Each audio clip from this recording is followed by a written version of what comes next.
The world had one rule: survive the horror game or die. Millions of players were thrown into a terrifying world filled with monsters, ghosts, and deadly dungeons. But Qin Ming had a problem. He was 70 years old, no superhuman strength, no combat experience, no legendary weapon. Just an old man, a strange system, and one ridiculous talent for making monsters regret messing with him. While everyone else was desperately trying to survive, Qin Ming discovered something nobody else had figured out: the monsters could be exploited. He tricked ghosts, cheated demons, farmed rewards, and somehow turned terrifying creatures into his personal servants. The story begins. Life is a funny old ride, but getting summoned into a brutal horror survival game while trapped inside the frail, creaky 70-year-old body of an absolute geezer has got to be the ultimate cosmic joke. Staring at my wrinkled reflection in the spectral mirror, I realized my wild dreams of romancing drop-dead gorgeous supermodels and conquering the universe were officially dead in the water, since finding even a grumpy grandma willing to split a discount buffet coupon at this age felt like a statistical miracle. Just as I was fully prepared to accept my pathetic fate and wait for my sciatica to finish me off, a delightfully bizarre digital chime echoed directly inside my skull, awakening the ultimate overpowered grandpa system designed specifically for dimension-hopping grandpas with a knack for chaos. The introductory perk handed to me on a silver platter was an elite extortion technique, allowing me to dramatically fling myself onto the floor right in front of terrifying monsters to aggressively demand financial compensation while farming shady moral degradation points for random loot boxes. Before I could even properly process the sheer comedic poetry of my new cheat code, millions of panicked citizens back home were staring at the live broadcast in absolute horror as their country representative turned out to be a senior citizen with one foot in the grave. The internet instantly exploded into a massive dumpster fire of bewildered rage, with everyone screaming in utter disbelief while desperately wondering why the supposedly omnipotent cosmic lottery system decided to draft a retired pensioner instead of a heavily armed tactical commando. The mandatory preparation countdown evaporated in the blink of an eye, and the exact second my bleary eyes fluttered open once more, I found myself standing square in the middle of a chaotic, nightmarish flea market that reeked of absolute doom. Shivering newcomers all around me were bent double, violently emptying their stomachs onto the grotesque pavement after spotting the horrifying merchandise piled high on the rusty tables, ranging from twitching severed organs to suspiciously packaged mystery meats that defied all known laws of biology. Refusing to stand around waiting to become someone else's midday snack, I locked eyes with a towering, razor-toothed demon guarding the nearest alleyway, and executed a textbook, athletic dive straight across the dusty floorboards, right into his path. Letting out a theatrical, Oscar-worthy wail of excruciating agony, I clutched my lower back and screamed at the top of my lungs that this reckless young punk had just hit a defenseless old man and better hand over his entire wallet right now. The terrifying beast froze dead in his tracks, blinking in pure, unadulterated confusion before frantically hauling me back to my feet while stammering that he had literally been standing completely still the entire time. Without missing a single beat, I jabbed a trembling finger right into his terrifying snout and shot back that if he honestly hadn't run me over, there was no logical reason for him to be touching my fragile bones with such sudden and suspicious helpfulness. Across the globe, millions of viewers watching the live stream lost their minds in absolute stitches, witnessing the unprecedented historical moment where a bloodthirsty supernatural demon was completely bamboozled and strong-armed into submission by an absolute master of street-level extortion.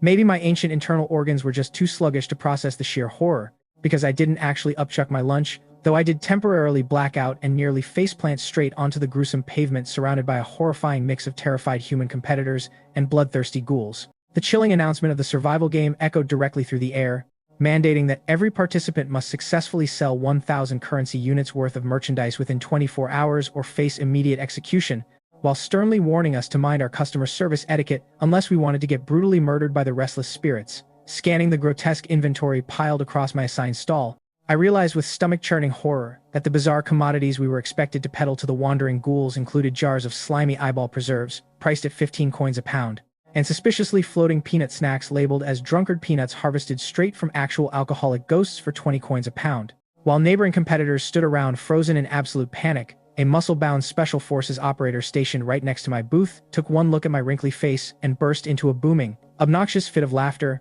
loudly mocking me for being nothing more than a senile old fossil who would probably die of a heart attack before the opening bell even rang. I completely ignored his pathetic attempts at middle school humor and decided to crank my geriatric hustle straight up to maximum volume, cupping my hands around my mouth and bellowing out a classic street vendor sales pitch that could wake the dead, warning every passing monster that they would seriously regret missing out on these once-in-a-lifetime underworld discounts.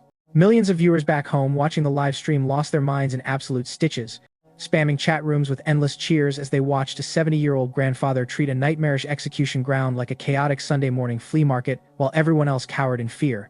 Unfortunately, My ungodly loud hollering also caught the immediate attention of three massive, scar-faced ghouls who instantly pivoted toward my direction with pitch-black, homicidal expressions, muttering darkly that screeching like a banshee in the middle of a sacred ghost market was a severe violation of paranormal etiquette punishable by instant, agonizing dismemberment. Wearing a warm, welcoming grin that stretched my wrinkly face into something resembling a withered chrysanthemum, I cheerfully invited the three approaching ghouls to inspect my fresh merchandise with absolute honesty and guaranteed fair pricing. The trio of terrifying customers looked like a nightmare parade with missing limbs, exposed bone structures, and gruesome facial features that would send a normal person into cardiac arrest, yet one of them missing his lower jaw let out a whistling, hollow laugh and picked up a jar of the grotesque eyeball preserves. When the jawless monster sneered and asked if an old man like me was trying to poison them with this freakish snack, I calmly assured him that true merchants always welcomed customer tasting sessions because quality spoke for itself. Smirking maliciously, the jawless ghoul muttered that if the food tasted terrible, he would gladly test out how tender my fragile old bones tasted instead, but I simply played dumb and encouraged him to pop one right into his mouth. The exact microsecond the creepy eyeball treat slid past his missing jaw, I executed a flawless, Academy Award-winning collapse backward, clutching my chest with one trembling hand while pointing an accusatory finger straight at the shocked ghoul with the other. Stuttering in absolute faux terror, I wailed at the top of my lungs that this vicious monster had maliciously swallowed my precious merchandise without paying a single cent, completely baffling the ghoul and shocking every single human competitor watching nearby. Before the furious spirit could even process the sudden accusation, I burst into theatrical floods of tears, sobbing uncontrollably about how hard it was for a defenseless 70-year-old grandfather trying to make an honest living in a brutal ghost realm, while the surrounding human participants stared in utter bewilderment at my shameless display of street-level extortion.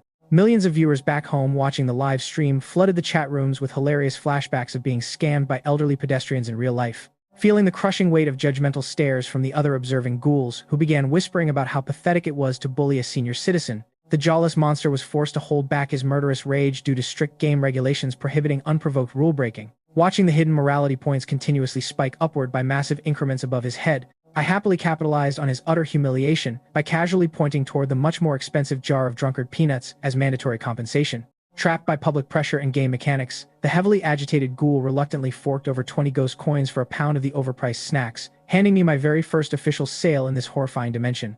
As the furious customer snatched his bag and stormed away in defeat, I cheerfully waved goodbye and shouted out a polite reminder to come back soon, leaving all the surrounding contestants completely frozen in sheer disbelief at how effortlessly I just scammed a bloodthirsty demon. Murmurs of utter disbelief swept through the ranks of remaining human competitors as they watched in absolute shock, wondering why the bloodthirsty ghoul hadn't just slaughtered me on the spot for pulling off such an obvious and insulting scam right in front of everyone. While I casually ignored their bewildered stares and mentally prepared to cash in my freshly farmed morality points for a spin on the reward wheel, a naive competitor from the Congo named Wanov decided to copy my exact strategy after concluding that paranormal entities must secretly care about basic ethical standards. Strutting over to his own grotesque stall, Wanov eagerly targeted a wandering spirit, encouraging the creature to sample his merchandise before immediately launching into a theatrical, wide-eyed performance of faux panic and accusing the ghoul of stealing his inventory without paying. I glanced over from my booth and mentally facepalmed at the rookie's sheer stupidity, knowing full well that my scam only worked because of my overpowered system cheat code, whereas this poor guy had zero plot armor protecting him from a brutal reality check. Sure enough, the terrifying ghoul's scarred face instantly twisted into a horrifying, sadistic grin, before his arm suddenly elongated like a rubber band and grabbed Wanov's outstretched finger, bending it backward with a sickening snap until the bones shattered into dust. Ignoring the competitor's blood-curdling shrieks of absolute agony, the ravenous monster vaulted straight over the display table and devoured the screaming player alive in front of the entire terrified arena. The chilling broadcast of the survival game immediately echoed across the dimension, announcing that the Congolese competitor had been utterly eliminated, triggering a devastating national penalty that transformed 5% of Congo's real-world population into wild ghouls, while doubling the severity of the disaster due to being the first country to fall. Every single surviving human participant broke out into a freezing cold sweat, finally realizing with stomach-churning terror that my shameless extortion tactics were a one-of-a-kind death trap for anyone else foolish enough to imitate them without a supernatural safety net. Having successfully accumulated 200 shady morality points from my previous encounter with the jawless ghoul, I mentally pulled the lever on my reward spin wheel, just as the blood-stained monster that had just finished eating Wanov started eyeing my stall with hungry, renewed interest. A glowing notification chimed in my head, announcing that I had won the legendary ghostly scale, a magical item that allowed the user to freely manipulate product weights at will to maximize profits, though the system description jokingly warned me to watch out for my own non-existent moral conscience. Staring at the shiny digital scale that had miraculously materialized on my table, I scoffed at the idea of feeling guilty about scamming bloodthirsty demons, knowing in my heart that I was simply a born entrepreneur taking advantage of aggressive underworld market fluctuations. With a quick tap of the settings button, I adjusted the scale to add a sneaky 1-ounce inflation bonus to every transaction, deciding not to push my luck too far on my very first day of highway robbery, while keeping a sharp eye on the terrifying customer marching straight toward my booth.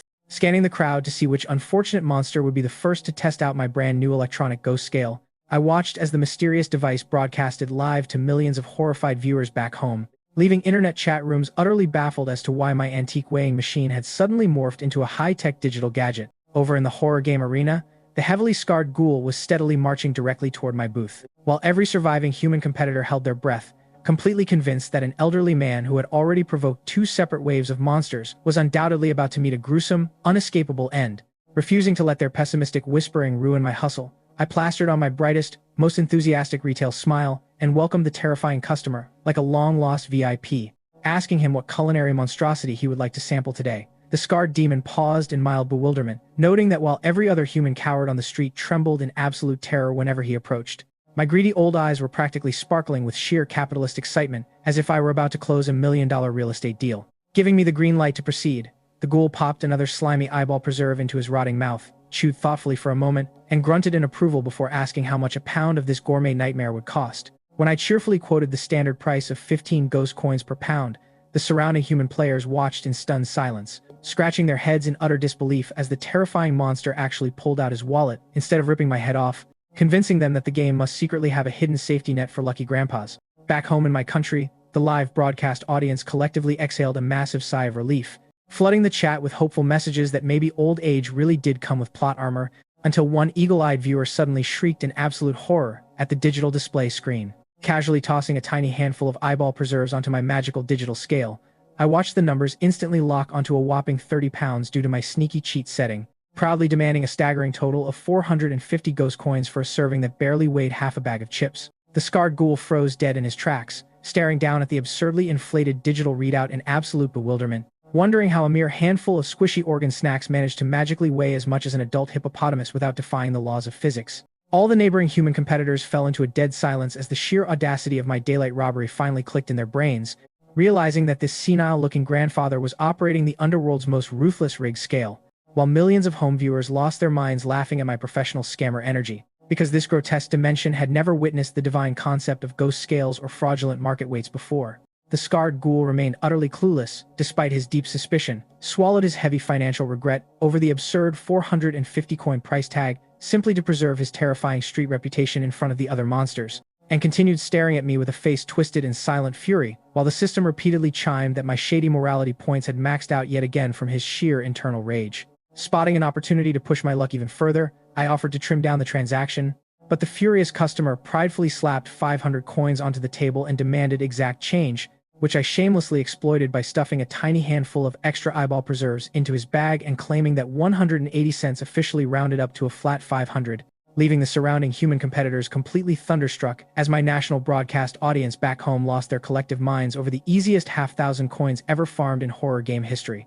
Just as the heavily scar-faced monster turned around to storm off with his ridiculously overpriced goods, a jealous Special Forces competitor named Piao Duandiao from a rival faction suddenly shrieked at the top of his lungs to blow my cover, shouting that my tiny bag of eyeball preserves barely weighed 3 pounds instead of the advertised 30, and urging the angry ghoul to inspect the fraudulent weight on the spot because he was furious that his own merchandise scale lacked the magical ability to rip people off. While the entire arena held its breath in absolute terror and my home country's chat rooms flooded with furious curses directed at the miserable saboteur, the scarred ghoul slowly pivoted his rotting head back toward Piao Duandiao with murder in his eyes, but instead of thanking the whistleblower, he roared with demonic fury and demanded to know why a pathetic human dared order an experienced customer around. Trembling in sheer panic as the giant monster loomed over him and aggressively pointed out that any sensible ghoul could easily tell 30 pounds of flesh from 3 without needing a self-righteous busybody ruining the mood, Piao Duandiao foolishly panicked and threw a desperate military punch right into the demon's chest, instantly triggering a brutal blood-soaked brawl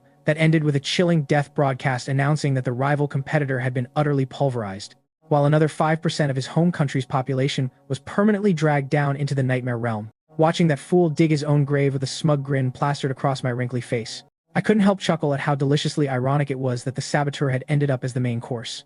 The surrounding human competitors stood in absolute stunned silence, completely baffled as to why the terrifying ghoul refused to believe the glaringly obvious truth, until they finally realized that prideful monsters would rather double down on their own distorted logic than admit a human was right, especially when they were completely oblivious to the existence of rigged electronic scales. While the other players whispered jealously among themselves about how unfair it was that a senile grandfather was already halfway to completing his 1,000 coin quota while they hadn't even sold a single item, I happily counted my crisp underworld banknotes, marveling at how a terrifying survival game had basically turned into an absurdly easy retail side hustle. Deciding that keeping shady morality points around in a deathmatch was a terrible financial strategy, I immediately cashed in my newly harvested points for another spin on the reward wheel, landing a tidy 10-point boost to my physical strength attribute that instantly made my aging spine straighten out and infused my ancient bones with the raw kinetic force of 3 prime athletic adults combined. Just as I was admiring my newly upgraded status panel, a screechy, demonic voice echoed from across the market, and I looked up to find a spiky-haired young punk, reeking of radioactive arrogance, strutting directly toward my booth like he owned the place.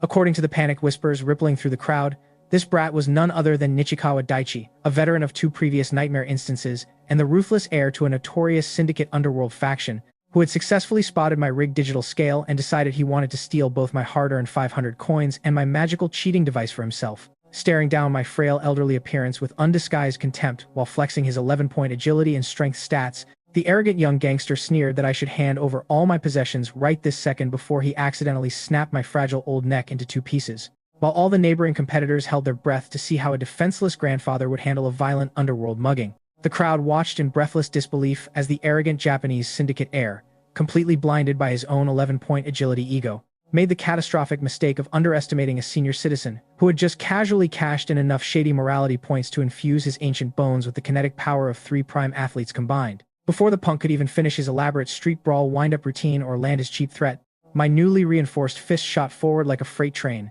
connecting directly with his jaw and sending him crashing straight to the dusty underworld pavement in a motionless heap. A collective wave of absolute shock rippled through the surrounding human competitors, with several wide-eyed players immediately concluding that I must be an ancient grandmaster of mythical martial arts who had been secretly hiding my terrifying combat prowess behind a wrinkly face, while millions of viewers back home went absolutely feral with excitement. Refusing to let the unconscious punk wake up and cause further trouble, I snatched the sharp fruit-carving knife off my display table and swiftly drove it straight through his chest, making good on my calculated plan to ruthlessly slaughter a chicken to warn the monkeys and deter any other greedy opportunists eyeing my hard-earned cash.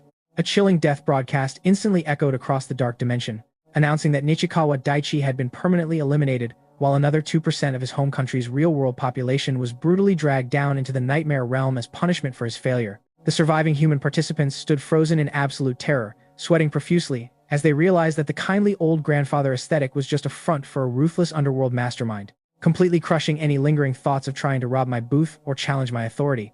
Brushing my hands together with absolute satisfaction and muttering under my breath about how unfortunate it was that his vanishing corpse meant I missed out on a chance to sell him a final side dish, I glanced back down at my overflowing stash of ghost currency and smiled, knowing I was only 480 coins away from securing total victory.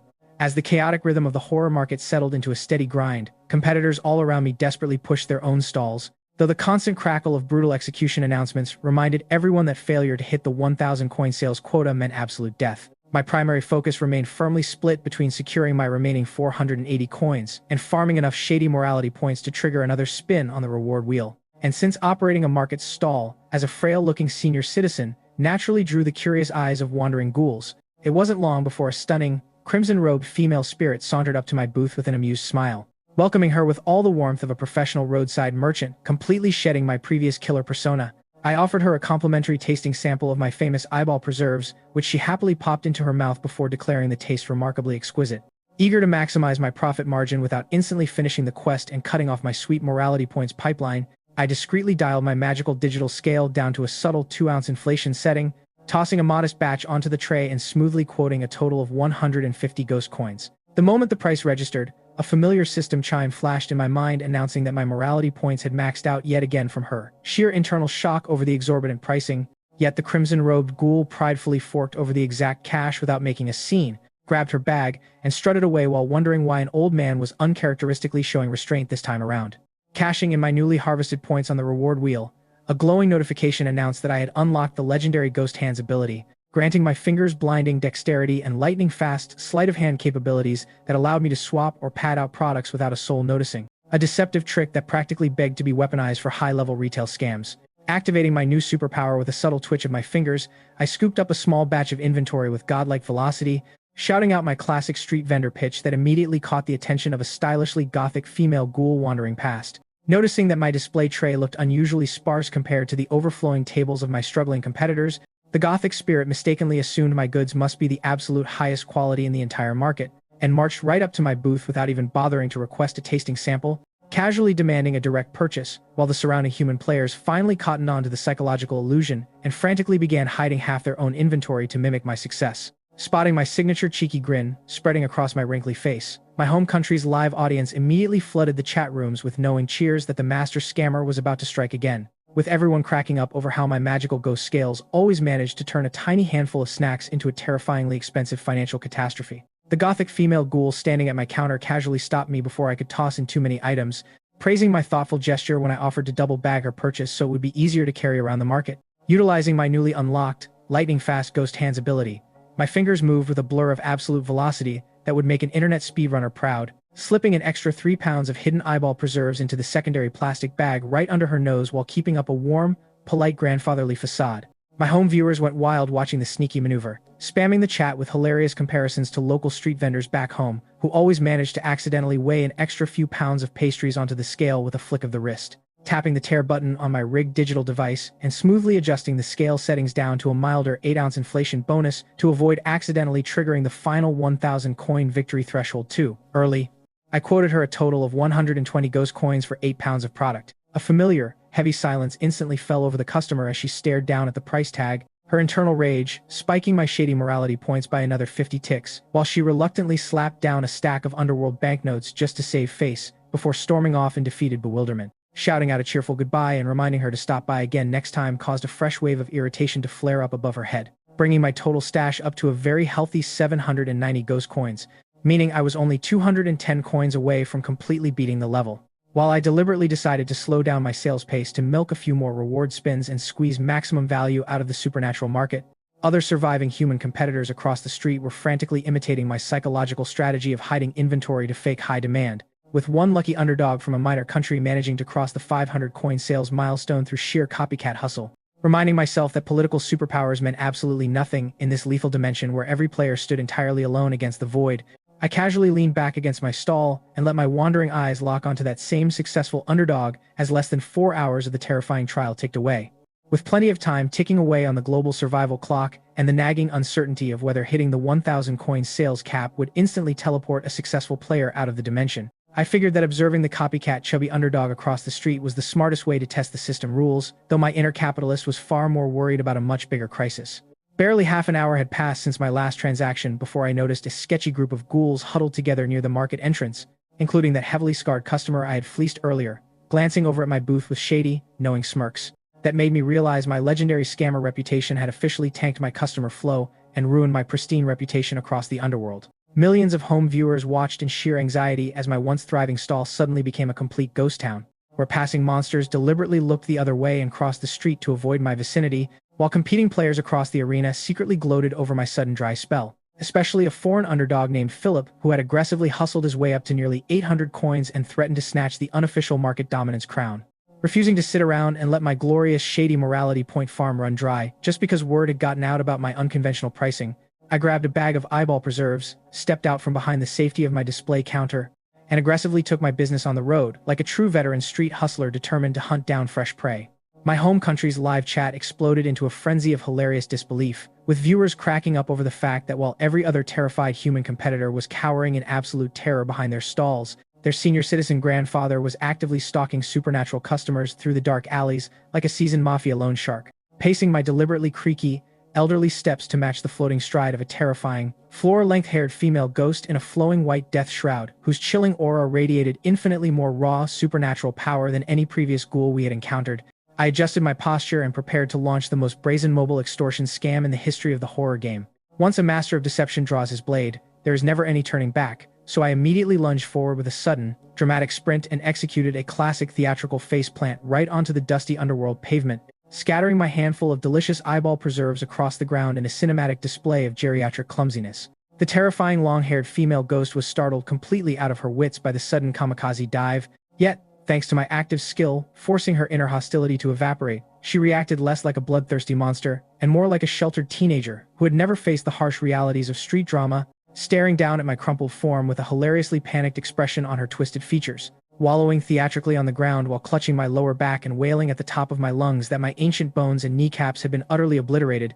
I soaked up another 50 shady morality points as her head popped with system chimes, while the bewildered ghoul stuttered in sheer confusion and asked if the old man was okay, wondering why her brain felt like it was trapped in a completely broken script. The surrounding human competitors nearly dropped their jaws in absolute disbelief, watching in helpless frustration as yet another terrifying spirit completely failed to slaughter the annoying senior citizen and instead fell victim to his uncanny ability to attract soft-hearted monsters, while I whined that while my body might survive, my precious inventory of ruined eyeball preserves was completely unsalvageable. Noticing the ghostly woman's face suddenly twitch with subtle signs of hesitation, my heart skipped a beat in sheer panic, wondering if my legendary skill was finally failing me, before I realized she simply looked like someone dealing with a heavy case of financial embarrassment rather than murderous intent. Flashing a sympathetic grandfatherly grin, I gently asked if she was planning to pay for the spilt merchandise, only for her to flush in deep embarrassment and admit that she didn't have a single ghost coin left to her name because she had spent her entire allowance elsewhere.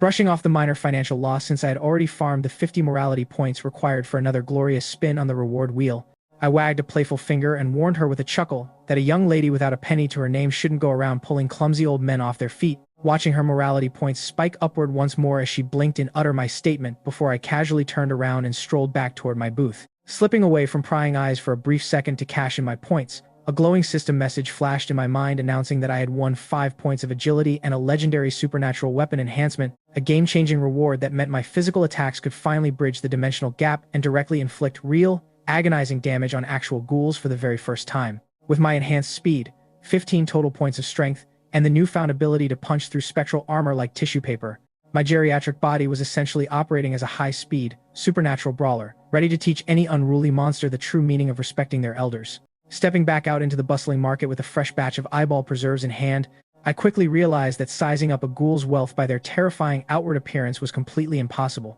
since the most ferocious-looking monsters could be entirely broke while seemingly average spirits carry fortunes, leaving me with no choice but to test a much bolder theory. Spotting a massive, congested crowd gathered around the hyper-successful stall of Philip, the foreign underdog who was currently raking in massive profits and closing in on his final coin quota, I grinned as I realized this was the absolute golden opportunity to test whether my extortion skill possessed a secret area of effect radius. Marching directly toward Philip's crowded booth, where a dozen grotesque ghouls were happily shelling out their hard-earned currency for suspicious snacks, I ignored the whispered murmurs and jealous stares of neighboring competitors who assumed a senile old man was walking over to start a desperate, pathetic turf war out of pure envy. Floating right into the center of Philip's bustling, overcrowded booth while a dozen grotesque ghouls happily shelled out their currency for suspicious snacks, I ignored the whispered murmurs and jealous stares of neighboring competitors and executed my signature theatrical masterpiece. Without a moment's hesitation, I dropped my elderly frame straight onto the dusty floorboards in a heavy, dramatic thud, shattering a fresh handful of eyeball preserves across the ground right between the boots of several terrifying, high-tier demons. The sudden kamikaze stunt instantly halted Philip's cheerful sales pitch, while the surrounding circle of heavy-hitting ghouls froze in absolute confusion, their minds instantly short-circuiting under the overwhelming influence of my passive extortion skill that aggressively stripped away all hostility and replaced it with a surge of naive, pure-hearted sympathy.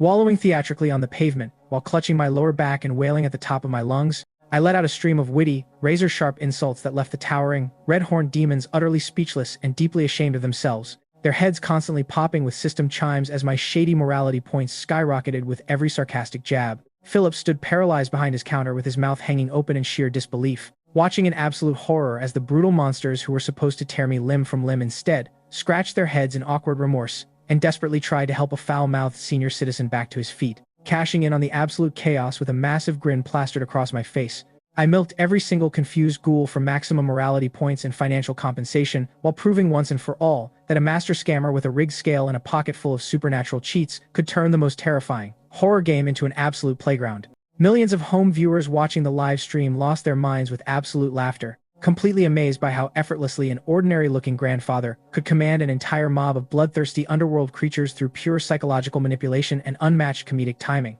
Before another restless spirit could swoop in to offer assistance, a hulking demon wearing a canvas sack and a tattered vest nervously stepped forward, offering a helping hand while fretting over how bad the underworld's public image would look if everyone ignored an elderly man collapsed on the ground. Glancing up with a look of supreme disdain, I immediately asked the muscular ghoul how many ghost coins he had in his pocket, completely baffling the giant who stammered that he only carried a pathetic 5 coins and just wanted to do a good deed. Snorting with arrogant dismissal, I told him straight to his face that he was simply too broke to afford the privilege of helping me up, instantly farming another 50 shady morality points as his head popped with a system chime, leaving the confused monster utterly paralyzed by the sheer absurdity of extortion-based senior care. Stepping smoothly into the vacuum, a creepy nun-like female ghoul rushed over with a smug expression and proudly declared that she actually possessed a substantial fortune, eagerly grabbing my hand to pull me up before I stopped her dead in her tracks and demanded an upfront cash deposit. When the startled nun stammered that she was just trying to be kind and asked why on earth she had to pay me, I seamlessly trapped her in a psychological paradox by asking why else she would rush over to help if she wasn't secretly feeling guilty for knocking me down in the first place, milking another 50 morality points as her twisted face flushed with bewildered self-doubt. Caught entirely in a mental trap where her passive sympathy forced her to logic-check her own innocence rather than slaughter me on the spot, the agonizingly conflicted nun reluctantly agreed to pay off what she assumed was a minor settlement for my crushed merchandise and asked for the price. Flashing a wicked, toothy grin that stretched my wrinkly face to its absolute limits, I held up 5 fingers and calmly dropped a mind-shattering demand of 5,000 ghost coins, instantly driving my morality points straight to their maximum single transaction cap, while the entire marketplace fell into an apocalyptic, stunned silence. Millions of home viewers watching the live stream lost their absolute minds, roaring with laughter and spamming chat rooms as their grandfatherly master scammer casually attempted to extort enough currency to buy a small underworld kingdom from a terrified, broke-ass nun who probably didn't even have 500 coins to her name. Of course, I never genuinely intended to extort a staggering 5,000 ghost coins out of a terrified, broke-ass nun, because my true master plan was always to farm the maximum single transaction limit of 100 shady morality points to fuel my addiction to the reward spin wheel. Flashing a warm, grandfatherly smile that completely contradicted my previous ruthless demeanor, I chuckled and told the bewildered nun that an old fellow like me would never actually rob a young lady, even as her head popped with a system chime adding 50 morality points to my stash for the playful mind game. Breathing a massive sigh of relief while muttering under her breath about the absurdity of elderly extortion, the miserable nun gladly forked over a modest 50 ghost coins just to pay for the slightly bruised merchandise and escape my immediate vicinity, hoping to salvage whatever little dignity she had left in front of the surrounding marketplace crowd. Without missing a single beat, I scooped up the scattered eyeball preserves, shoved them into a greasy plastic bag, shoved the goods into her reluctant hands while rejecting her attempts to refuse the damaged items, and executed a lightning-fast, acrobatic backflip off the dusty pavement that made my ancient spine pop with miraculous agility. The surrounding crowd of high-tier ghouls watched in absolute horror as a supposed septuagenarian senior citizen bounced back onto his feet with the athletic grace of an Olympic gymnast, their heads constantly flashing with system notifications as my morality points surged to an astonishing total of 600. Brushing off my hands with an air of profound satisfaction, I turned around and sauntered back to my stall like a victorious mafia boss, leaving behind a bewildered mob of baffled spirits and an utterly furious Philip whose bustling, overcrowded booth had instantly transformed into a desolate ghost town. Staring daggers at my back with sheer murderous intent, the desperate underdog across the street realized that my disruptive antics had completely diverted all customer traffic away from his station, just as he was barely 100 coins away from hitting his final victory quota. Meanwhile, safely hidden behind the sanctuary of my counter, I rubbed my hands together in sheer delight and dove straight into my massive stockpile of 600 shady morality points, ready to cash in 3 consecutive reward spins for the ultimate underworld loot haul. My first roll resulted in a heartbreaking, soul-crushing thanks for playing message that made my old blood boil with indignant rage, wondering how the system could have the audacity to waste hard-earned fraudulent points on a literal empty slot after all my back-breaking scamming labor. Gritting my teeth in bitter disappointment, I immediately forced myself to spin the wheel a second time, praying to the cosmic gods for redemption, and let out a triumphant sigh of relief when a glowing notification chimed in announcing the unlock of the legendary passive skill Unruly Senior. This incredible new perk instantly boosted the effectiveness of all my active cheats and skills by 10%, meaning my devastating extortion techniques could now successfully bypass the mental defenses of even higher-tier, more dangerous ghouls who would normally brush off human manipulation, while simultaneously supercharging my rigged ghost scales and sleight-of-hand ghost hands. Eager to see what my final spin would yield, I pulled the lever one last time, holding my breath as a golden notification flashed across my vision, announcing a massive 5-point boost to my supernatural ghost energy tier, instantly upgrading my spectral classification from a living human into the initial residual thought entity stage of an actual ghost.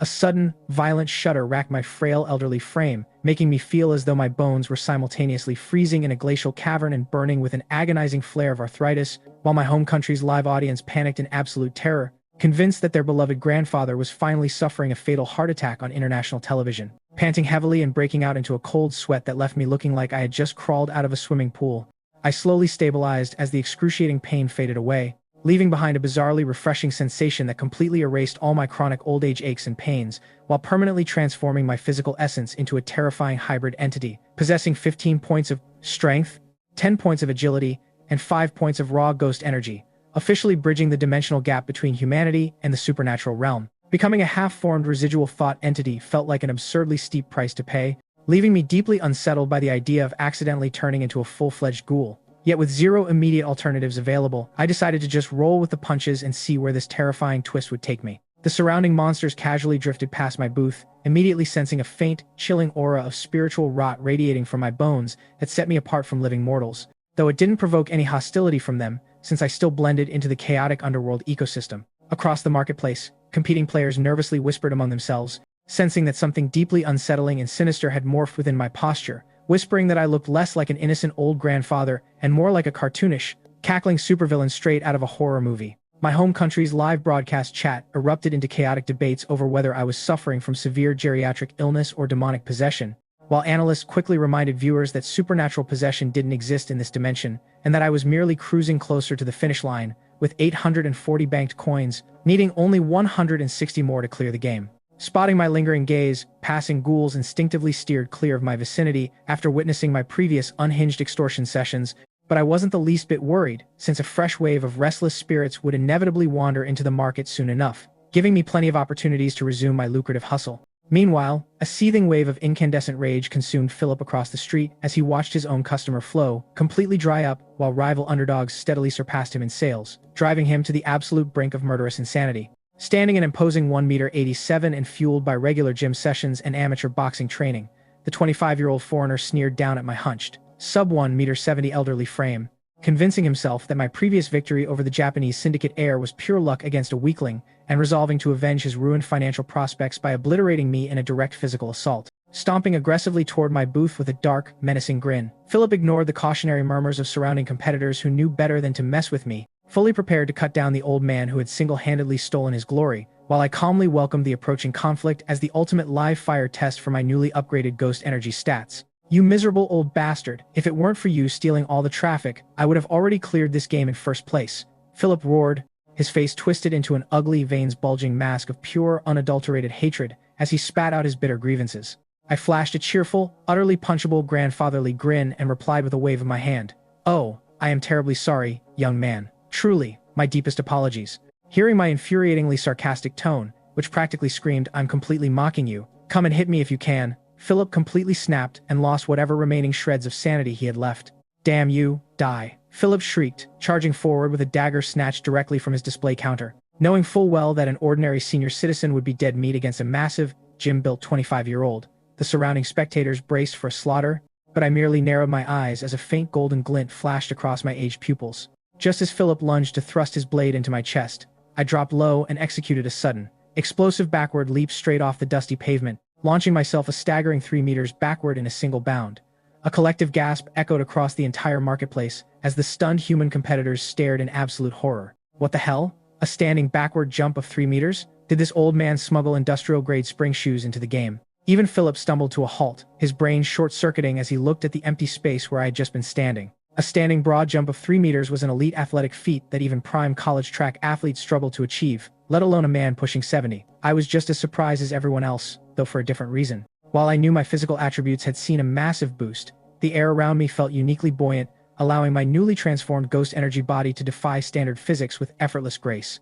Regaining his composure out of sheer survival instinct, Philip lunged again with murder in his eyes, thrusting his knife forward with furious momentum. Relying on my vastly accelerated reaction time and razor-sharp combat speed, I didn't bother trying any fancy martial arts. I simply parried his incoming strike with my own fruit-carving knife. When our blades clashed, the kinetic impact sent a visible shiver up Philip's arm, but what truly horrified him was the instant wave of bone-chilling, glacial frost that surged from the metal, racing up his blade and sinking straight into his flesh. The supernatural cold instantly froze his veins, turning his limbs stiff and sluggish as a terrifying numbness gripped his nervous system. What on earth is this icy aura? Is this his special skill? Philip panicked internally, a wave of profound regret washing over him as he realized he had walked straight into a psychological and supernatural trap. Spotting his momentary hesitation, I didn't waste a single second. Knowing that my reach was shorter than his towering frame, I bypassed his chest entirely and ruthlessly slashed my dagger straight toward his exposed wrist. Under the crippling influence of my ghost energy chill, Philip's reflexes were too slow to evade the strike, and a sharp, burning pain flared across his forearm as blood spurted onto the ground. He shrieked in agony, dropping his weapon as the frost seeped deeper into his bloodstream, making his very heartbeat slow down to a terrifying crawl. Faced with an opponent who felt less like an old man and more like an unescapable Grim Reaper, all of Philip's arrogant bravado completely evaporated into thin air, leaving him trembling in absolute terror as he stammered out a desperate plea. I'm sorry. Please, I'm sorry. I'm sorry, Big Daddy, please don't kill me. I really didn't mean to pick a fight with you, Philip cried out, his voice trembling with sheer desperation as he clutched his bleeding wrist, realizing that pressing the attack any further would result in a swift and miserable execution while the lingering supernatural frost continued to turn his joints into solid ice. Seeing that the punk had completely surrendered and was suffering from the debilitating chill of my ghost energy attack, I casually lowered my dagger and flashed a warm, grandfatherly grin. Oh, don't worry about it, young man. A little youthful impulse is totally normal. Is your wrist all right? Honestly, you look terribly stiff all over. Are you feeling completely frozen? Sensing the sudden shift in my attitude, Philip let out a massive sigh of relief, desperately clinging to the illusion that I might actually show mercy. He nodded eagerly and choked out, Yes, exactly. I feel freezing cold, like my whole body is trapped in ice. I nodded knowingly, adopting the smug expression of an all-knowing master. Well, that's just a classic case of traditional acupoint locking. Don't you worry, just let old man me help you clear those blocked meridians right now. Hearing my words, Philip's eyes widened in profound shock. He had heard rumors of legendary mystic martial arts from the East, but to witness it firsthand, it completely confirmed his suspicion that I was an ancient, reclusive grandmaster hiding in plain sight. Ignoring the throbbing pain in his arm, he eagerly stumbled forward, fully trusting my supposed healing hands. Across the globe, my home country's live broadcast audience watched in absolute disbelief, with chat rooms erupting into a frenzy of nervous debate over whether their beloved grandfather had suddenly transformed into a merciful saint or a devious smiling tiger. Ignoring the external chaos, Philip walked right up to me, utterly defenseless and blinded by false hope, right before his eyes suddenly dilated to the size of dinner plates as a sharp, cold steel blade plunged deep into his chest. Looking down in absolute horror, Philip stared at the fruit knife buried straight up to the hilt in his ribs, then slowly raised his trembling gaze to meet my toothless, grinning face. Well now, how do you feel? I asked cheerfully, tilting my head with a warm chuckle. Much better, right? Not stiff anymore, are you? See, old man me really does work miracles. Philip let out a wet, agonizing gasp as a thick stream of dark crimson blood gushed from his lips, his brain failing to process the horrific betrayal. Without missing a beat, I smoothly twisted the blade, yanked it free, and drove it straight into his chest a second time. Unable to withstand the fatal trauma, Philip's legs finally gave out beneath him, and he collapsed onto the dusty floorboards in a lifeless heap before his corpse dissolved into nothingness as the chilling game broadcast echoed across the dimension. Foreign competitor Philip has been eliminated. As punishment, 5% of his home country's population will be permanently dragged into the horror game world. Wiping a splatter of fresh blood off my blade with a satisfied hum, I looked down at the crimson stains and muttered aloud, Can't wipe this off. Ghouls absolutely love this kind of fresh seasoning. My casual remarks sent an involuntary shudder through the surrounding human competitors, who realized with stomach-churning terror that this seemingly kindly old man possessed the cold-blooded ruthlessness of a seasoned serial killer who murdered without blinking an eye.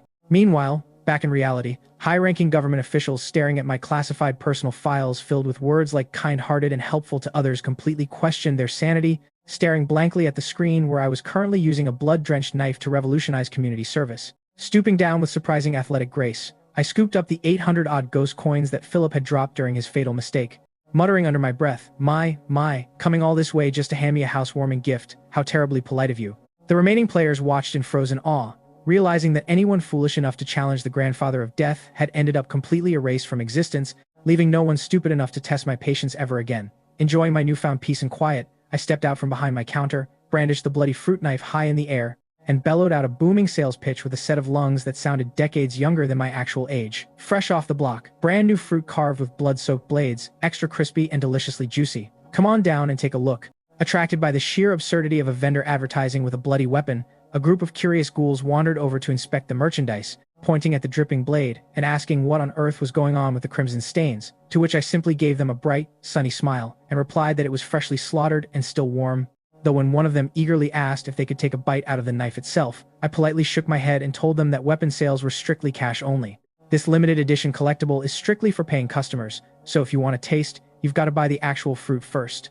I chirped cheerfully, pointing a crooked finger directly toward the heaps of eyeball preserves, drunkard peanuts, and other grotesque delicacies spread across my counter. Hearing my uncompromising demand, the cloaked ghoul didn't throw a fit, because as the grueling survival game progressed, most restless spirits had learned to follow a bizarrely orderly routine.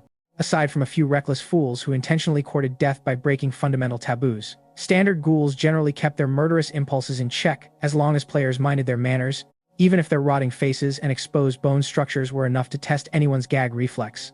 "Well then, old man, hand me a proper batch of whatever you're selling," the cloaked spirit muttered in a raspy, villainous tone that sounded straight out of a dark fantasy novel, extending a bony claw toward the merchandise. With a swift, enthusiastic nod, I grabbed a massive, overflowing handful of eyeball preserves, tossed them onto my display scale with theatrical flair, and smoothly punched in a generous weight reading of 3 pounds for a total price of 45 ghost coins. The cloaked ghoul stared down at the bulging, heavy plastic bag in absolute astonishment, since he had previously purchased similar snacks at other market stalls and knew damn well that what I had just handed him weighed far more than 3 pathetic pounds, making this an absurdly cheap bargain. Beaming with ghoulish delight, the cloaked customer gladly fished 45 ghost coins out of his tattered robes and handed them over, praising me with a raspy chuckle that my grandfatherly business model was wonderfully generous and wishing me massive commercial success. A rare flash of bashful modesty crossed my wrinkly old face as I accepted the cash and waved him goodbye, though in reality, I had a deeply calculated financial strategy driving my sudden benevolence. Since my total banked currency was already dangerously close to the magic 1,000 coin threshold and only a few hours remained on the game clock, I didn't need any more wealth.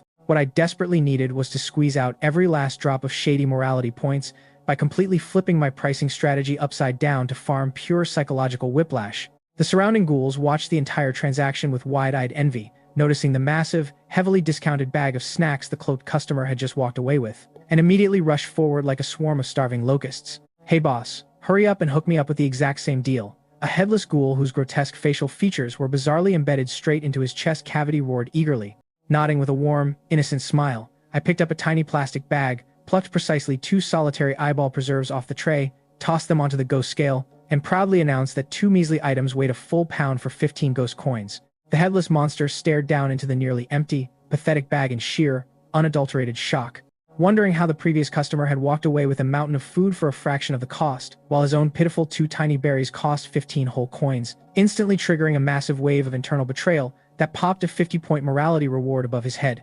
Even though the bitter realization stung, the honest ghoul didn't dare accuse me of tampering with the scale since he had watched my hands the entire time, assuming instead that these specific 2 eyeballs must possess some wildly concentrated, hyperdense magical properties that justified the highway robbery. Wishing him a cheerful farewell, and watching another 25 morality points spike across his hollow neck as he stumbled away in bewildered defeat, I turned my attention back to the crowd, only to find that the remaining ghouls had instantly backed away in terrified cowardice, completely spooked by the baffling price disparity and terrified of getting scammed out of their hard-earned currency. Realizing that my sudden price fluctuations had temporarily choked off my customer flow and left me unable to farm any more morality points through direct sales, I decided it was time to unleash my secret weapon, remembering that my repertoire wasn't limited to rigged digital scales alone, because I also possessed the legendary sleight of hand prowess of the Ghost Hand's ability, perfectly suited for a fresh round of high-level underworld pickpocketing and stealthy merchandise swapping as I grabbed another stack of empty plastic bags. Tossing heavy handful after handful of eyeball preserves into dozens of separate plastic bags,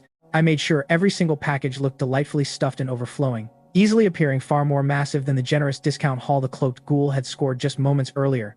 While millions of home viewers watching the live stream flooded the chat rooms with absolute bewilderment over my wildly erratic business strategy, netizens frantically debated whether my bizarre roller coaster pricing had completely torpedoed my long-term market reputation, pointing out that terrifying ghouls were now so utterly spooked by the erratic 50 to 100 price swings that they didn't dare step foot near my counter, leaving everyone scratching their heads as to why an old master scammer would deliberately bag up so much inventory without a clear customer target. Meanwhile, the surrounding supernatural entities stared longingly at the mountainous piles of bulging plastic bags sitting on my table, desperately craving the sweet treats, but paralyzed by the haunting memory of the headless monster, who had just paid 15 ghost coins for a pathetic 2-berry portion, convincing them that purchasing these massive sacks would undoubtedly bankrupt their entire afterlife savings.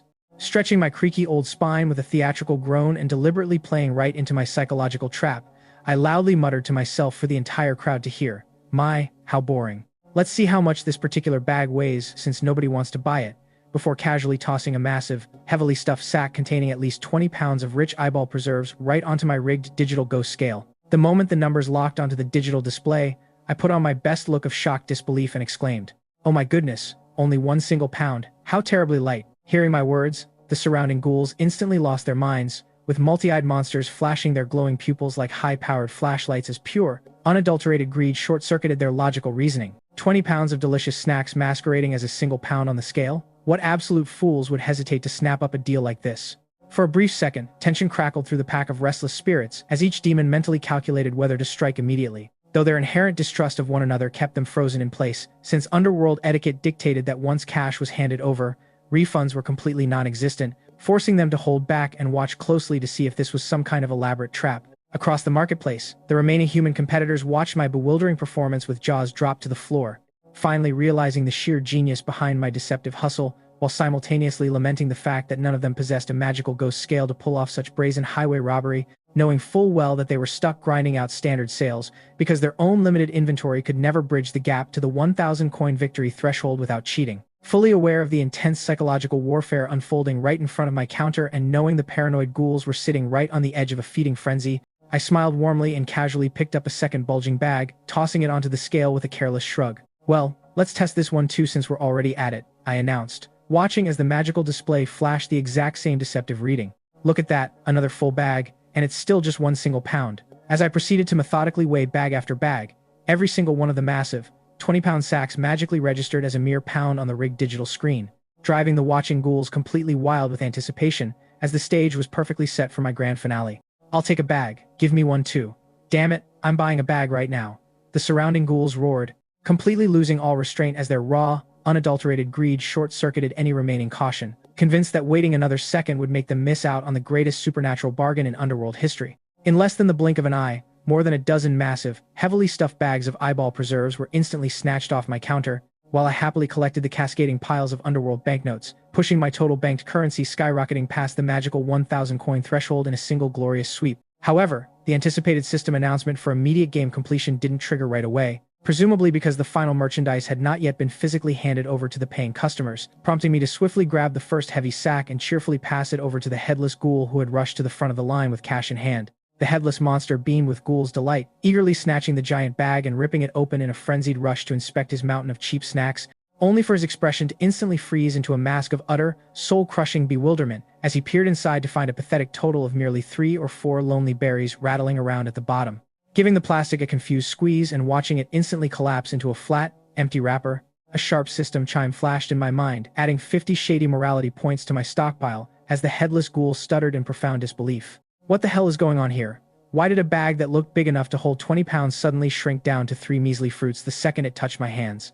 Did I just pay 15 solid ghost coins for a snack that costs less than a single coin per berry? The cheated customer's chest heaved with suppressed rage. But since underworld etiquette strictly forbade demanding refunds, and he had watched me weigh the item with his own eyes without noticing any sleight of hand, he had no choice but to swallow the bitter pill of an absolute scam and storm off into the darkness while trying to hold back his tears. One by one, the remaining ghouls, who had eagerly purchased the other discounted bags, eagerly ripped open their packages, only to experience the exact same devastating psychological trauma upon discovering that their massive 20-pound bargains had magically evaporated into 2 or 3 miserable eyeball preserves.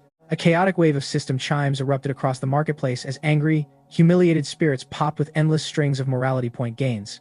50 ticks here, 100 cap limits there, and 25 bonuses rolling in, continuously driving the defrauded ghouls to the absolute brink of insanity as they sprinted away from my booth to escape the sheer embarrassment. "Safe travels, don't forget to savor every single bite," I shouted out in a booming, vibrant grandfatherly tone that sent a fresh shiver down their spines, watching their heads sprout yet another batch of frantic morality point notifications while my wrinkly face stretched into a wide, toothless grin of pure capitalist triumph.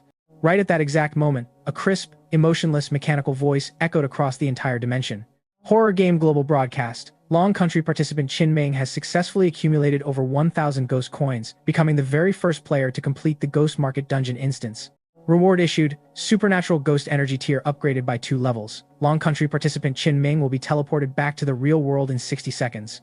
Current status, Qin Ming holds a total of 1,850 ghost coins, and may choose to either exchange the surplus currency for 3 bonus attribute points or retain them for the next dungeon instance after a crushing 90% tax deduction." Listening to the final broadcast rattling off my impressive stats, I let out a dismissive scoff, muttering that a 2-tier ghost energy upgrade and a standard attribute point exchange paled in comparison to the sheer thrill of rolling the reward gacha wheel.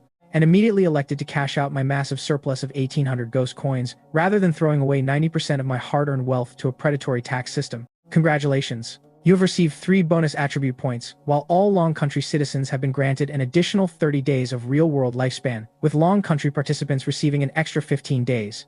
Without a moment's hesitation, I poured all 3 newly acquired attribute points straight into my speed stat, figuring that since I still had plenty of shady morality points banked for future gacha spins, I could easily patch up any other physical shortcomings later on as the countdown timer ticked down to 0. For all the massive milestones I had just achieved, I couldn't help feeling deeply underwhelmed by the system's choice of rewards, bitterly complaining internally that handing an old codger an extension of lifespan instead of turning back the clock on my rotting physical shell felt like a cosmic ripoff, even while surviving competitors across the globe stared in absolute, jaw-dropping envy. While standard lifespan bonuses and attribute points were already invaluable treasures, acquiring 2 whole tiers of supernatural ghost energy was a game-breaking accomplishment that instantly pushed me past global heavyweights like Saddam, whose single point of ghost energy had already made him a terrifying, reality-warping force of nature in previous matches. Surrounded by blinding white light, my physical consciousness snapped back to reality, depositing me squarely inside the heavily fortified, military-cleared perimeter of Nanshan Nursing Home, which had been entirely transformed into a top-secret command bunker surrounded by elite troops and the world's most advanced medical teams stationed around the clock to protect and study the nation's new legendary champion. High-ranking state leaders gathered around me with expressions of profound awe and intense curiosity, analyzing the faint, chilling, spectral aura clinging to my skin that proved my newfound ghost energy was actively rewiring my cellular biology.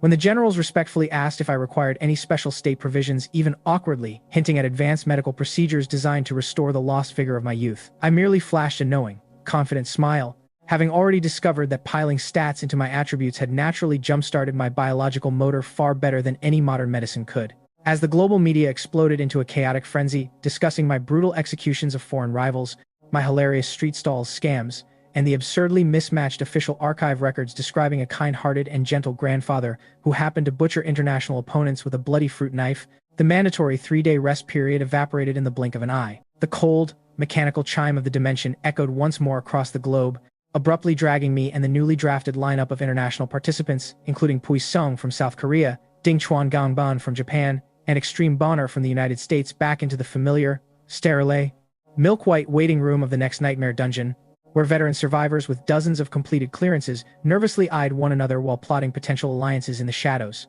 With veterans who had survived 2 separate trials universally regarded as elite heavyweights capable of leading an entire era, players like Jirbang and Naibizi naturally attracted wide-eyed followers looking for protection, but my attention was firmly focused on burning through my 400 shady morality points at the gacha reward wheel. Pulling the lever with eager anticipation, a glowing notification flashed across my vision. Congratulations, you have unlocked the active skill, Feeble Ignorance.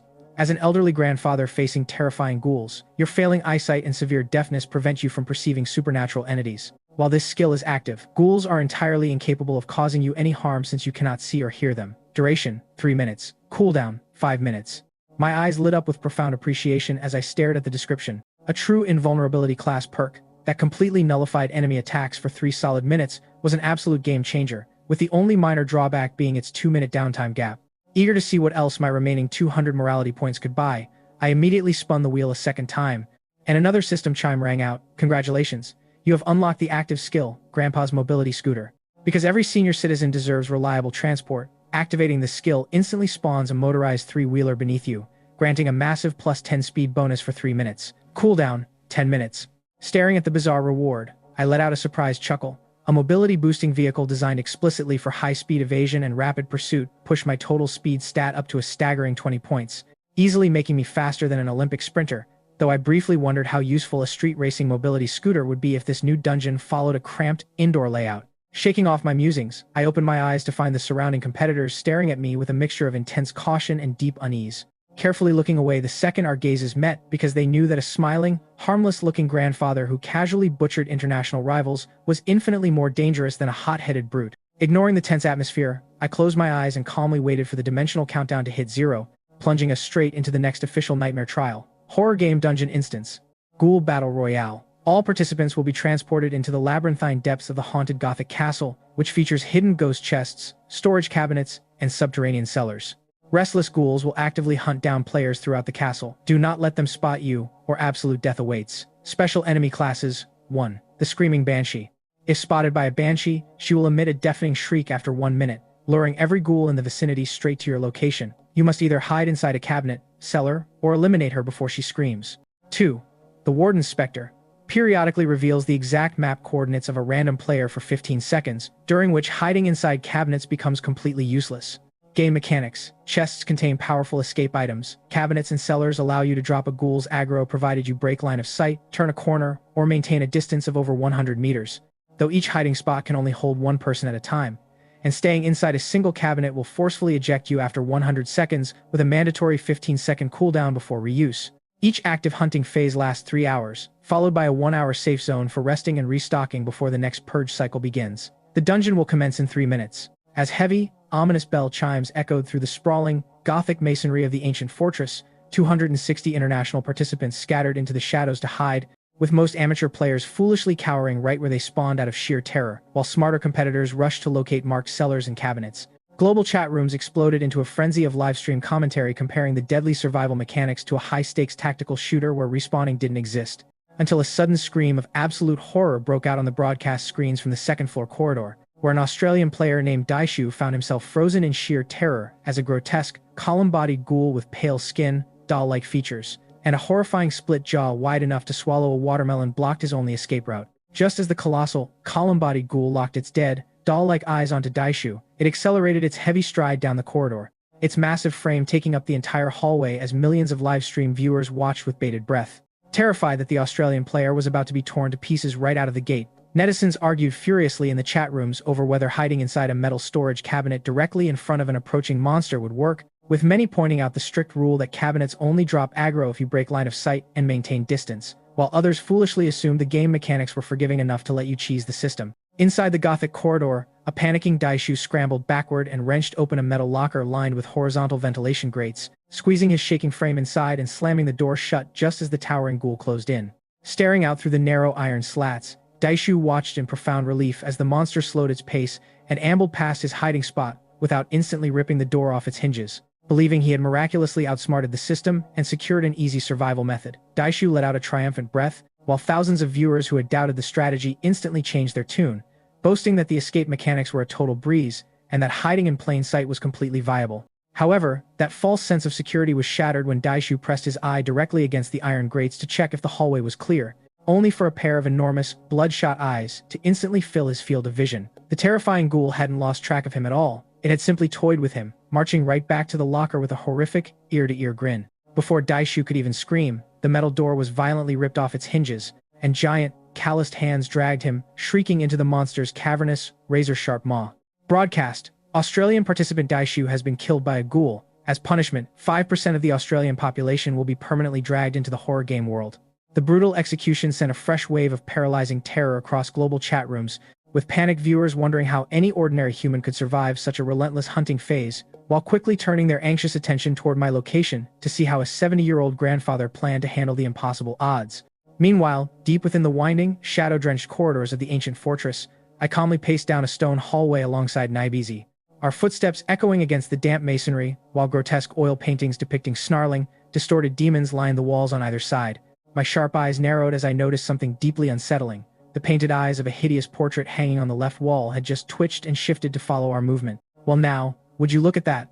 I muttered under my breath, casting a sidelong glance at the animated artwork with a mixture of amusement and mild curiosity, while Naibizi instantly tensed up beside me, her muscles coiling like a spring as she prepared to bolt at the first sign of danger. According to the mental layout of the castle map I had summoned into my mind, the nearest marked hiding cellar was located just around the corner, inside a vacant guard chamber, putting us only a few dozen paces away from safety if any of these painted monstrosities decided to step right out of their frames. Sensing that Naibizi was mentally sizing me up and desperately hoping to shove me into the front line to absorb the danger while she looted the room or bolted for safety, I patted my scrawny chest with theatrical bravado, making a hollow thumping sound as if my ribs might literally rattle apart. Trying to use an old man as a human shield, are we? Little does she know I'm essentially a walking cheat code with a motorized mobility scooter and an invulnerability bubble in my back pocket. Across the globe, my home country's live-stream chat rooms erupted into chaotic debates once again, with half the viewers screaming that I had lost my mind trying to show off for a pretty teammate, while the wiser fans chuckled and reminded everyone of my legendary track record for turning tables on manipulative fools. Ignoring the digital noise, I shoved the heavy wooden door wide open, revealing an eerie, cavernous art studio littered with dozens of canvas paintings depicting the exact same grotesque, multi-eyed demon from various distorted angles. Right in the dead center of the room stood a towering wooden easel, flanked by a lanky, pale-skinned painter ghoul, whose 6 unnaturally long fingers on each hand clutched a brush and a palette with horrifying dexterity. The monster's face was a nightmarish asymmetrical disaster, one eye planted high up near its forehead, the other drooping low by its jaw, and a collapsed nose skewed entirely to the left, making it overwhelmingly obvious that the self-obsessed wretch spent all its time painting self-portraits. However, what instantly set my capitalist heart ablaze wasn't the creepy artwork, but the gleaming, silver-plated mystery treasure chest resting directly underneath the painter's stool. "Oh, Daddy wants that box. Well now, let's figure out a way to snatch that chest together," I whispered out of the side of my mouth, turning around to formulate a tactical plan with my partner, only to find that Naibizi had already abandoned ship, leaving behind nothing but a blur of motion as she sprinted at full speed down the hallway in a desperate bid to secure the nearest hiding cabinet for herself. "Old man, you're on your own," she screamed over her shoulder, fully expecting me to get shredded to pieces while she bought herself enough breathing room.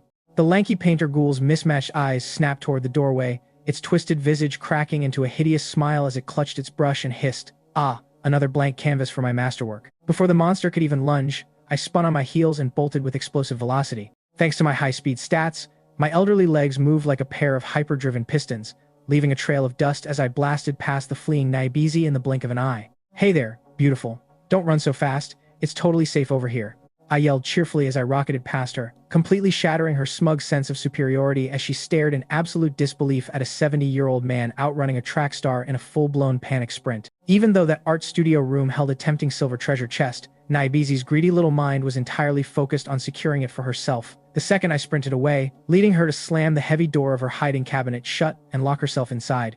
When I came careening around the corner only to find my nearest escape route blocked by a locked metal door with my own pursuer snapping at my heels, global chat rooms erupted into a frenzy of panic and cruel gloating, with millions of viewers screaming that the 70-year-old grandfather had finally sealed his own doom by trying to play the heroic protector for a selfish woman.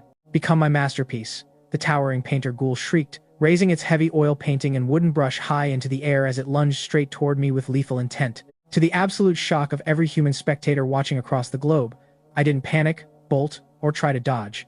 Instead, I simply stood my ground, casually picking my ear with a yellowed fingernail and staring blankly into space as if I were completely deaf and blind to the nightmarish monster towering right over me. System notification, shady morality points plus 50. Inside the cramped cabinet down the hall, Naibizi peeked through the ventilation grates with a smug, anticipatory grin, waiting to watch the old man get sliced into ribbons. But the painter ghoul suddenly froze dead in its tracks, its mismatched eyes blinking in sheer, profound confusion as its brain completely short-circuited under the influence of my newly unlocked feeble ignorance skill, utterly baffled as to why its supernatural senses couldn't perceive or lock onto the deaf, blind senior citizen standing right in front of it.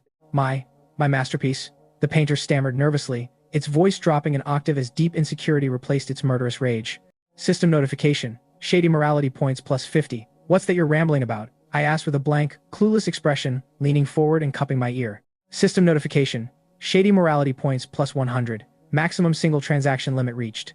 Completely bewildered and thoroughly unnerved by my utter lack of reaction, the painter ghoul let out a frustrated grunt, turned around on its heel, and aimlessly marched back down the corridor, leaving behind a bewildered Naibizi whose jaw had just hit the floor of her hiding box. Millions of netizens watching the live stream lost their minds, spamming the chat rooms with endless rows of question marks and sheer disbelief as they realized my absurd, antisocial skill had completely broken the horror game's logic yet again. Without missing a beat, I pivoted on my heel, flashed a wickedly mischievous grin, and marched straight toward Naibizi's hiding spot. Cupping my hands around my mouth, I bellowed at the top of my lungs to wake the retreating painter ghoul. "Hey, over there, you looking for a masterpiece?" The painter spun back around instantly, its eyes locking onto the hallway. At the exact same microsecond, I reached out with both hands and wrenched the cabinet door wide open, revealing a wide-eyed, utterly terror-stricken Naibizi cowering inside.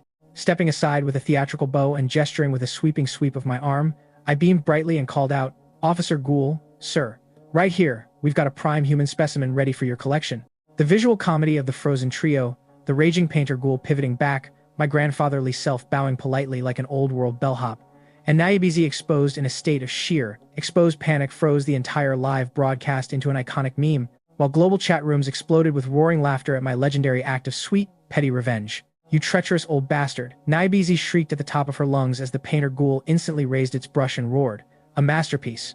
Realizing she had been completely sold out, Naibizi scrambled out of the cabinet like a startled cat and bolted around the corner toward the next hallway, with the lanky painter charging furiously after her in a desperate sprint to claim its canvas. Left entirely alone in the quiet corridor, I brushed off my shoulders with a satisfied chuckle, hummed a cheerful little tune, and strolled right back into the empty art studio.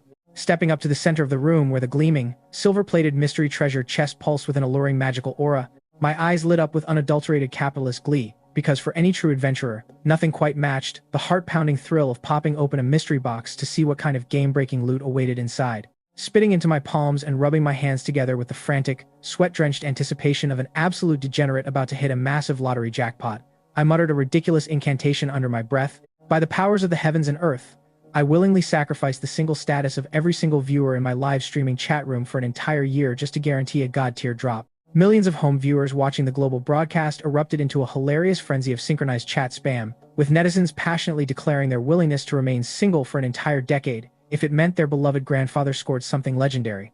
Ask not what the country can do for you. Ask what 10 years of virginity can do for the national treasure chest. Even viewers who already had girlfriends enthusiastically volunteered their relationship status to the altar of national glory, creating a tidal wave of collective psychic resonance as I grinned from ear to ear and ripped the heavy lid off the silver-plated mystery chest. System notification. Congratulations. You have obtained a B-tier prop, the unfinished painting. Description. A masterwork left incomplete by the resident painter ghoul, capable of trapping and sealing any standard or special ghoul entirely within the canvas for a duration of 15 seconds. Single use only. Well now, an isolation class crowd control prop? Not bad at all, I muttered with a satisfied nod, slipping the canvas into my pocket. This single-use item was an absolute lifesaver, serving as the ultimate bridge to cover the cooldown gaps of my feeble ignorance and grandpa's mobility scooter skills. The only minor flaw was its one-time durability, meaning I had to save it for a genuinely critical moment. Standing up and dusting off my knees, I checked the castle layout and noticed that Naibizi's survival status hadn't vanished from the player roster yet, proving that the cunning woman had enough tricks up her sleeve to give the painter ghoul the slip. But if she managed to shake off her pursuer, the painter would undoubtedly circle back to its desecrated art studio, making my continued presence there an invitation to a very messy death. Stepping briskly out of the room, I navigated the labyrinthine, square-loop architecture of the Gothic fortress, deliberately heading northwest, while Naibizi and the painter ghoul tangled in the southeast corner. Checking my mental map, I saw a spiral staircase just 100 meters ahead leading up to the second floor and down to the subterranean cellars.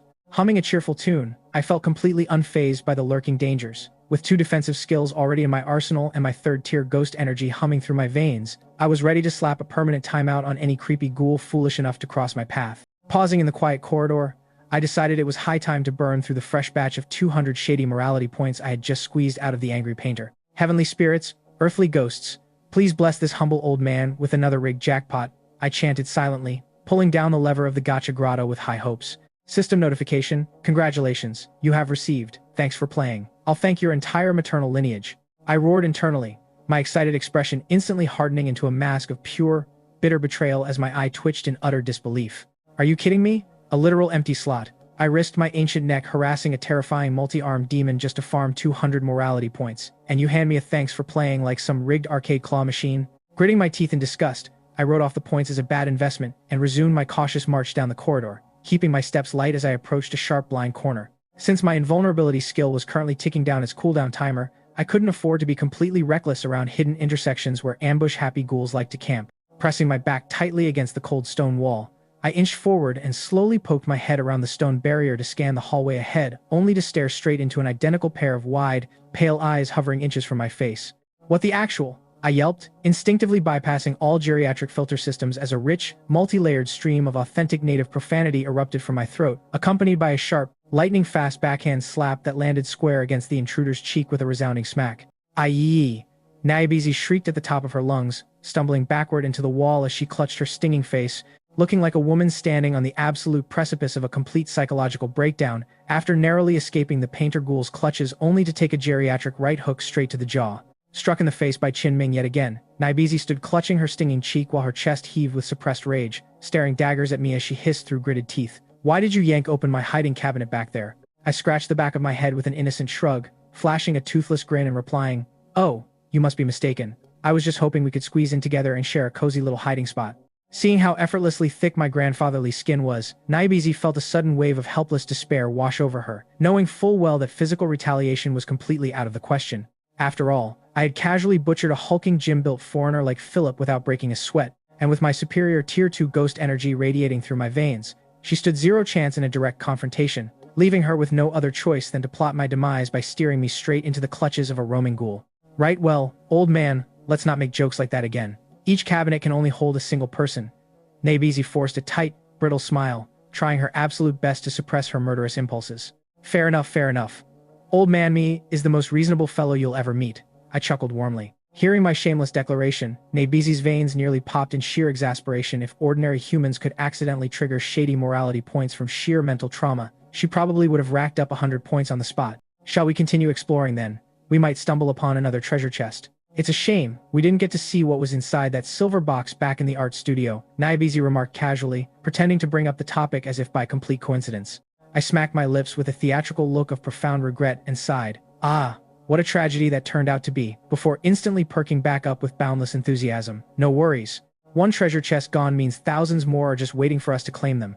My masterclass in over-the-top acting sent waves of riotous laughter rippling across the live-streaming chat rooms, with netizens spamming comments about how the poor Japanese woman was going to pop a blood vessel from sheer frustration while remaining entirely oblivious to the fact that the silver box was safely stashed inside my own pocket. Presently, we reached a major crossroads inside the fortress. We could either head upstairs to the second floor, descend into the creepy subterranean basements, or venture out through the courtyard doors into the sprawling, overgrown labyrinth garden. Nabezi paused for a moment before suggesting, "Old man, why don't we check out the maze garden? At least there aren't any enclosed rooms or hidden blind spots to worry about out there."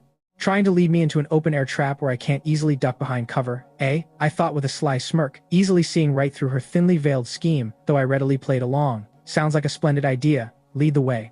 Stepping out into the sprawling outdoor maze constructed of towering, twisting green hedges, we exchanged a brief glance and ventured deep into the winding pathways. Thankfully, we didn't have to worry about getting permanently lost since our mental maps were fully synced, but the exact second I pulled up my holographic map to check our coordinates, a cold, robotic voice echoed directly inside my head. "Warning, you have been marked by the special entity, the Warden Spectre. Your exact geographic coordinates have been exposed to all roaming ghouls and active players for the next 15 seconds. During this period, hiding inside cabinets is strictly prohibited. Due to the presence of a companion, your marker duration has been increased by an additional 30 seconds.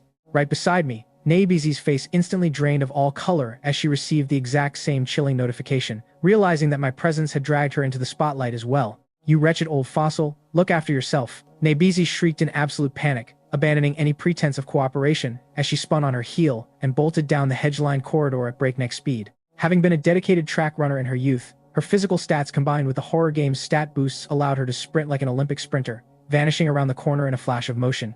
Back in the real world, millions of Long Country citizens watched the sudden broadcast alert and broke out in cold sweats, screaming at their screens as they realized I was completely exposed in an open-air labyrinth surrounded by invisible hunting ghouls with nowhere to run.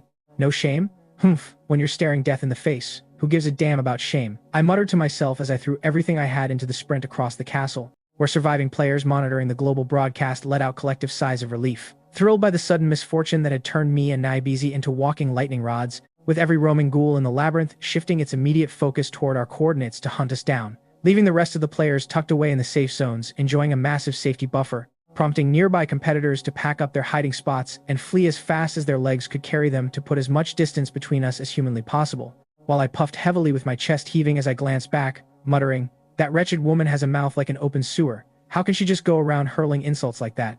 Right before a bizarre, hair-raising cackle echoed from just 10 meters behind me, sending a violent jolt of adrenaline straight down my spine as I whipped my head around to catch sight of a grotesque human-headed spider scuttling across the hedge path.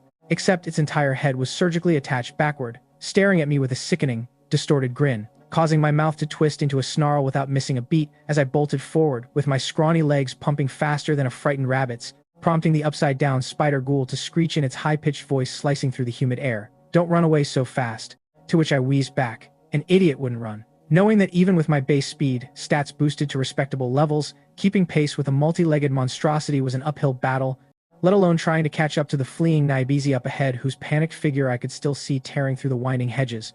Having initially considered ducking into a hiding cabinet before the terrifying restriction of the Warden's Spectre marker combined with the lingering paranoia that a certain old man might throw open her door to feed her to the ghouls left her with no alternative other than raw, unadulterated endurance running, where she could only pray that no fresh ghouls were waiting to ambush her around the next corner, since our shared beacon had lit us up like Christmas trees for every monster in the zone. leading her to curse viciously in her heart, "Die already, you senile old freak," hoping that my sudden demise would immediately clear her own threat status and let her slide back into safety once the timer expired. Though when she cast a nervous glance backward over her shoulder, her blood ran cold as she suddenly realized she didn't want me to die quite yet, because trailing closely behind my heels was an apocalyptic swarm of howling, malformed ghouls so massive it made her scalp tingle with absolute dread, making her thankful that my slow elderly frame was acting as a colossal meat shield that absorbed 99% of the monster's aggro, while she poured on an extra burst of speed, and threw back a frantic warning shout, "Hey, old man, you better run faster and make sure you don't drop dead too soon. If you kick the bucket too early, all these bloody monsters are going to pivot straight onto me," prompting me to take a quick peek over my shoulder at the nightmarish parade of horrors hot on my tail, thankfully led still by that creepy human-headed spider whose 8 hairy legs gave it terrifying traction across the garden dirt, making me briefly think about unleashing my special skills before a quick mental check showed they were still grayed out on my interface, entirely useless for a multi-target crisis of this scale, as the spider ghoul closed the gap by the second, with its spine-chilling cackles digging straight into my eardrums and threatening to shred my sanity. While back in the real world, millions of viewers watching the Long Country live stream held their breath in absolute agony, whispering, "Oh no, the old man is losing distance. Is this really the end of the line? Damn, that selfish Japanese woman for sprinting away and leaving our national treasure to fend for himself with zero respect for his elderly joints. Why isn't he using any skills? Didn't he just unlock a bunch of new tricks? Idiot, are you blind? Those skills only work on single targets. Look at the swarm of dozens of ghouls riding his coattails. Even 10 skills couldn't bail him out of this mess. All he can do is pray to his ancestors and run like hell. Wait, why isn't he trying to scam them? Didn't he love setting up shop and extorting ghouls in the last dungeon? Are you nuts? These ghouls are twice as aggressive and completely bloodlusted in a battle royale. If he stops to drop a ghost scale now, he'll be turned into minced meat before he can even blink." Inside the nightmare realm where my lungs felt like they were actively scorching from the inside out, the dense, supernatural corruption of the ghost energy-infused air burning my throat with every desperate gulp of oxygen, while my feeble ignorance skill was still ticking down its agonizing cooldown, and the spider ghoul was practically snapping at my heels, ready to impale me with its razor-sharp limbs, causing me to grit my yellow teeth as I realized I had reached the absolute edge of the cliff with only one option left in my arsenal. The ultimate urban menace, the vehicle of choice for elderly renegades who drove without licenses, dominated narrow sidewalks with absolute impunity, and treated traffic laws like polite suggestions. The legendary, indomitable, pedestrian-terrorizing masterpiece known across the streets as the Grandpa's Mobility Scooter. Designed for reckless seniors who had nothing left to lose and everything to gain from a high-stakes insurance payout, this mechanical chariot was the undisputed king of vehicular nuisance, perfectly built to crush obstacle courses and leave chaos in its wake as I roared aloud, "Come forth, my trusty steed." I let out a thunderous, soul-shaking roar that tore through the heavy air and instantly froze the onlookers back in the Dragon Country, while the livestream chat room completely short-circuited into a state of sheer, unadulterated shock. Right before everyone's terrified eyes, my physical body flickered and materialized straight into the driver's seat of an absolute mechanical marvel, which happened to be a crimson electric three-wheeler straight out of a suburban neighborhood. This glorious chariot featured a traditional handlebar-style steering mechanism, a quaint little windshield, and 2 pathetic miniature fans humming away to keep me cool while traversing the depths of absolute nightmare fuel. I immediately cranked the throttle with an expert twist, realizing with immense satisfaction that this elderly mobile possessed enough raw, unadulterated speed to comfortably outrun my own creaky joints. The entire chat feed instantly exploded into a chaotic hurricane of disbelief, with viewers questioning whether they had finally lost their minds after watching a senior citizen joyriding a grocery getter through a supernatural death zone. Some poor soul screamed in all caps asking why on earth there was an electric tricycle in a horror game, while others hilariously pointed out that this might just be the most practical survival skill ever witnessed in human history. After all, who needs ancient martial arts or tactical firearms when you can simply summon a localized neighborhood commuter vehicle to effortlessly motor your way past the underworld? It turns out that my ridiculous summon wasn't just a fever dream, but a game-breaking supernatural ability that guaranteed a fast pass away from any terrifying monster foolish enough to chase me. Up ahead in the labyrinthine corridors, Yukino Shirako suddenly froze in place upon hearing an utterly bizarre, mechanical buzzing sound echoing from directly behind them. Turning around in sheer bewilderment, their worldview completely fractured into a million tiny pieces as they stared at a motorized tricycle aggressively cruising through the underworld like it was a Sunday trip to the local market. I casually drifted the vehicle closer, rolled down the dusty window with a cheeky grin, and offered a friendly ride while glancing back at the horde of bloodthirsty ghouls closing the gap.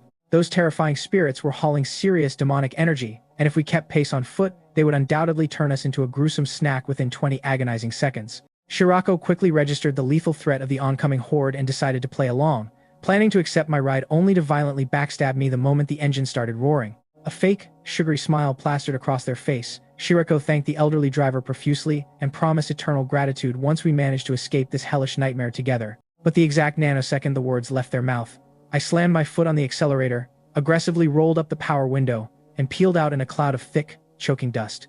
Left coughing violently on the exhaust fumes in the middle of nowhere, Shirako shrieked a string of absolute profanities and realized they had just been played like an absolute fiddle. With the vengeful spirits now towering right behind them, Shirako abandoned all thoughts of revenge and immediately broke into a full-blown Olympic sprint for absolute dear life.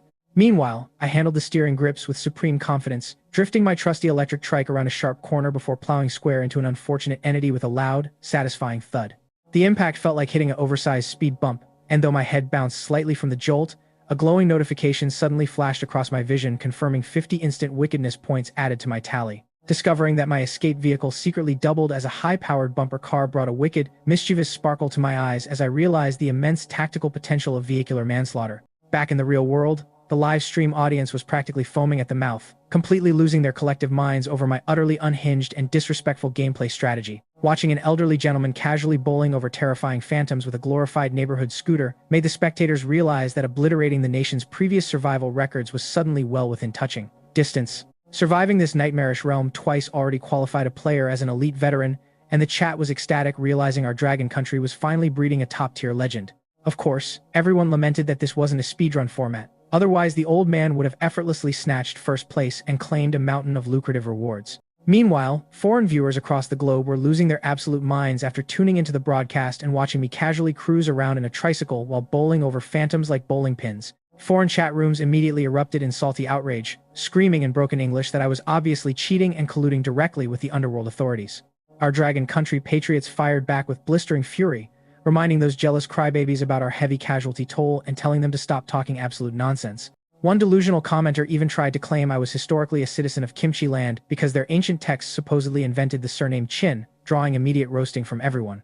Amidst the international dumpster fire of comments, simps were weeping because I had previously ditched Yukino Shirako, threatening eternal vengeance if their precious goddess suffered a single scratch.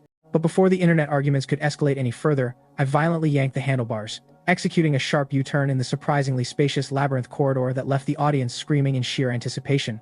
The poor roly-poly ghost who had just managed to stagger back to its feet was instantly launched into the stratosphere for a second time by my front bumper. A glowing system notification popped up, flashing 100 instant wickedness points, joyfully declaring that I had officially hit the maximum single-hit acquisition limit. The bewildered phantom shrieked in absolute rage, only to watch the window roll down and reveal my delightfully crooked grin as I offered a sarcastic apology blaming my terrible eyesight for another 50 wickedness points. Ever since discovering that verbal harassment generated free wickedness points, my mouth had become an absolute weapon of mass, psychological destruction that I simply could not control. Cruising at a blistering 50 miles per hour, my trusty electric chariot tore back down the corridor, though the tight maze walls prevented me from pushing the throttle to its absolute mechanical limit. Up ahead, Yukino Shirako was moments away from total despair, their previous escape skill completely burnt out from an earlier encounter, leaving them entirely defenseless against the rapidly approaching horde of hungry ghouls. Just as death seemed certain and the terrifying jaws of the underworld closed in, Shirako looked up in utter shock to see my electric trike roaring back in their direction. Could this stubborn old man actually be coming back to rescue me?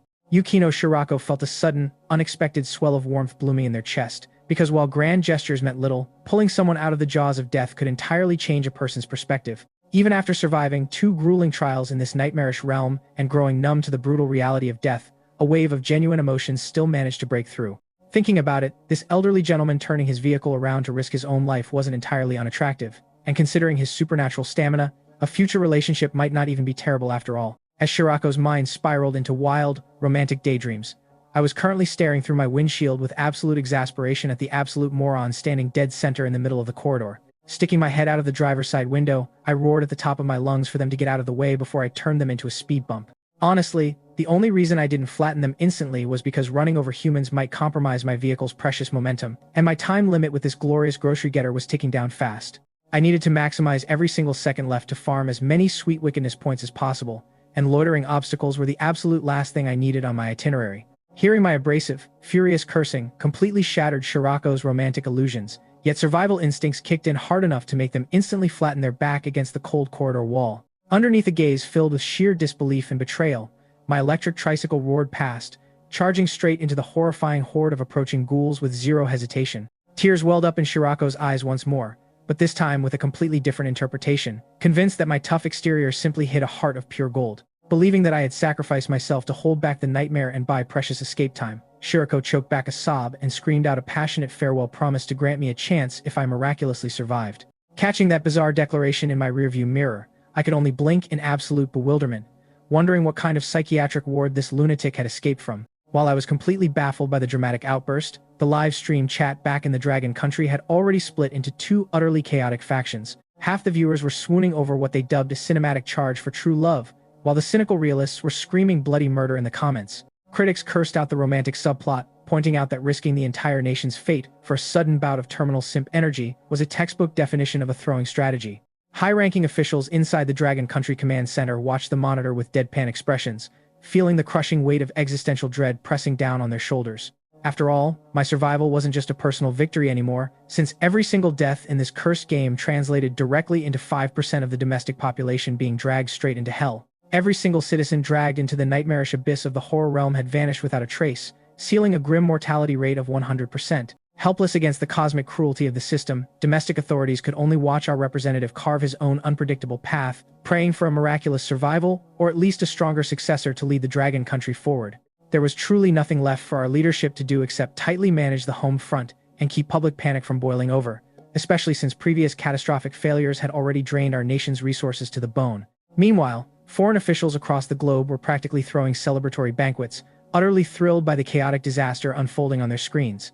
After being left utterly humiliated by the old man's terrifying dominance in the previous trial, those jealous rivals were now cackling with absolute glee, convinced that this blatant display of lust and foolishness meant the Dragon Country was finally doomed. They leaned back in their luxury command chairs with bowls of popcorn, eagerly waiting to watch the legendary geezer meet a pathetic and gruesome end. Of course, I remained completely oblivious to the global commentary concert broadcasting my every move, entirely laser-focused on the terrifying pack of ghouls swarming straight toward my windshield. I needed to test whether my trusty electric chariot could plow through this entire horde at a blistering 60 miles per hour, execute a clean tactical U-turn, and systematically reverse crush them for maximum emotional damage and wickedness points before peeling out into the sunset. This was the ultimate multi-step master plan of psychological warfare, flawlessly balancing high-speed farming with the urgent demands of a high-stakes death race. To guarantee absolute dominance, I slammed my foot down further, twisting the throttle until the digital dashboard proudly flashed a staggering top speed of 90 miles per hour.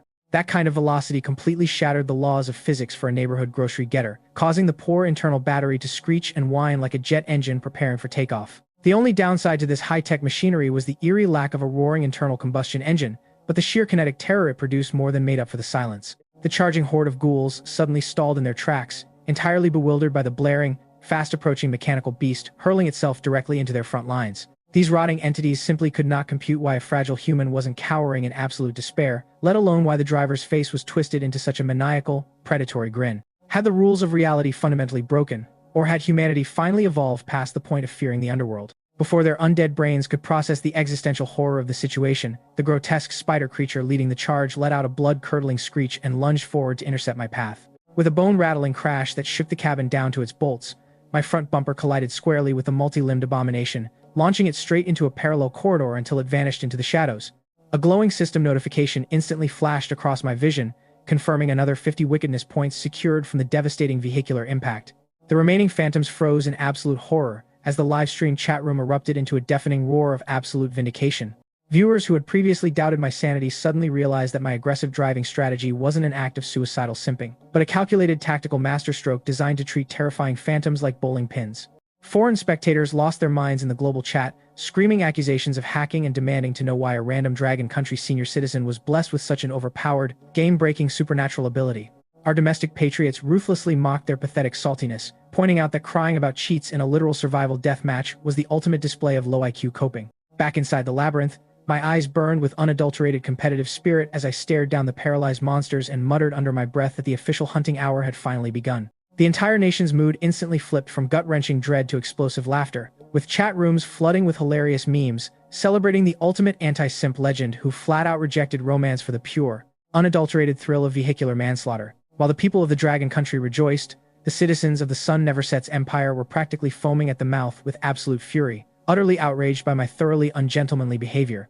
Those self-proclaimed paragons of etiquette shrieked that kicking their precious goddess and abandoning her to a gruesome fate completely violated every known standard of civilized sportsmanship. Foreign chat rooms flooded with dramatic vows of eternal vengeance, with delusional simps even suggesting that their beloved goddess should execute me on sight for being a malicious, witch-spawned senior citizen. Meanwhile, completely oblivious to the international meltdown happening outside, I stood with my hands clasped behind my back, cheerfully declaring that today was an absolute holiday for a shopping spree. Having accumulated a sweet total of 1,600 wickedness points, I secured enough currency for 8 consecutive system draws and squeezed into a sturdy supply cabinet to gamble in peace.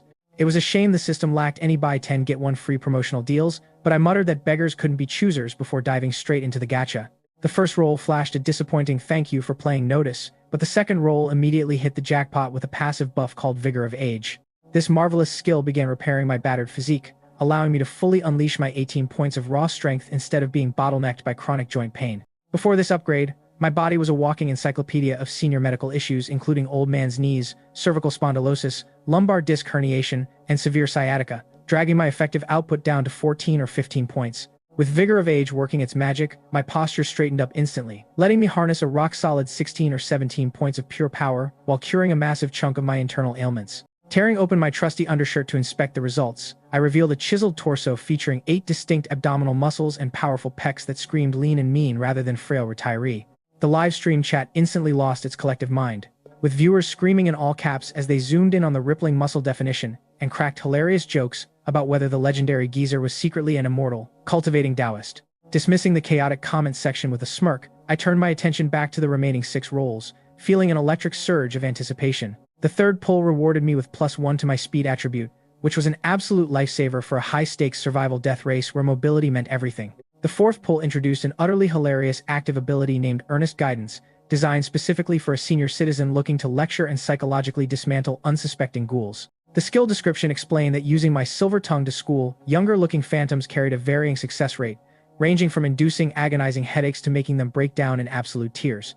Even if a lecture failed and accidentally enraged a ghost, my existing defensive perks provided more than enough fault tolerance to laugh off the consequences. It felt right at home with the ultimate elder system, reminding me of those formidable elderly neighborhood committee members back in the village who could lecture anyone into a state of existential dread.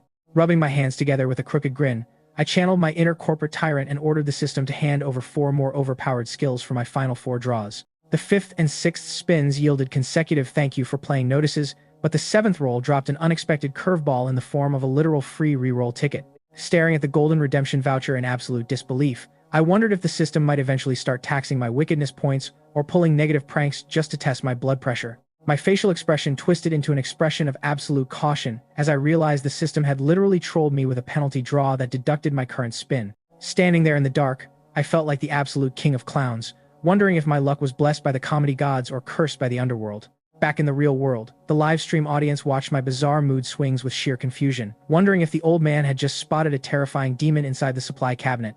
While the chat room debated wildly about whether a supreme boss ghost was lurking nearby, my internal timer was rapidly ticking down toward the mandatory eviction mark. Just as I prepared to shove the cabinet door open, I instinctively peered through the wooden slats of the observation window and froze in cold, paralyzing shock. Standing directly in front of my hiding spot was a nightmare incarnate, a female phantom draped in flowing white burial robes with neatly combed black hair, featuring deceptively normal and even somewhat delicate facial features. However, her mouth hung permanently unhinged in a giant crescent shape, revealing rows of razor-sharp teeth surrounding a bottomless, pitch-black void where her tongue should have been. The Dragon Country spectators collectively gasped as the camera angle caught the terrifying entity outside, with panicking viewers arguing whether my skills were enough to survive an ambush. Remembering the classified database of paranormal entities, I instantly identified this terrifying visitor as the infamous Screaming Banshee, a special class ghoul known for devastating sonic attacks. A bitter smile tugged at the corner of my lips before I suddenly recalled that this particular horror took a full minute to wind up its lethal vocal cords before unleashing hell. 1 whole minute was an eternity for a tactical mastermind, and as long as I blinded her senses before the shriek dropped, this creature was practically harmless compared to the relentless tracking phantoms. Without hesitation, I activated my fading perception skill, which acted as a supernatural cloaking device that completely blinded spirits to my sight and sound by mimicking the harmless presence of an old, senile retiree. At that exact moment, the cabinet door popped open automatically as the system threatened instant elimination for overstaying my welcome inside the hiding spot. The Banshee's head snapped toward the noise instantly, her delicate eyes flashing with supernatural light as she peered into the wooden box, only to find it completely empty due to my skill shielding me from perception.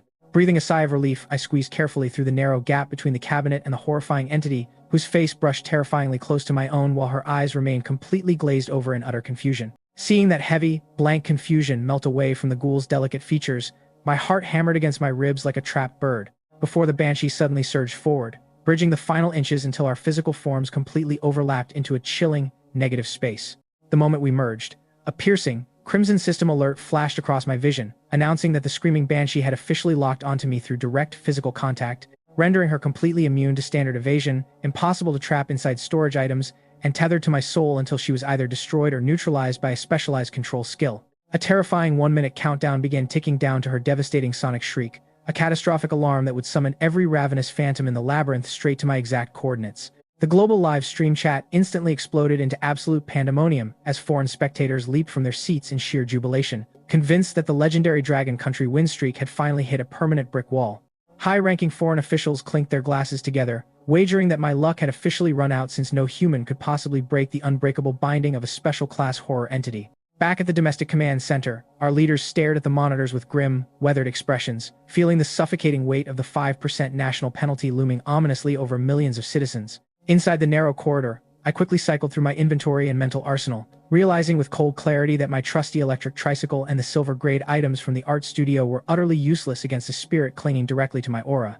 Speed was meaningless when the monster was stitched to your very shadow, and brute force was out of the question since I lacked the supernatural firepower to obliterate a high-tier apparition. Just as despair threatened to cloud my tactical thinking, a sudden flash of inspiration illuminated my mind as I remembered the newly unlocked earnest guidance skill, resting comfortably in my system panel. This silver-tongued ability was designed specifically for a seasoned neighborhood elder to lecture and psychologically dismantle stubborn individuals, carrying a random assortment of effects ranging from agonizing headaches to emotional breakdowns. Of course, using it carelessly on a vengeful phantom carried the severe risk of enraging her into an immediate, ear-shattering shriek. But when you are already standing at the edge of an execution cliff, playing it safe is the fastest way to die. Summoning the formidable aura of a veteran community committee chairman who had spent decades reprimanding rebellious youth and gossiping neighbors, I cleared my throat and prepared to deliver a verbal beatdown that would make even the underworld think twice about messing with a senior citizen. If that horrifying shriek finally tore through the air, drawing a massive horde of ravenous ghouls straight to my location, not even a miracle worker could pull me out alive.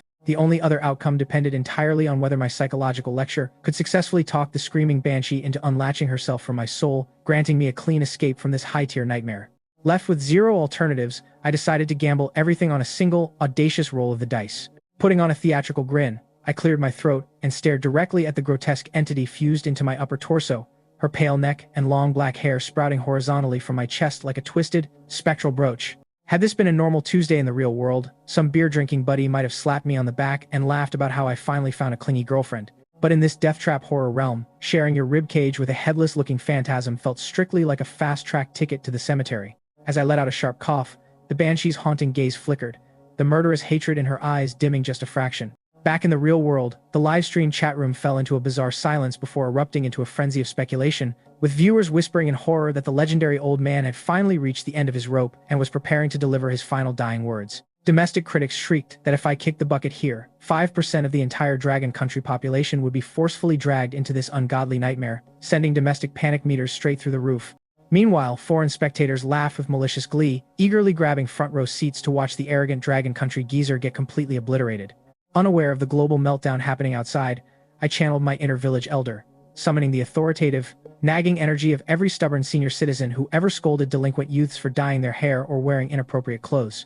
Pointing a single finger right at her nose, I launched into my earnest guidance monologue with absolute conviction. Listen here, young lady, what kind of behavior is this for a respectable woman? Have you no shame pressing your entire upper body straight against an old man old enough to be your grandfather? Men and women aren't supposed to touch so casually. And look at us now, we're practically glued together. Have you completely lost your dignity and your modesty? To my absolute amazement, the silver-tongued neighborhood committee buff kicked in with devastating psychological efficiency, completely short-circuiting the banshee's supernatural instincts.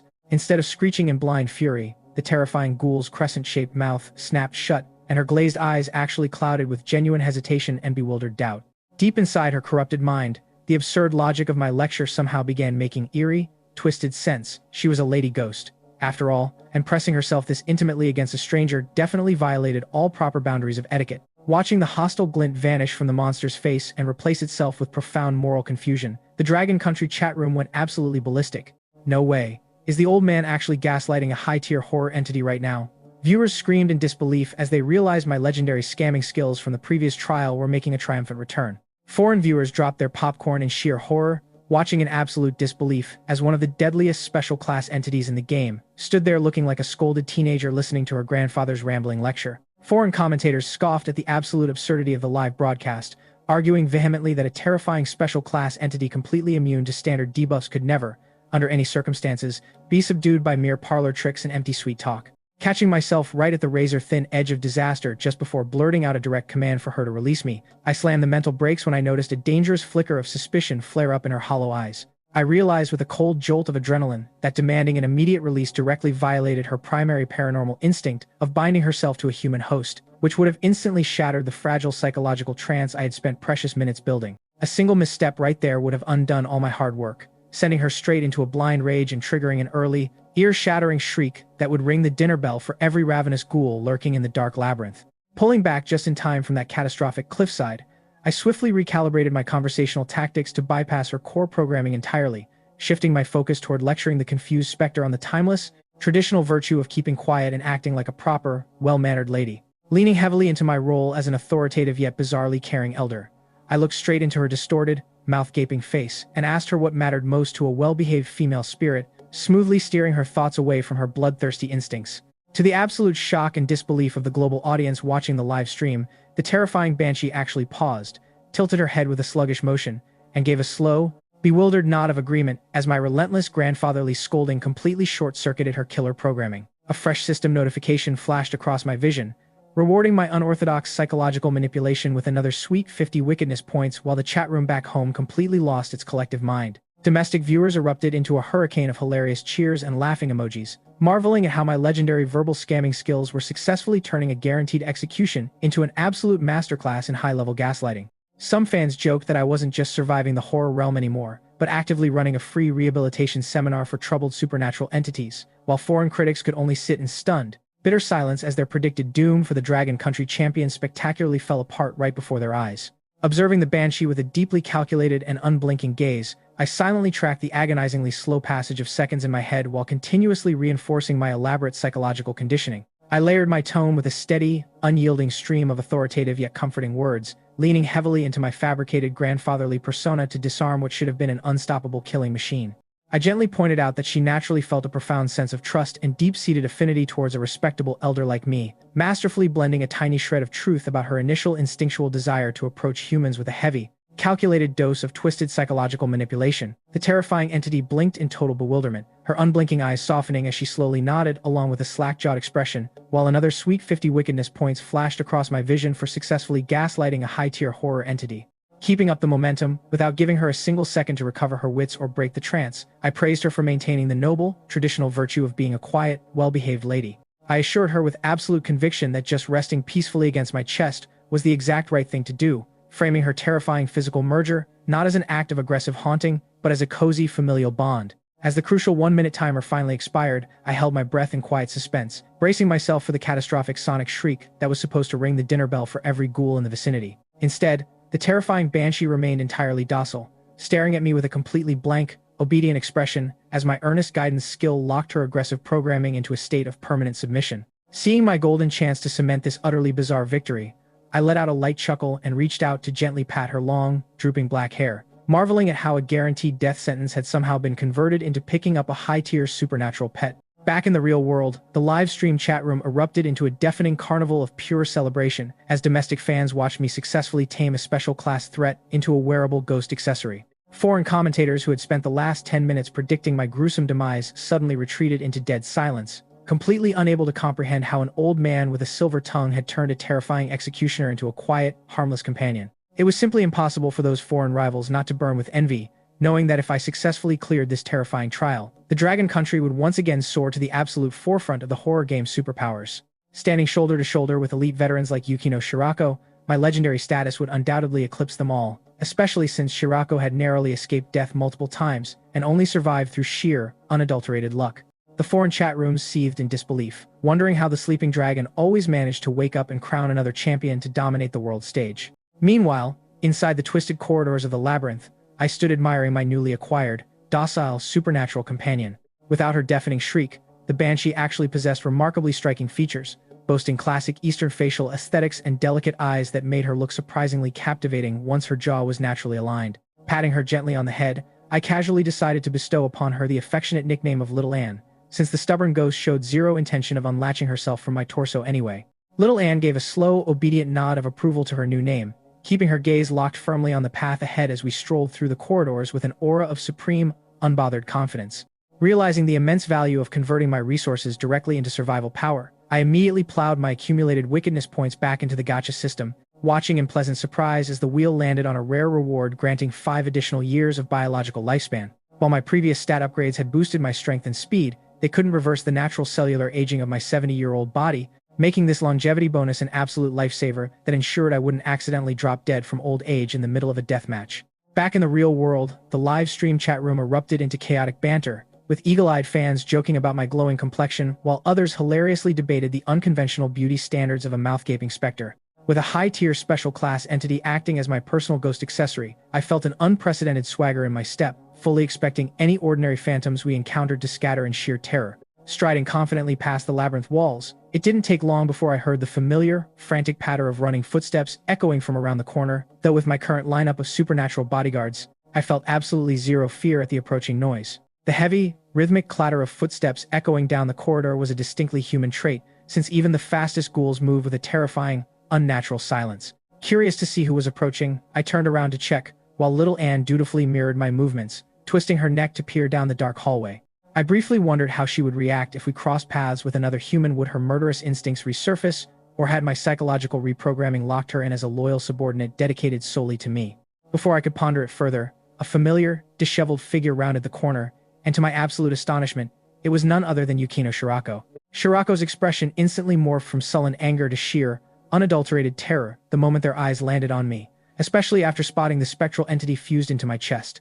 I couldn't help but marvel at this person's cockroach-like resilience, genuinely surprised that they had somehow survived being abandoned right in front of a horde of bloodthirsty phantoms. It turned out that after I peeled out, those ghouls had completely ignored Shirako and charged right past, allowing the frightened competitor to scramble into a hidden cellar and wait out the storm. But meeting me again here felt like a cosmic joke, and Shirako looked ready to commit murder until they noticed the nightmarish face resting against my ribcage.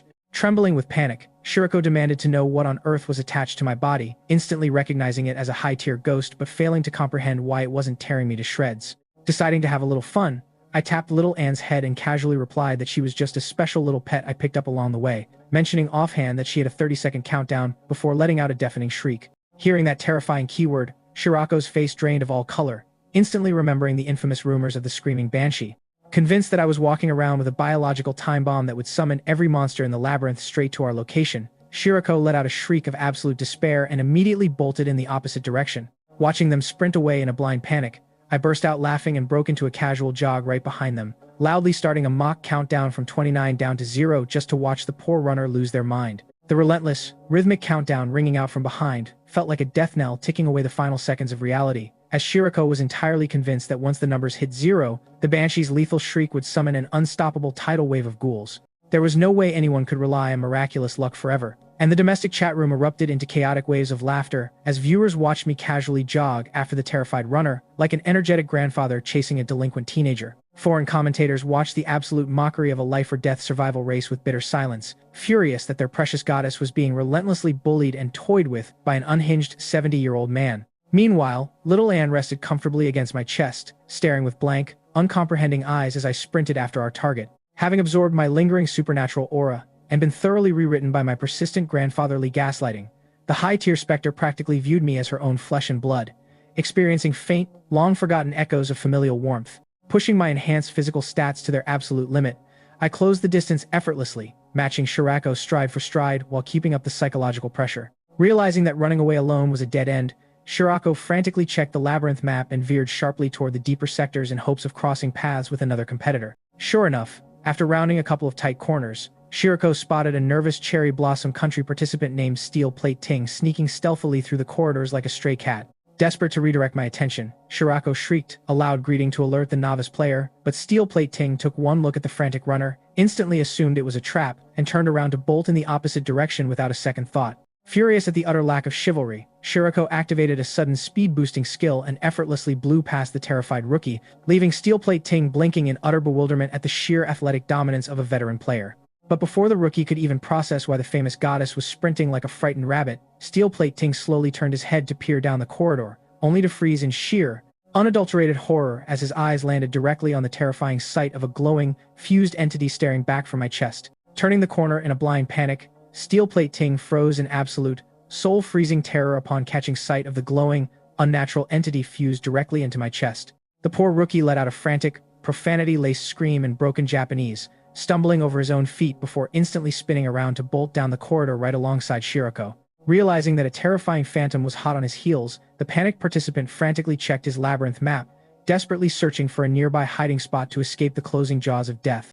Running with a ridiculous, exaggerated ninja posture, leaning his entire upper body forward with his arms rigidly trailing straight behind him, the frantic rookie looked like a cartoon character sprinted for his life, which instantly caught my attention and sent a wave of malicious amusement through me. Seeing an opportunity to terrorize another foreign participant, I pushed my enhanced physical stats into high gear, pumping my legs with newfound vigor as I chased them down with pure, unadulterated glee. Up ahead, Shirako ruthlessly outpaced the rookie to secure a comfortable head start, leaving the poor Cherry Blossom Country player to shoulder the crushing weight of the chase alone. Finding a wooden supply cabinet just around the corner, Steelplate Ting lunged forward with desperate strength, yanking the door open only to find it completely empty, which he hastily interpreted as a miraculous stroke of divine luck. Slamming the door shut, just as rapid, heavy footsteps echoed into the corridor. The rookie collapsed against the back wall and breathed a heavy, trembling sigh of relief, entirely convinced that his textbook adherence to the horror realm's rules had successfully blinded the pursuit. But that fragile, pathetic sense of security evaporated into thin air the very next second, when a pale, unhinged face pressed directly against the wooden slats of the cabinet's observation window. Staring right back at him with hollow, glazed eyes and a gaping crescent mouth was none other than the terrifying screaming banshee, who had hitched a ride on my chest the entire way. Steelplate Ting's eyes bulged out of his head in absolute horror, his vocal cords tearing as a blood-curdling shriek of utter despair echoed from inside the wooden box, sealing his horrific fate as the terrifying trap snapped completely shut around him. Paralyzed by bone-chilling fear, Steelplate Ting watched in absolute horror as the pale, unhinged face of the banshee pressed directly against the wooden slats, peering straight into the cabinet with hollow, glazed eyes. Utterly bewildered as to how his hiding spot had been compromised so instantly, the terrified rookie didn't even have time to process the danger before the wooden doors were violently yanked open by a terrifying double-headed apparition. Screaming at the top of his lungs, the Japanese participant scrambled out of the box on all fours, his mind completely shattered as he bolted blindly down the nearest intersecting corridor. Trailing comfortably behind them at a steady pace, I watched the spectacle unfold with a smirk of profound satisfaction. While my 18 points of raw strength certainly gave me formidable physical power, a cornered rat will always bite, and I had no intention of risking unnecessary injuries or exhausting my elderly stamina in a direct brawl. In the brutal realm of the horror games, letting an enemy panic and blunder straight into the path of deadlier phantoms was the ultimate masterclass in indirect elimination. Ahead of us, Steelplate Ting was running for his life, mentally cursing Shirako's entire ancestry for bringing this ungodly nightmare to his doorstep, while frantically calculating the distance to the next hiding cabinet. Desperate to survive, the rookie rounded the next corner with a desperate burst of speed, only to skid to an abrupt, terrifying halt right in front of a towering, 3-meter-tall monstrosity with fanged jaws and 6 massive arms. Operating on a misplaced sense of overconfidence from his previous narrow escape, the rookie tried to sidestep the towering ghoul, but his heroic delusions were abruptly crushed as a giant, clawed hand shot out, gripped him firmly by the collar, and hoisted him effortlessly into midair. Kicking and thrashing wildly like a helpless insect, Steelplate Ting choked for air as the towering entity lifted him higher and higher toward its gaping maw. Stopping a safe distance away, I watched the execution with quiet amusement while feeling a slight tremor of hesitation from little Anne, who seemed vaguely wary of the massive, multi-armed brute blocking our path. It became instantly clear that while the screaming banshee possessed unique, game-breaking psychological properties, her raw combat dominance wasn't necessarily built for direct frontline brawls against absolute behemoths. Still, my accumulated ghost aura comfortably placed my hidden power rating well above any ordinary competitor, giving me a massive edge in the shadows. Back home, the Dragon Country livestream chat room erupted into absolute jubilation, reveling in the poetic justice as the notoriously hostile Cherry Blossom Country participant finally reaped what he had sown. Getting revenge on the Cherry Blossom Country participant felt like the ultimate vindication, washing away decades of historical grievances and sending the domestic audience into an absolute frenzy of national pride. While our chat rooms erupted in triumphant celebrations and trolling raid parties, the Cherry Blossom Country broadcast streams plunged into a state of absolute mourning-like silence as they watched Steelplate Ting dangling helplessly in the grips of a towering, multi-armed abomination. Despite their desperate, delusional spam in chat urging their player to rely on the power of love and courage, the brutal reality of the horror realm offered no such mercy. With a sickening crunch, the monstrous entity effortlessly tore the rookie apart in a horrific display of brute force, showering the corridor in gore and triggering the dreaded system broadcast, announcing a 5% population wipe for the defeated nation. Watching the carnage unfold from a safe distance, I wisely decided that discretion was the better part of valor. While my silver tongue and fading perception skills worked wonders on humanoid ghouls or confused special class entities like Little Anne, trying to lecture a 3-meter-tall, muscle-bound mutant would be an express ticket to the afterlife. Even my trusty electric tricycle would stand zero chance against a brute of that size, comparing the collision to a frail, elderly mobility scooter slamming head-on into a runaway freight train. Knowing when to fold your cards is the true hallmark of a veteran survivor, so I quietly steered my spectral companion down a branching corridor, leaving the nightmare beast behind to feast in peace. Meanwhile, several corridors away, Shirako finally paused to catch their breath, suddenly realizing a deeply unsettling discrepancy in the timeline. The famous screaming banshee was notorious for unleashing a deafening sonic shriek that should have echoed through the labyrinth long ago, yet the maze remained entirely dead silent, aside from the rustle of the high, open-air brush walls. Realizing that the terrifying entity attached to my chest hadn't screamed once since our encounter, Shirako's mind began racing with frantic, bewildered confusion as the sheer impossibility of the situation began to set in. Stopping to catch a breathless pause while leaning against the neatly trimmed brush walls, Shirako began to piece the timeline together with a creeping sense of profound disbelief. There was no way the banshee had unleashed her signature shriek, because the open-air labyrinth would have carried the sonic wave across every sector, yet the arena remained eerily devoid of the catastrophic alarm. Reconstructing the sequence of events, Shirako realized that the Cherry Blossom Country player's grisly demise had happened completely independently of any summoned horde, and looking back, my playful, mocking grin during the chase suddenly took on an intensely irritating clarity. The realization hit like a freight train. I wasn't running for my life from the special class entity at all. I had successfully manipulated, weaponized, or otherwise neutralized her, dragging around a high-tier terror like a household pet, just to use her as psychological warfare against everyone else. Gritting their teeth in furious frustration, Shirako cursed my absolute audacity, wondering why a 70-year-old man in a horror deathmatch treated psychological torture as an extreme sport. Meanwhile, elsewhere in the twisting corridors, another participant named Giving Head Away, representing the Kimchi country, was navigating the maze with the paranoid precision of a seasoned combat veteran. Having completed mandatory military service back in the real world, this rookie boasted solid baseline attributes with 13 points in strength and 12 in speed, though he deeply lamented drawing 0 supernatural skills for his debut run. Sticking meticulously to the edge of the smooth, high hedge walls, he placed one foot down at a time to minimize any noise, desperately keeping within a 100-meter radius of a hiding cabinet or cellar, just in case disaster struck. Of course, like most rookies, he labored under the comforting delusion that sneaking quietly would prevent phantoms from hearing him, completely unaware that the underworld predators hunted purely by sightlines rather than sound waves. Reaching a 4-way intersection, he paused to consult his labyrinth map, debating whether to push straight toward the exit or continue weaving through the maze to outlast the competition. Opting for survival safety, he chose to hang a right into the deeper sectors, completely consumed by his tactical planning and blissfully oblivious to the absolute catastrophe waiting just around the corner. Distracted by his tactical deliberations at the 4-way intersection, Giving Head Away committed a fatal rookie error by failing to check the blind spots properly before stepping right out into the open path. Instantly regretting his carelessness, one of his scanning eyes caught a terrifyingly close silhouette, lingering just around the corner, prompting a spike of pure adrenaline that had him turning tail and bolting to the left without a second thought. Confident that his solid military baseline and knowledge of the maze layout would allow him to shake off any ordinary pursuit, the Kimchi country participant sprinted a few yards before casting a nervous glance over his shoulder to check his distance from the threat. The moment he turned his head, his soul practically evacuated his body, because resting directly against his back was a pale, unhinged female head with a gaping crescent mouth, glaring right back at him with bottomless hatred. Back in the real world, the Kimchi Country live stream chat room erupted into absolute chaos, with terrified viewers dropping their phones and screaming in sheer panic as they recognized the unmistakable visage of the screaming banshee. While delusional nationalist fanboys desperately argued that their rookie representative was skilled enough to shake off a special class entity better than the Dragon Country geezer, the overwhelming majority braced themselves for a gruesome execution.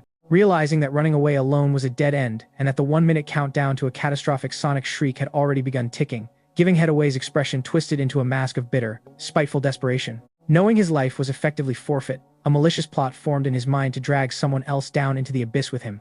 Pumping his legs with a final burst of frantic energy, he began sprinting down the corridors at maximum speed, screaming out at the top of his lungs that he had discovered a hidden treasure chest, hoping to lure greedy competitors straight into his trap and make them share his agonizing fate. Intent on dragging an innocent victim down into the absolute abyss with him, Giving Headaway's unhinged and spiteful strategy left his home nation's audience staring at their screens in utter disbelief, furiously cursing his malicious desperation. While the Kimchi country chat rooms flooded with panic over the impending execution and the terrifying lottery of death awaiting 5% of their population, the frantic rookie continued his mad sprint down the narrow corridors, his lungs burning as he screamed out hollow promises of a hidden treasure chest to anyone within earshot. Deep within the twisting, high-walled corridors of the labyrinth, I leisurely strolled forward with little Anne resting comfortably against my chest like a bizarre spectral brooch. My ears easily caught the distinct, frantic echoes of a desperate voice bellowing about a supposed treasure chest just a few turns away.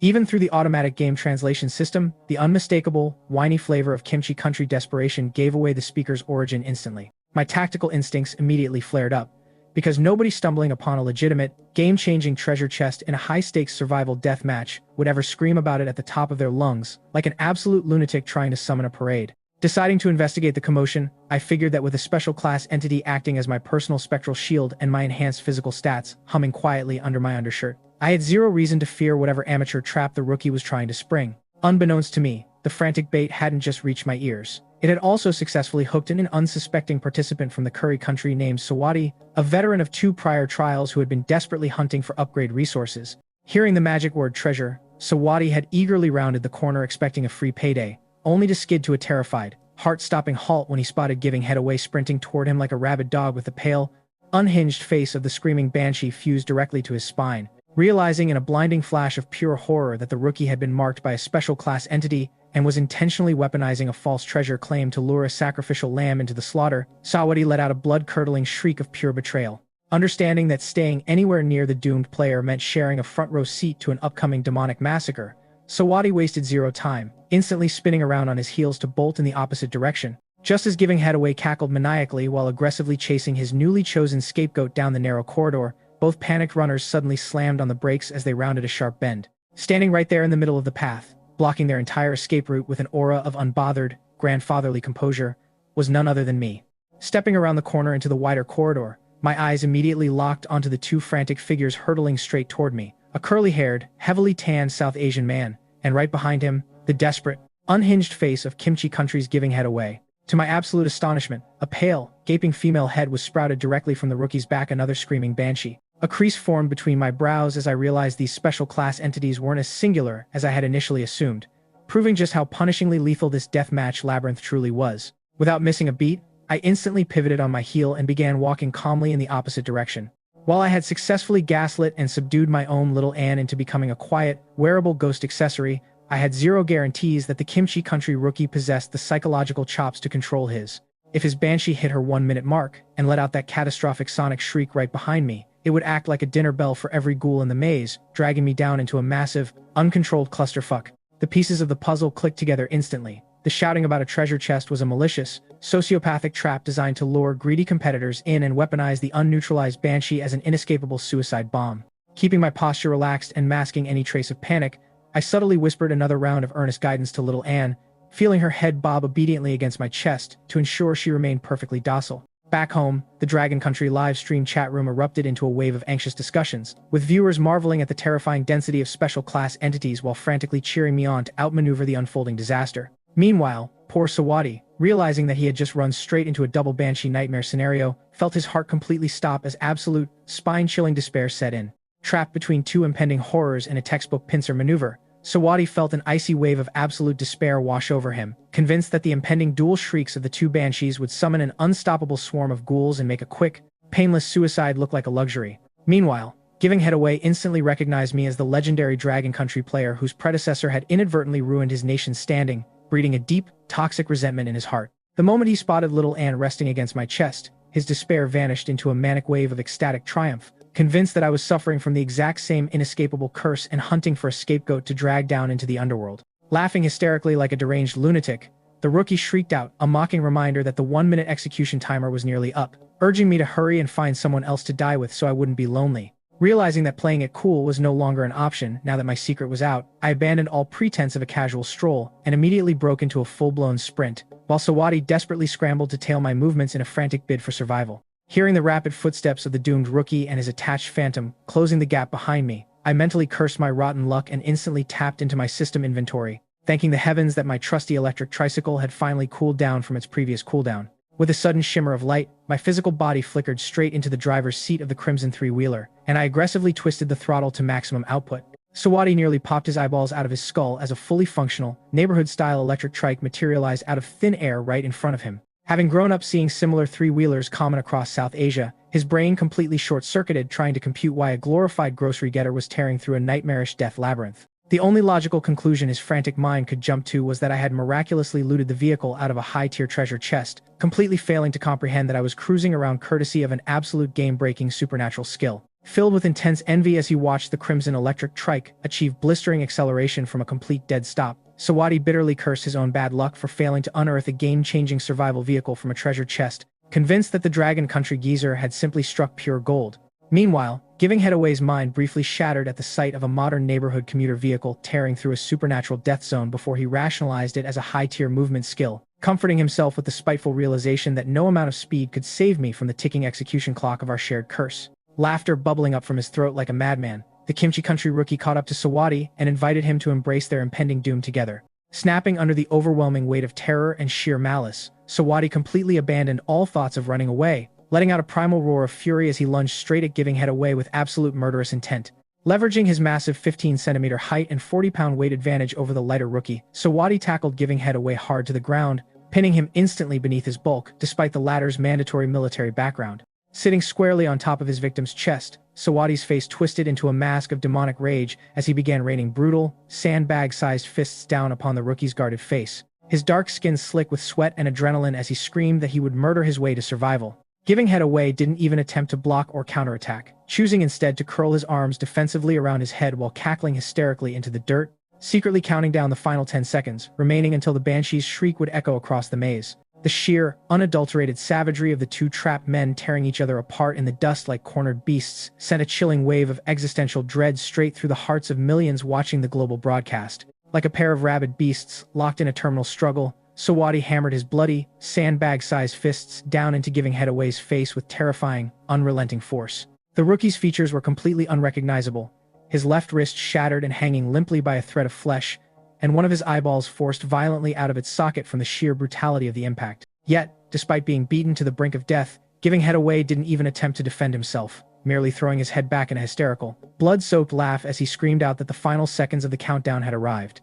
Realizing that escape was utterly impossible, Sawadi's face twisted into an expression of absolute, tearful despair, but his frantic punches didn't stop for a single microsecond as he desperately tried to beat the rookie into a pulp before the end. Right on cue, the unhinged female head fused to Giving Headaway's spine wrenched its massive jaw open to its anatomical limit, while the piercing, high-frequency shriek was meticulously designed to bypass human eardrums entirely, rendering it harmless to the survivors directly beside it, while acting as an inescapable homing beacon for the ghouls. The terrifying audio wave instantly flipped a switch across the entire labyrinth. Far down the twisting corridors, unsuspecting participants like the Bear Country representative suddenly froze in absolute terror as towering, multi-armed abominations and grotesque phantoms abandoned their casual strolls, transforming into sprinting juggernauts racing toward a single focal point. The Bear Country runner squeezed his eyes shut and prepared for a gruesome demise as a 3-meter-tall mutant closed in, only to watch in stunned disbelief as the raging monster sprinted right past him, entirely fixated on the source of the shriek. Back at the epicenter of the carnage, Giving Headaway caught his final glimpse of motion as the towering, multi-headed behemoth lunged out of the shadows, prompting the rookie to let out one last peaceful smile before his life was snuffed out. The dreaded system broadcast rang out across the globe, declaring the Kimchi Country participant dead and instantly condemning 5% of his home nation's population to the nightmare realm.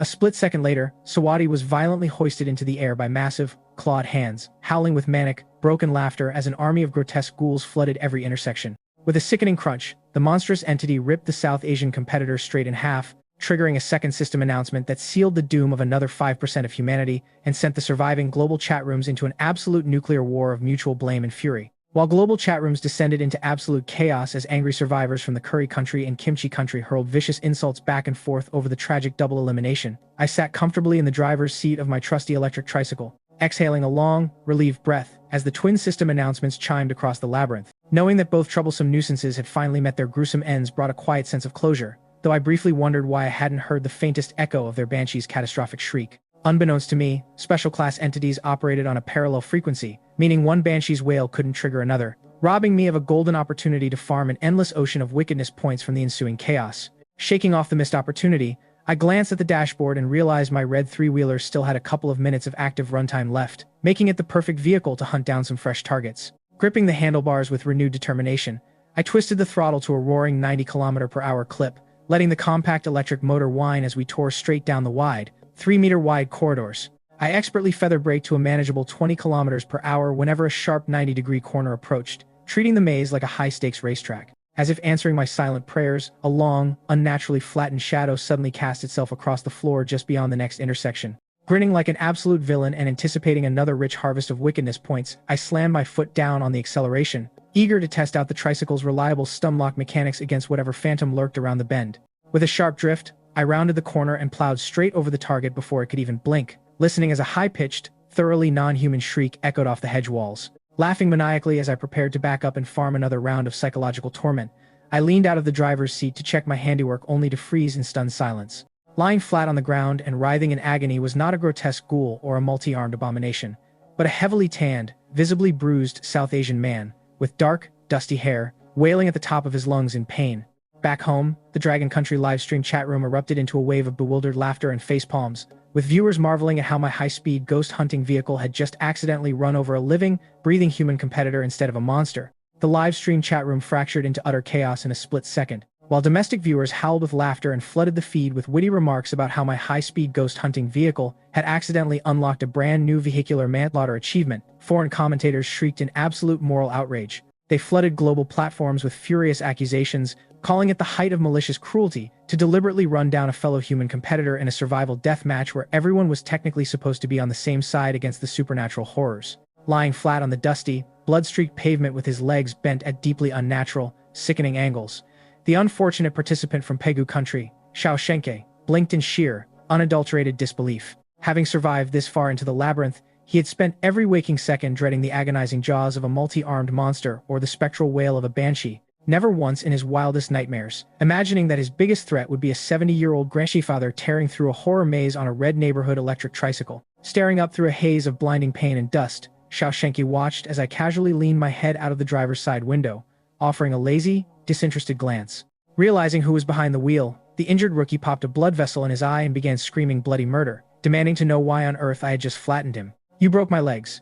Do you have any idea what this means in an open-world death match?" Xiao Shenke shrieked, his voice cracking with panic and raw fury. "You have to take responsibility. Let me into that trike right now, or else. If I'm stuck here with broken legs, I'll die a miserable death, and I swear to whatever gods are left that I will curse your name to the grave." Listening to his frantic, entitled demands with a thoroughly nonchalant expression, I leisurely picked at my ear with a pinky finger, offering a sarcastic, half-hearted shrug. "Oh, my absolute apologies," I muttered, my voice dripping with deadpan sarcasm. "It was a total accident, you see. I mistook your flattened, suspicious shadow for a terrifying ghoul. But hey, I've apologized now, haven't I? Surely you aren't going to keep complaining over a little fender bender." Xiao Shenke's face turned a violent shade of purple. The sheer absurdity of my dismissive tone pushed him right to the brink of a stroke. He opened his mouth to unleash another torrent of abuse, entirely failing to comprehend the brutal, lawless reality of the realm he was trapped in. In his dazed mind, the familiar appearance of the neighborhood tricycle had temporarily tricked him into thinking he was back in the safety of the real world, causing him to completely forget that a horror game had zero traffic laws, zero police officers, and zero rules, only the absolute survival of the fittest. Seeing that he was entirely lost to his own foolish delusions, I didn't waste another breath on him. With a cold, impassive flick of my wrist, I cranked the handlebars hard and spun the three-wheeler around in a tight, screeching arc. Xiao Shenke's expression instantly morphed, a fleeting, triumphant spark of hope flashing across his bruised face. In his desperate state, he completely misread my actions, blindly convincing himself that I was turning the vehicle around out of a sudden surge of human empathy to pick him up. He could already picture it. While every other poor soul was sweating blood running away from phantoms on foot, he would be sitting comfortably in the passenger seat of an overpowered mobile fortress, riding shotgun with a legendary senior citizen. "That's right. Yeah, come back and pick me up," Xiao Shenke muttered through a breathless, pathetic grin, already stretching out a trembling hand toward the approaching vehicle. But that beautiful, self-delusional dream shattered into a million pieces the very next second. The electric motor didn't idle down to a gentle stop. Instead, it whined with a sudden, piercing surge of voltage as the tires spat gravel and clawed violently against the ground. The crimson trike lunged forward like a striking viper, accelerating at maximum output straight back toward where he lay. As the cold realization of my true intentions hit him like a freight train, the color drained entirely from Xiao Shenke's face. His eyes bulged out of his head, and a primal shriek of sheer terror tore from his throat. "Wait, no. What are you? AARG. I sat in the driver's seat with my aged face, completely devoid of emotion, my eyes fixed forward with chilling indifference. In a high-stakes survival arena where trust was a luxury and mercy was a death sentence, leaving a bitter, crippled competitor alive with a grudge burning in his heart was the equivalent of leaving a loaded weapon pointed at my own spine. If I left him behind, he would either fester in hatred, pray for my downfall, or wait for an opportunity to stab me in the back when I was vulnerable. The cleanest solution was always the permanent one. With absolute, calculated efficiency, I pressed my foot hard down on the floorboard, letting the heavy tires roll right over him a second time with a dull, sickening crunch that echoed off the high-hedge walls. The threat was instantly neutralized, any hidden future vengeance nipped cleanly in the bud.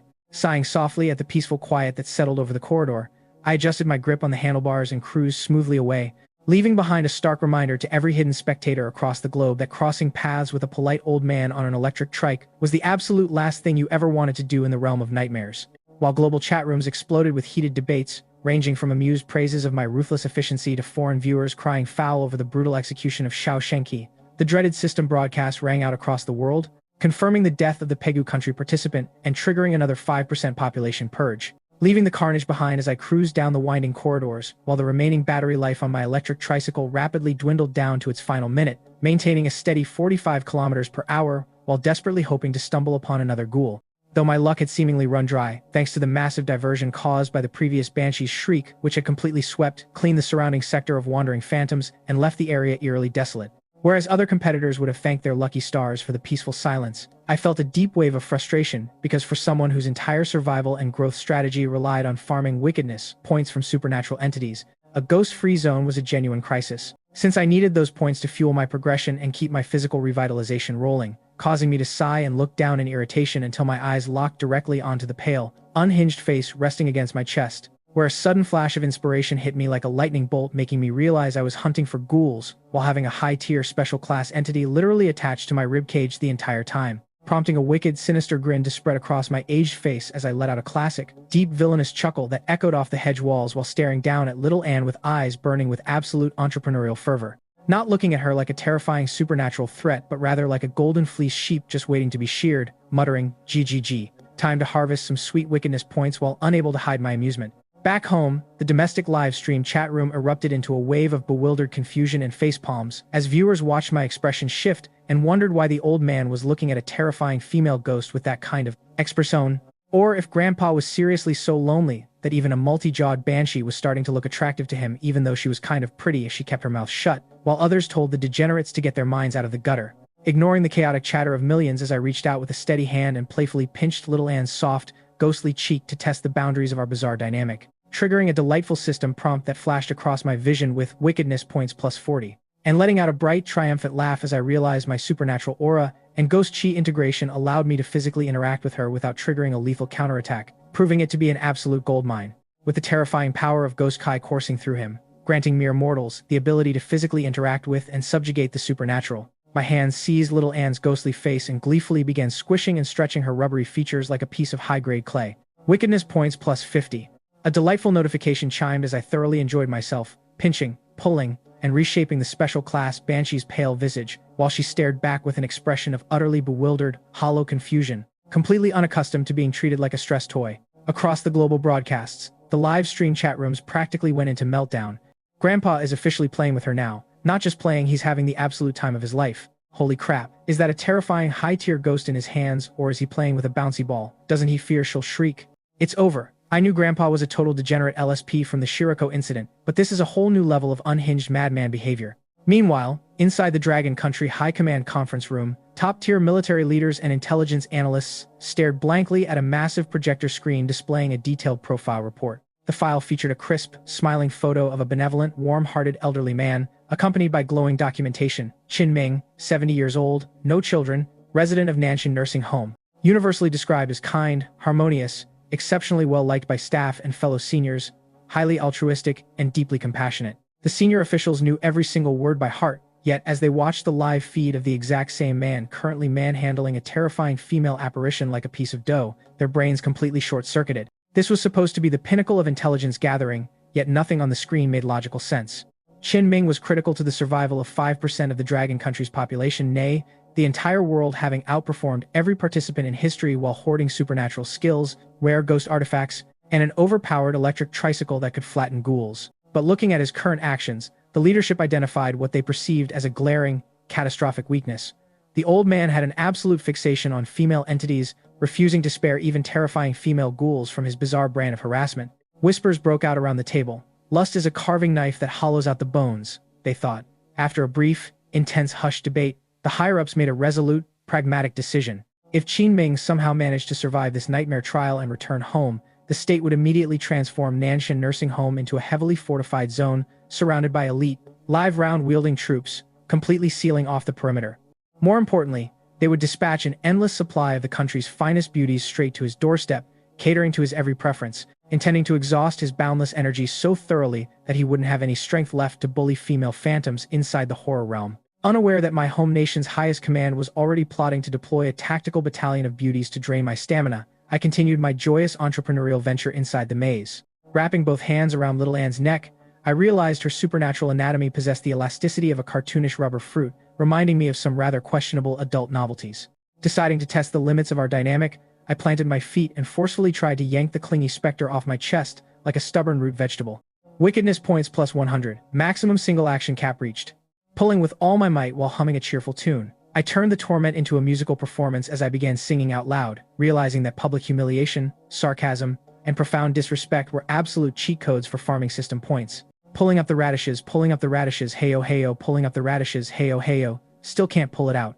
The high-stakes survival labyrinth of the horror game descended into a bizarre, surreal spectacle that defied every logic of terror.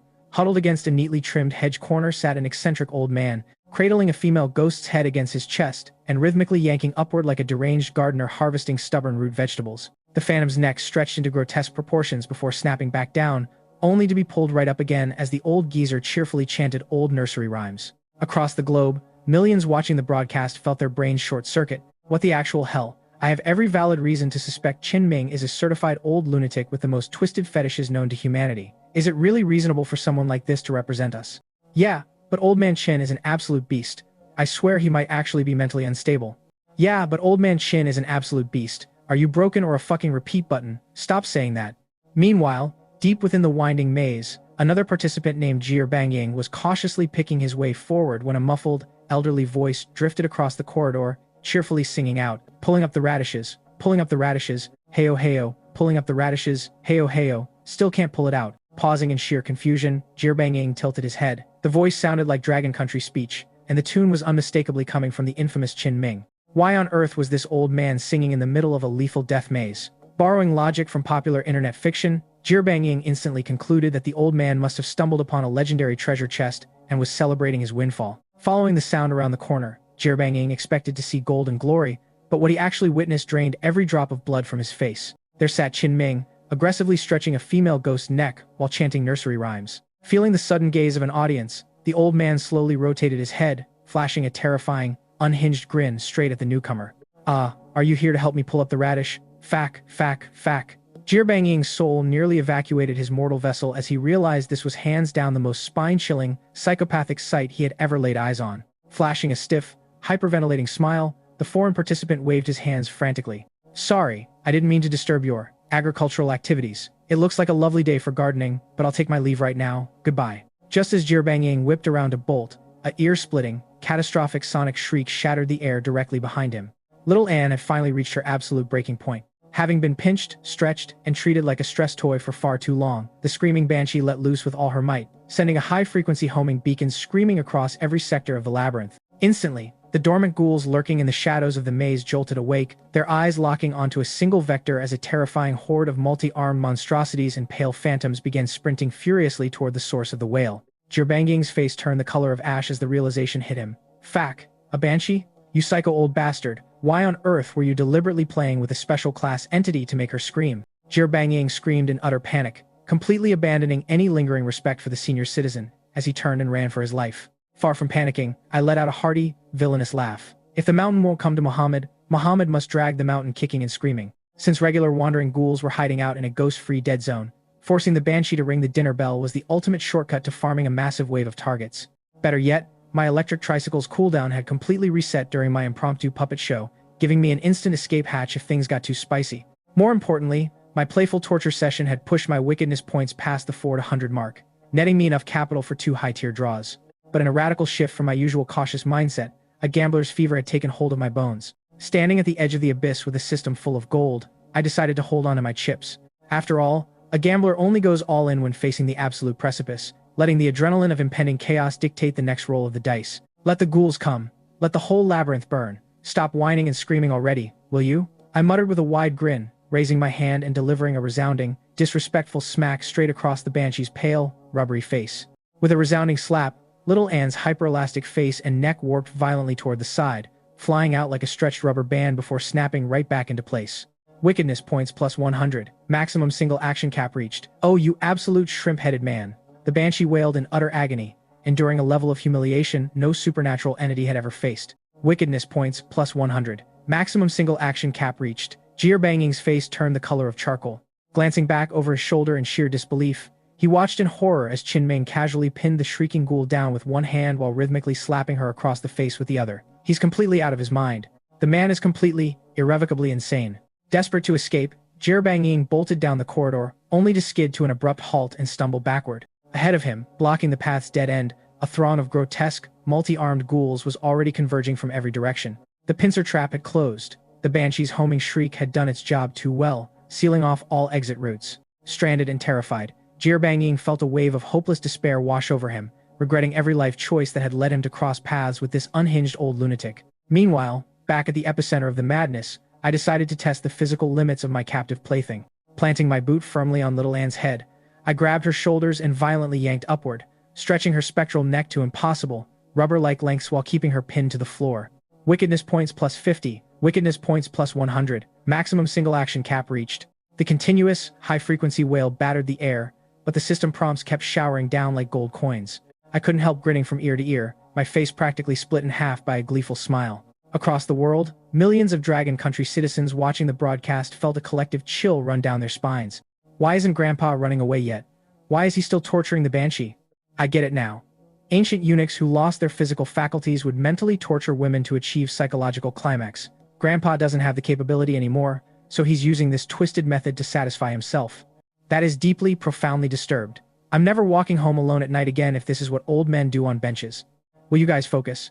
Grandpa is fighting for the nation here. Who cares if he's a little eccentric as long as he clears the trial? Inside the game world, little Anne's piercing screams began to taper off, growing raspy and strained. Even a horror entity had its physical limits, and the brutal stretching had brought her neck perilously close to tearing apart. Seeing that her endurance was bottoming out and noticing the swarm of angry ghouls closing in from the corners, I figured it was high time to wrap up the performance and cash out. Oi, can't you shut that racket up already? Jir Banging shrieked in absolute fury, trembling as he flattened himself against the hedge wall, glaring at me like I had personally signed his death warrant. The whole damn army of ghouls is right outside, and you're still playing with her head? Mind your own damn business, I muttered, rolling my eyes at the foreign rookie. With a final, explosive heave, I planted both hands firmly on little Anne's head and ripped upward with all my might. Pop! A sickening, elastic tearing sound echoed down the corridor. Jir Banging opened his mouth to scream, but the words caught permanently in his throat.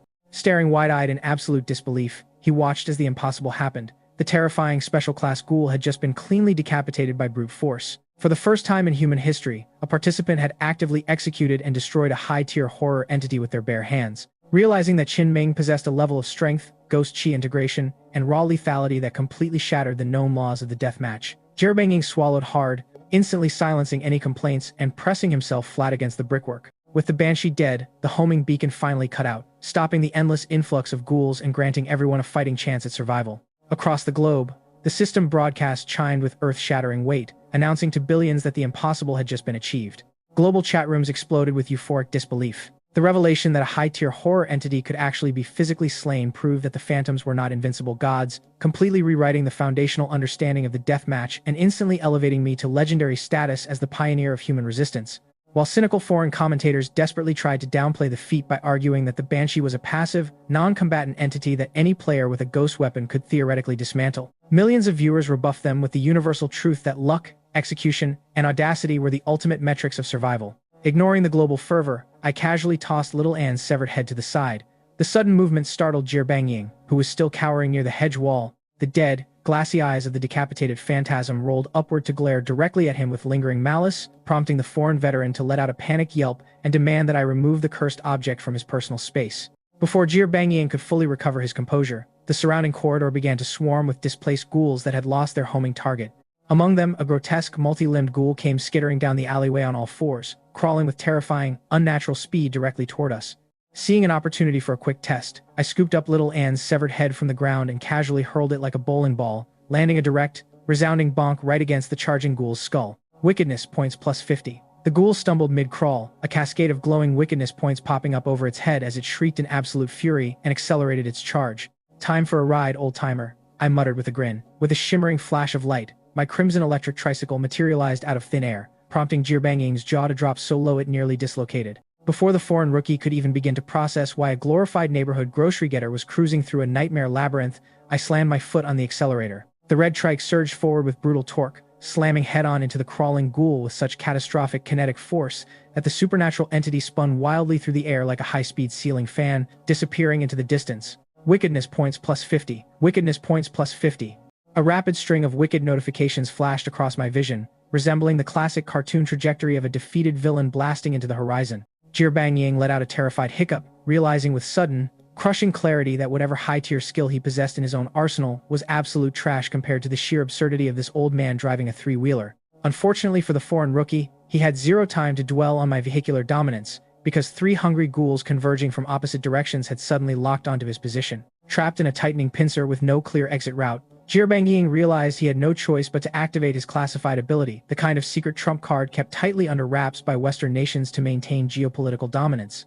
Meanwhile, I casually parked my trike a short distance away, adopting a stance of respectful non-interference, perfectly content to sit back, respect the poor man's tragic destiny, and watch how his hidden superpower would handle the impending slaughter. As three vicious ghouls closed in for the kill, Jirbanging instinctively triggered his ultimate trump card. In a blinding flash of golden light, his entire body transformed into a solid, indestructible golden statue. Catching sight of the sudden transformation, I couldn't help letting out a startled curse. What the? A literal golden body. Deprived of their target, the three ghouls immediately pivoted their terrifying gazes and charged straight toward my electric tricycle. Figuring that offense was the best defense, I gripped the handlebars and slammed my foot on the accelerator, roaring straight into the fray.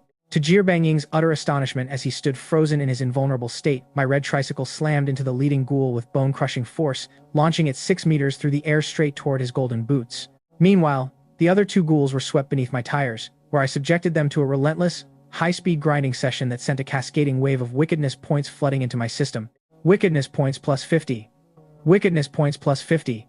Swallowing hard behind his golden exterior, Jirbanging mentally vowed never, under any circumstances, to cross paths with this psychopathic old man again. But before he could drop his invincibility and make a run for it, the atmosphere dropped to freezing temperatures. Stepping out from a side corridor was the towering 3-meter-tall, two-headed, six-armed abomination that had previously torn the Cherry Blossom Country participant apart. The sheer, suffocating pressure radiating from the massive brute forced Jirbanging to quietly maintain his golden statue form just a bit longer. Recognizing the terrifying multi-armed giant that had previously terrorized the labyrinth, I felt a surge of competitive frustration. I wasn't about to let this oversized freak ruin my wicked farming spree. Tapping into the 400 accumulated wickedness points I had been saving, I decisively initiated a system draw.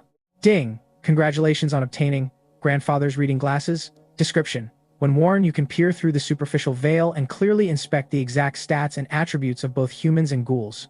A sleek pair of silver-rimmed reading glasses materialized in my pocket. Slipping them onto the bridge of my nose, I instantly transformed from a chaotic menace into a remarkably refined, scholarly gentleman, at least in appearance. Fixing my gaze directly on the towering abomination blocking the path, a transparent system panel materialized in my field of view.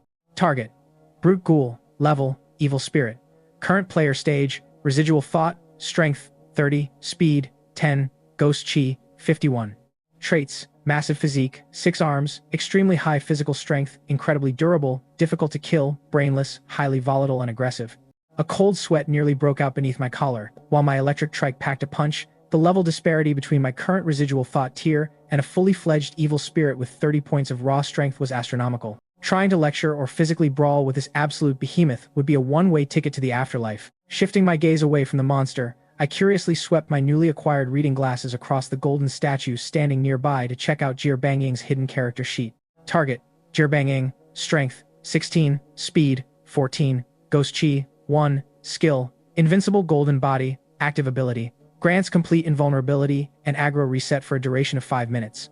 With a 30-minute cooldown and the ability to be manually cancelled at will, the Invincible Golden Body skill's 5-minute duration was undeniably formidable. though I quickly dismissed it as I frowned and tapped the system interface to spin the gacha again, desperate to land something useful before the towering brute caught up and ruined my wicked farming session, prompting a prompt that chimed, "Ding, congratulations on obtaining Ghost Q+1, making me mutter useless under my breath, since the brute ghoul boasted a staggering 51 points of ghost chi and a single meager point added to my pathetic residual. Thought baseline wouldn't make an ounce of difference, followed immediately by ding, congratulations on obtaining, thank you for playing, which caused me to curse what the absolute allowed. Right before ding, congratulations on obtaining strength +1, flashed on the screen, leaving me with only a single draw remaining, and the massive ghoul heavy footing its way directly toward the rear of my electric tricycle with terrifying physical stats and overwhelming destructive power, more than enough to crush my beloved three-wheeler into scrap metal, forcing me to brace myself to either flee or hit the jackpot by slamming the button for the final time, which triggered ding. Congratulations on obtaining the active skill, morning exercise, Wrath of the Park Gods, alongside its description, stating that in this vast world, there exists a mythical race of beings known as morning exercise, seniors elders who pound their necks against iron bars, casually shred tree bark with their bare claws, and possess the raw, untamed physique of ancient deities. Upon activation, temporarily ascending to the terrifying combat tier of a red garment evil spirit for the duration of 1 minute with a 30-minute cooldown, making my eyes widen as I stared at the skill description and vividly recalled the terrifying old folks in public parks who could shatter boulders with their bare palms and swing iron poles like toothpicks, while realizing that in a world where men barely lasted 3 seconds, a full 60 seconds of absolute, park god physical supremacy was an eternity. So, without a moment's hesitation, I gripped the handlebars, spun the tricycle around in a sharp, screeching drift, and slammed my foot down on the accelerator, roaring straight toward the incoming brute ghoul. While across the globe, millions of Dragon Country viewers watching the live stream felt their hearts leap into their throats, wondering what Grandpa was doing and why he was charging toward that absolute unit instead of running away, arguing that even with the reading glasses he pulled earlier, which everyone just assumed were ordinary presbyopic glasses for an old man, he shouldn't be driving a grocery tricycle into an 18-wheeler equivalent, and asking if he was out of his mind because that was pure suicide. While nearby, still locked tight inside his golden statue form, Jirbanging watched the unfolding lunacy with a mix of shock and morbid satisfaction, because in his mind the tiny electric trike was about to get flattened into a pancake. And once the old lunatic was dead, the path would finally be clear for him to escape.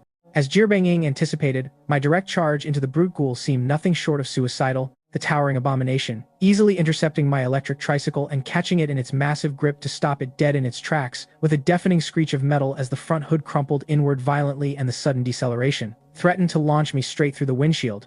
Though fortunately, as a law-abiding senior citizen committed to strict safety standards, I had firmly buckled my seatbelt the moment I climbed aboard, keeping me securely anchored in the driver's seat until realizing the vehicle had reached its mechanical limit, where I unclicked my seatbelt and vaulted out just as the brute ghoul hoisted the mangled tricycle high into the air, with at least 600 or 700 pounds of metal and battery weight, combined with the monster's immense strength, hurling the wreckage straight down toward me like a deadly meteorite. While Jirbanging watched with bated breath, convinced that my aged frame would be instantly crushed into a pulp, while across the globe, millions of Dragon Country citizens felt a crushing wave of despair wash over them, and chat rooms flooded with frantic, heartbroken messages as viewers mourned the impending loss of their greatest champion, fearing the dark 50% lottery purge that would follow. Yet as the wrecked tricycle smashed into the ground, the expected system death broadcast mysteriously failed to ring out, leaving Jirbanging to stare in utter disbelief and blink rapidly with his jaw dropping to the floor. Because there, I stood beneath the dust with my upper body completely bare, revealing a physique carved from impossible, rippling muscle fibers that looked like a bodybuilder in his absolute prime, pushed up against the bridge of my nose with silver-rimmed reading glasses that gave me the bizarre appearance of a distinguished university professor crossed with an absolute maniac, while supporting the entire 700-pound wreckage of the electric tricycle with a single, casual index finger extended upward without breaking a sweat, causing the global live stream to erupt into sheer pandemonium, with chat messages screaming about whether Grandpa just caught a flying car with a single finger, whether this was legendary Qigong or a one-finger Zen master in the flesh. Marveling at those muscle fibers and noting that the silver glasses plus the ripped physique made me look like an elite professor who moonlights as a mafia boss, even causing the brute ghoul to freeze in momentary bewilderment and beat its massive chest like an enraged gorilla to roar in fury, without missing a beat as I casually flicked my wrist and tossed the mangled tricycle aside like a toy, activating the morning exercise, Wrath of the Park Gods skill to its fullest extent, with only 60 seconds of red garment evil spirit supremacy ticking down, leaving me with no time to waste, as I channeled the legendary, untamed fury of park-dwelling seniors who casually shatter boulders and rip iron bars apart, surging forward to meet the towering ghoul head-on, ready to teach this oversized brute a permanent lesson in respect. As the brute ghoul brought its massive, kettle-sized fist crashing downward with enough force to pulp a charging bull, I calmly raised my palm and intercepted the blow, the sheer size difference between us being staggering, yet my hand catching the ghoul's thick forearm with effortless absolute authority. As the gap between an ordinary evil spirit and a red garment evil spirit amplified by the morning exercise, wrath of the park god's skill proved insurmountable, leaving the ghoul to feel its arm being slowly, irresistibly forced upward, stripped of all leverage while grinning widely with my crooked teeth bared as I channeled the unstoppable vigor of park-dwelling elders. The scene instantly reminding me of Uncle Jackie's animated adventures, specifically the iconic moment where the elderly martial artist easily intercepted a flurry of punches from a hulking brute, and as I held the towering abomination's arm aloft, I couldn't help thinking of the legendary masters of old, wondering if one day, the title of ultimate senior citizen would rightfully belong to Qin Ming, before chuckling and saying, "Going somewhere?" While my rippling, shredded muscle fibers flexed visibly beneath my bare skin, following up with a sudden, explosive exertion of core strength to grip the brute ghoul's arm and hoist its massive 3-meter frame entirely off the ground in a visual as absurd as an infant deadlifting a heavyweight champion, only to violently slam the champion back down with a thunderous crash that hurled the ghoul headfirst into the labyrinth pavement, burying its skull deep into a massive crater, which caused Bang to swallow hard and remain completely paralyzed in his golden statue form as his worldview shattered for the umpteenth time, realizing the old man wasn't just strong but a mythological deity walking among mortals. And noticing that slamming the monster headfirst hadn't generated any wickedness points, mostly because brutal violence alone wasn't sufficiently humiliating. I quickly adjusted my strategy by reaching down to grab one of the ghoul's ankles, which happened to be shackled with spectral iron rings as if it had just escaped from a supernatural penitentiary. Grinning mischievously and saying, "Let's play a little game of Hulk and Loki, shall we?" And with a powerful twist of my steel-reinforced waist, courtesy of my newly revitalized physique, I swung the massive ghoul overhead and slammed it violently into the opposite side of the corridor floor, triggering wickedness points plus 50 and wickedness points plus 100, maximum single action cap reached, before mocking it by saying, "My word, you're a weak one. Look at all that useless bulk. Must have been built on processed junk food instead of an honest morning routine in the park. Absolute trash." Which sent bang, bang, bang, echoing as every repetitive, rhythmic slamming motion shattered the labyrinth floor into a spider web of deep craters shaped precisely like a flattened ghoul, while a non-stop cascade of wickedness points flooded my system, letting the brute ghoul let out muffled, enraged gurgles with its brain rattling inside its skull, not just from the bone-shattering kinetic impact, but from the sheer, unadulterated psychological devastation of being roasted by an old man while getting ragdolled across the floor. While across the globe, the Dragon Country livestream chat room erupted into absolute hysteria with messages shouting, "Grandpa is an absolute menace, Hulk smashing an evil spirit like a ragdoll." Yes, that's the classic Loki treatment right there. Magnificent. Forget old Master Qigong, even Master Uncle from the cartoons has to bow down to this level of raw disrespect. And, look at those wicked points roll in. The absolute audacity to trash-talk a high-tier ghoul while using it as a floor mop, leaving the global audience to watch in stunned awe as the geopolitical landscape shifted in real time. The realization that Dragon Country possessed a senior citizen capable of physically humiliating and dismantling high-tier horror entities, meaning that their national rise was now entirely unstoppable, unless someone could somehow find a way to stop the unstoppable grandfather of the park. Right now, I was practically a human Tyrannosaurus Rex, and foreign intelligence agencies back in the real world were losing their minds, realizing that assassinating me would be practically impossible, since the Dragon Country government would inevitably lock down my nursing home with impenetrable security. Deep inside the White House, a certain orange-haired official slammed his fist on the table, loudly proclaiming that nobody understood me better than he did, arguing that since I was an unapologetic old lecher, they could deploy an elite squad of foreign beauties under the guise of the classic honey trap to infiltrate my quarters and take me out. He smugly boasted about his country's representative, Bang, claiming that the land of the free was destined for a miraculous comeback and a stunning last-second victory. Of course, the reality of Bang's current situation was a far cry from that grand vision. Trembling in absolute terror behind his golden statue shell, the foreign rookie didn't dare make a single sound. Peering cautiously around the corridor, he watched as a short, stunted dwarf ghoul, barely 1 meter 30 tall with 2 hollow, cavernous sockets for eyes shuffled out from a side alley, clearly using its eerie perception to scout the area. But the moment the dwarf ghoul cast its sight toward my ongoing demolition derby, its entire spectral body violently seized up, shivering uncontrollably. Without a second hesitation, the dwarf ghoul silently did a 180-degree turn and scurried away as fast as its twisted legs could carry it, pretending it hadn't seen a thing. "Are you kidding me? You're a terrifying horror entity. Why are you acting like such a coward?" Bang screamed internally, watching in utter disbelief. If that dwarf ghoul could speak human language, it would have cursed him out for being an idiot. Look at the massive brute ghoul getting treated like a jump rope and humiliated by an insane old man. Only a certified moron would march over there right now. That's not cowardice. That's self-preservation. It wasn't just the dwarf ghoul, either. The two regular phantoms I had previously flattened under my tricycle tires had finally managed to crawl back to their feet, initially intending to charge over and assist the brute ghoul in squashing the human. But the moment they witnessed my park god rampage, their spectral jaws dropped, and they instantly thought better of it, quietly turning around and shuffling off into the labyrinth mist. Respect your elders, they decided. Only an absolute fool would interrupt an energized senior citizen while he was getting his morning workout in. Silently watching the ghouls abandon the battlefield one by one, Jeerbanging swallowed hard, carefully dropping his invincible golden body skill and casting one final, horrified glance at my direction. I was still casually ragdolling the 3-meter-tall behemoth into the pavement while lecturing it on proper physical fitness, treating an elite evil spirit like a cheap toy. Shuddering from head to toe at the sheer psychological terror of the scene, Jeerbanging realized that this place held entities far more terrifying than any ordinary phantoms, and I was at the very top of that list. Turning tail, the foreign rookie bolted away from the nightmare zone as fast as his legs could carry him, leaving me alone to continue tossing the battered brute ghoul around like a ragdoll. With a final stream of relentless garbage talk pouring from my mouth, the towering brute ghoul suddenly let out a massive, earth-shattering wail, triggering wickedness points plus 100.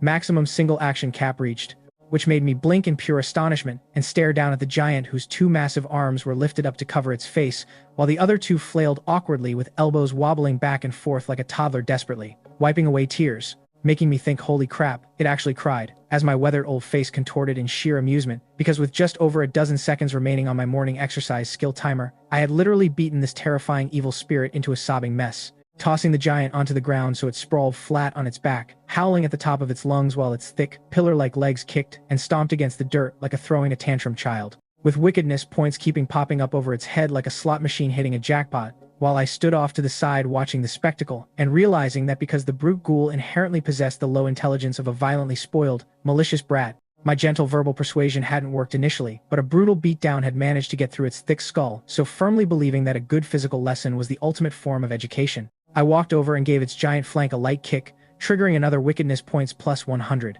Maximum single action cap reached. As the chat rooms across the global broadcast network utterly collapsed with messages shouting, "Did Grandpa just beat a high-tier horror entity so hard that it started bawling?" The word cry is doing some heavy lifting here. Look at the size of that monster sobbing like a kicked puppy. I swear, the sheer audacity of this old man knows no bounds. He is officially the role model of our entire generation, and first human to kill a ghost, and now the first human to make a ghost cry. Absolute legend. Right before my 1-minute window of park god supremacy finally ticked down to 0 inside the labyrinth, reverting my physique back to its ordinary, frail, elderly state. Though the brute ghoul was far too traumatized to notice, allowing me to step forward and give it another playful kick while scolding cry, what are you crying for? Which triggered yet another wickedness points plus 100. Maximum single action cap reached, and caused the giant to immediately clamp its mouth shut, swallowing its sobs in sheer terror, and daring not to make a single peep, prompting me to chuckle, raise an eyebrow, and say, "Oh, look at that, quite the obedient little student now, aren't you? Come on, call your grandpa," which added another wickedness points plus 100. As the brute ghoul curled its massive, 3-meter frame into a pathetic ball on the ground, completely stripped of its aggressive aura just like Thanos getting humbled, proving that even an elite evil spirit could be broken down by overwhelming psychological and physical dominance. So, realizing that my active skill had expired and that continuing to insult it was starting to yield diminishing returns, as the ghost grew accustomed to the abuse, I decided it was time to cash out by saying, all right, stop blubbering. Get lost and don't let me catch you around here again," and giving its flank one final nudge with my shoe for wickedness points plus 30, which made the brute ghoul tentatively lower 2 of its arms and cast a fearful, disbelieving glance upward to confirm whether it was actually being released, to which I waved my hand dismissively and said, "You deaf," I said scram, causing the towering monster to scramble backward in a comical display of panic, turn tail, and bolt down the corridor with its massive elephant-like legs, occasionally glancing back over its shoulder in terror to make sure I wasn't chasing after it until it finally vanished into the distance, leaving me standing alone in the hallway to check my system dashboard with a deeply satisfied grin as I watched my total balance skyrocket to a staggering 2,530 wickedness points, which immediately prompted a system notification stating, "Ding, detected that the host's wickedness points have exceeded 2,500.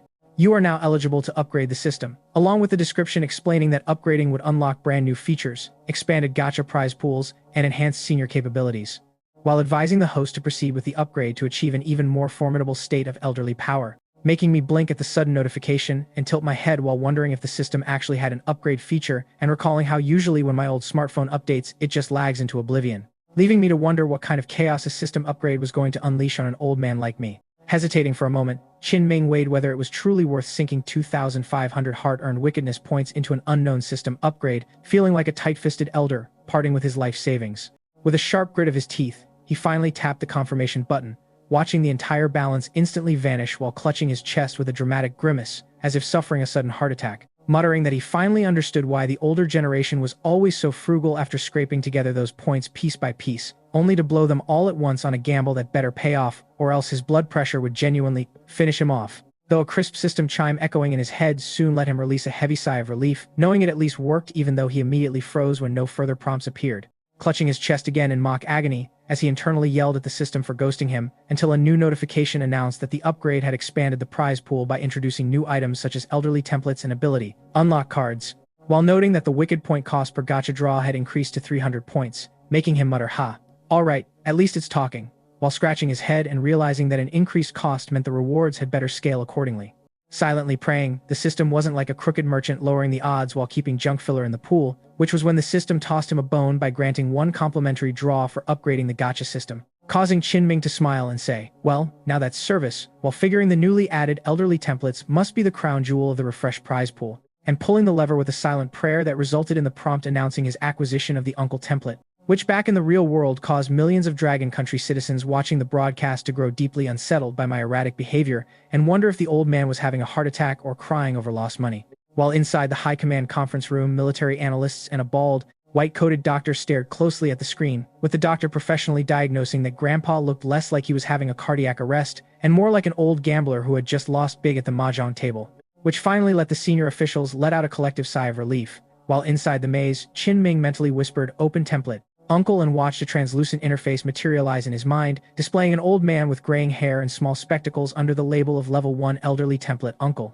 whose description explained that as he leveled up the template he could unlock signature abilities including magic spells, magical talismans, and demon sealing masks that required template upgrade cards obtainable exclusively through gacha draws, making his eyes widen in sheer disbelief as he thought, "Holy mother of," because not only could he acquire ancient mystical arts, but he could also pull talisman magic and summon demon shadow armies to turn clearing the horror game into an absolute slaughterhouse rather than mere survival, prompting him to clutch his chest again, feeling like he had just won the universal jackpot. Yet, as his excitement peaked, a sudden realization hit him and made him frown and pace back and forth, while wondering where his steady stream of wickedness points was going to come from if he just ran around using shadow soldiers and magic to instantly wipe out every ghost. Since farming wickedness points was a long-term business model requiring ghouls to stay alive long enough to be tormented repeatedly, besides the fact that high-tier items like talismans and masks were undoubtedly ultra-rare SS-tier drops, requiring tens of thousands of points to fully upgrade across multiple future instances. So sighing and putting his hands behind his back, he checked his internal cooldowns and noted his morning exercise park god mode was still recharging, leaving his electric trike and raw fists as his primary tools for generating wicked points. And checking his tactical map, he noticed he was currently near the center of the labyrinth flanked by a locker and a cellar, deciding to check out the cellar since he hadn't explored one yet. And navigating through the eerily deserted corridors while wondering why the area had become so quiet after the banshee's shriek and what had happened to the two ghouls he had previously flattened under his tires. Until he soon reached the marked location on the map where a heavy wooden floorboard marked with deep, frantic claw marks lay embedded in the ground, looking less like a cozy storage cellar and more like a desperate prison vault, causing him to grip the rusted iron ring on the hatch and heave upward while the heavy wood groaned in protest, managing thanks to his enhanced physical stats to wrench the heavy barricade open and expose a pitch-black staircase leading downward, so that peering into the gloom as light spilled from the surface his eyes locked onto a strange, unidentified object resting in the darkness below. Stepping down into the cellar, I inspected the dull, brass-colored treasure chest resting in the gloom, comparing it to the silver chest I found earlier in the art studio, which yielded a ghoul freezing prop I hadn't even used yet. Realizing that while this brass box was clearly a tier lower, finding one at all was a stroke of luck. So as I stood inside the shallow pit, I couldn't help shaking my head and muttering about how utterly impractical the cellar's design was. Since not only did you have to haul open a heavy, claw-scratched wooden hatch, but you also had to pull it back shut once you were inside, a painfully tedious process that would give any pursuing ghoul plenty of time to catch you in the act and mock your frantic fumbling, meaning only a complete fool would willingly trap themselves down here, which made me suspect that cellars simply had a higher spawn rate for chests precisely because they were such death traps, leading me to bend over and pop open the brass lid to unleash a dull, golden brown glow accompanied by ding. Congratulations on obtaining lethal mark, with a description explaining that upon use it instantly marked the location of the nearest ghoul on your tactical map for 30 seconds, while simultaneously exposing your own coordinates to the ghoul for 15 seconds, presenting a dangerous tool that when used correctly, could yield unexpected tactical advantages requiring cautious use. Though across the global broadcast, Dragon Country citizens stared at the screen with mixed reactions, wondering if Grandpa found another chest, making it two already, while others complained that the item description looked completely useless, with its massive negative drawback, and concluded Grandpa definitely wouldn't use it, which made me think, oh, you sweet summer children, with a wicked grin spreading across my face because I'd been stressing over how to hunt down more ghouls, and the system just handed me a homing beacon on a silver platter, since this wasn't a drawback at all, but rather an invitation for a mutual, high-speed collision course. So waiting out the remaining cooldown for my morning exercise skill inside the cellar, I finally stepped back out into the maze corridors as the timer clicked to 0. My aged eyes flashing with golden vitality as I let out a low, gravelly chuckle saying JJG. Grandpa is coming for you, little ghost. And without a moment's hesitation, slapping the lethal mark card to activate it, while chat rooms exploded in sheer disbelief, asking if Grandpa was actively looking to get jump-scared or if he was actually psychologically unhinged, with others confirming he was a certified sadist who fed on tormenting the supernatural and expressing deep, profound sorrow for whatever poor ghoul just got marked by this maniac. So, pulling up my tactical map, I watched a glowing red skull icon materialize roughly 150 meters away in a straight-line distance, bolting into motion at that exact same moment, to race furiously along the winding corridors toward my coordinates, because the marked ghoul had clearly taken the bait, infuriated that a mere human dared to point a finger at it, prompting me to mutter, now, don't rush, Grandpa is a very considerate old man, I wouldn't want you to trip, while licking my dry lips in anticipation as I felt the sweet, fragrant scent of upcoming wickedness, points drawing closer, and checking the map again to see the straight-line distance shrink to 100 meters, despite the winding maze walls, forcing a path between us. I materialized my trusty red electric tricycle, twisted the throttle all the way, and roared straight toward the intersecting path to meet my friend halfway. While meanwhile, deep in the maze, the brute ghoul, the very same multi-armed behemoth I had recently reduced to a sobbing puddle of tears, was having a terrible day. Because stripped of its pride and thoroughly traumatized, it had been wandering the corridors trying to vent its pent-up frustration on some helpless human when the sudden red system marker flashed in its mind, making it wonder who had actually dared to mark its location and filling it with such audacity and boiling, unquenched rage alongside a burning desire for revenge that it pounded its massive chest and sprinted toward the signal, with murder in its eyes, thinking internally, just you wait, whoever you are, I'm going to rip you to pieces. As it rounded the corner at full speed ready to unleash hell, only for its massive hands to clamp directly onto the front hood of a familiar, revving red electric tricycle, causing the brute ghoul to freeze instantly, with its eyes dilating to the size of dinner plates as the rusted gears of its brain recognized the dreaded vehicle and the silver-rimmed glasses of the absolute demon riding it, leaving it to think, oh sweet mother of darkness, not him again. You begging me to stop? Are you feeling so cocky now? I barked, winding back my leg and planting a ruthless kick squarely against the brute ghoul's bulbous, light bulb-like eye, triggering wickedness points plus 50, as the giant let out a howling, blood-curdling shriek echoing off the labyrinth walls. Knowing that if I hadn't held back just a fraction of my ordinary strength, that direct impact to such a vulnerable spot would have flat-out terminated the poor ghost right then and there, leaving the brute ghoul to wish it could drop dead on the spot from sheer embarrassment, while wondering why luck was treating it so cruelly today after it originally thought it stumbled upon some clueless, easy-target human, only to realize it was dealing with the exact same psychopathic old man who had previously reduced it to a blubbering mess, now taking a kick straight to the face without daring to fight back because retaliation would only invite a more brutal round of physical abuse.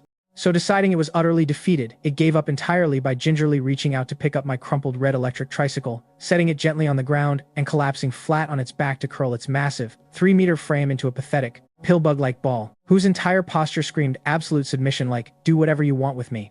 You might possess my body, but you will never break my spirit. Which across the global broadcast dissolved the Dragon Country chat rooms into uncontrollable hysterics, with chatters noting in disbelief that the ghoul targeted by Grandpa's lethal mark turned out to be this exact same oversized brute, again, calling it catastrophic luck, and noting they had never felt this much genuine pity for a high-tier horror entity before, while wondering why they found the giant abomination weirdly adorable, like a cute little pillbug curled up there. Though as a seasoned farmer of wicked energy, I could clearly see system metrics refreshing in real time, with wickedness points steadily popping up over the ghoul's head to prove my psychological torment was still hitting the end spot.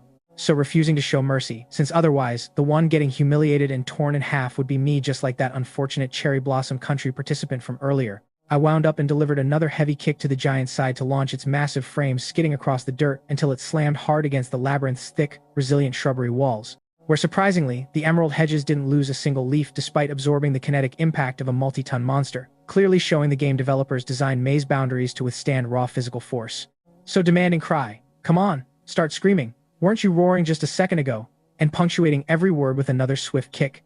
while remembering how this monstrosity possessed rudimentary speech capabilities like a feral orc, yet now tried to play mute, triggering another wickedness points plus 50. Despite the brute ghoul clamping its jaws shut to stubbornly refuse uttering a sound like a resilient warrior, which made me frown and lock my gaze onto its enormous, bare feet whose massive soles were a sickly, ashen blue adorned with grotesque yellowing toenails the size of my fist, prompting a low, spine-chilling chuckle of GIGA that sent an involuntary shiver straight down the spine of the curled-up giant, wondering what the deranged old man was planning to do now, while bracing itself to endure until I eventually got bored and wandered off, completely underestimating the boundless creativity of human maliciousness as I stepped around to the side of the massive frame, pinched my nose tightly with one hand to block out the overwhelmingly pungent odor radiating from the supernatural souls, and reached out with my other hand to initiate the ultimate psychological strike, causing the brute ghoul to suddenly feel a bizarre, deeply agonizing sensation spreading across the sensitive arch of its foot, an intensely ticklish torment piercing straight to its bone marrow that erupted goosebumps across its entire spectral body, because in all its centuries of existence no living soul had ever dared tickle its feet, which back in the real world caused global chat rooms to completely break down, as viewers confessed they now fully believed Grandpa was a deviant, since no sane person chooses to tickle a high-tier ghoul's feet with a game style, missing only a pair of ropes and a blindfold to become a flied, full-blown interrogation drama. While inside the Dragon Country headquarters conference room, military officials watched with stone-cold expressions and turned to the back row, where a team of elite psychologists analyzed the live stream until a senior commander asked about Qin Ming's psychological state, prompting the balding lead psychologist to step forward and deliver his expert verdict based on a comprehensive evaluation, showing the host exhibited no clinical antisocial personality disorders, while attributing his erratic, hypersexualized, and intensely eccentric behaviors to a textbook case of protective psychological adaptation, explaining that as long as the host lacked malignant antisocial tendencies, his actions proved he possessed an extraordinary, highly flexible capacity to survive extreme environments because human beings are creatures of our surroundings.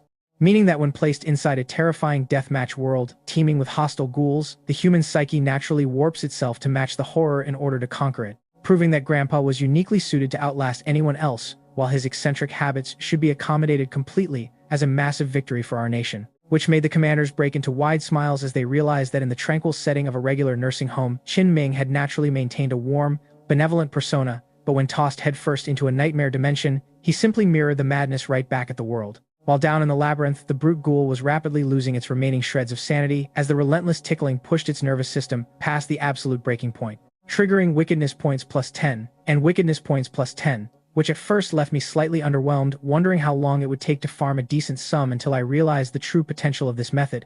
Seeing the wicked point counter steadily ticking upward with every second, Qin Ming's grin widened into a triumphant smirk, realizing the giant had effectively turned into a walking wickedness farming machine, as he redoubled his efforts with his fingers digging into the ghoul's enormous souls with even greater enthusiasm, until finally the brute ghoul snapped when a wave of intense, maddening tickles rippled up from its soles, raced straight through its nervous system, and straight into its brain where, with its already limited cognitive capacity, the giant's mind was entirely consumed by a single, agonizing sensation of ticklish, maddening itchiness that pushed the ghoul to the absolute brink of insanity, making it unable to hold back any longer, so that the monster let out a roaring shriek of sheer torment, which right on cue made the wickedness points popping up over its head instantly double, unleashing that single roar to break its restraint as the giant began thrashing and rolling back and forth across the dirt, prompting me to chuckle heartily and say, "Still think you can hold out, little ghost? How's Grandpa's finger dexterity for you?" While desperate to escape, the brute ghoul tried to scramble to its feet, only for me to effortlessly reach down, grab one of its massive toes, and yank it flat onto the ground, where my fingers possessed terrifying strength, leaving the giant completely helpless, terrified, and shedding giant, tear-filled drops from its bulbous eyes as the monster clawed frantically at the earth, leaving 10 deep trenches in the ground as it sobbed, "Human, please, I'm begging you, let me go," which hearing made me laugh even harder and say, "Even if you scream your throat out, nobody's coming to save you," while pinning its foot down with one hand and continuing to relentlessly tickle with the other, making the brute ghoul let out a fresh wave of howls with tears streaming uncontrollably down its face because it was too itchy and way too itchy. Right at which moment another stray ghoul happened to wander into view down the corridor, seeing its fellow elite entity being subjected to such unspeakable torture, so that the newcomer took one look at my grinning face, immediately executed a 180-degree turn, and bolted in the opposite direction. Since if a terrifying evil spirit was already being completely broken and humiliated by a human, any ordinary ghost walking past was practically walking straight into a grinder, leaving the brute ghoul to wail in complete despair by crying out, "Just kill me. Please, just kill me already," to which I cackled, "GGG. Little ghost, you're still too useful to die just yet," with my fingers moving in a manic blur. whose frantic, rhythmic finger-flicking was so absurd that if any wealthy socialite back in the real world had witnessed it, their eyes would have turned green with envy as they rushed over to offer me a job frosting custom cakes. While the brute ghoul's 16-pack abs were cramping from sheer laughter and exhaustion with its body convulsing violently, foam bubbling at the corners of its mouth, and its eyes rolling back into its head until suddenly the wicked points hovering over its head stopped appearing, making me pause my hands and blink in surprise when I noticed the giant's eyes were completely rolled back and it lay entirely motionless, wondering if it had actually been tickled into passing out, and realizing no wonder the system stopped spitting out points, since when a target completely loses consciousness, that patient, they can't exactly register how wicked you are anymore, which across the global broadcast made Dragon Country citizens stare at the screen with jaw-dropping bewilderment, asking if Grandpa just tickle a high-tier horror entity until it factory reset and passed out, wondering if it was really that fragile, or noting that tickling sensitive people is a genuine psychological torture method that literally breaks you from the inside out, making him the first player in history to permanently traumatize and short-circuit a ghoul and an absolute monster.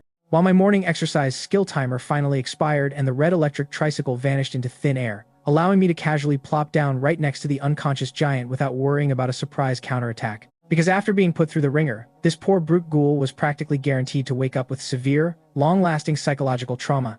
And checking my system inventory, I saw that a single minute of frantic foot tickling had netted me a sweet 1,020 wickedness points, letting me let out a heavy sigh with my shoulders slumping into the classic posture of an exhausted elderly worker after a long shift, looking so genuinely sorrowful that viewers back home felt a sudden pang of emotional sympathy, asking if Grandpa was thinking about something sad or probably missing his family back home, or perhaps looking heartbroken just because he ran out of things to torture. Though unaware of the internet psychoanalyzing my slumped shoulders, I was actually mourning how slow the point generation had been, since only 1,000 points after a full minute of hard labor was only enough for 3 gacha pulls, and made me wonder if I wasn't being wicked enough.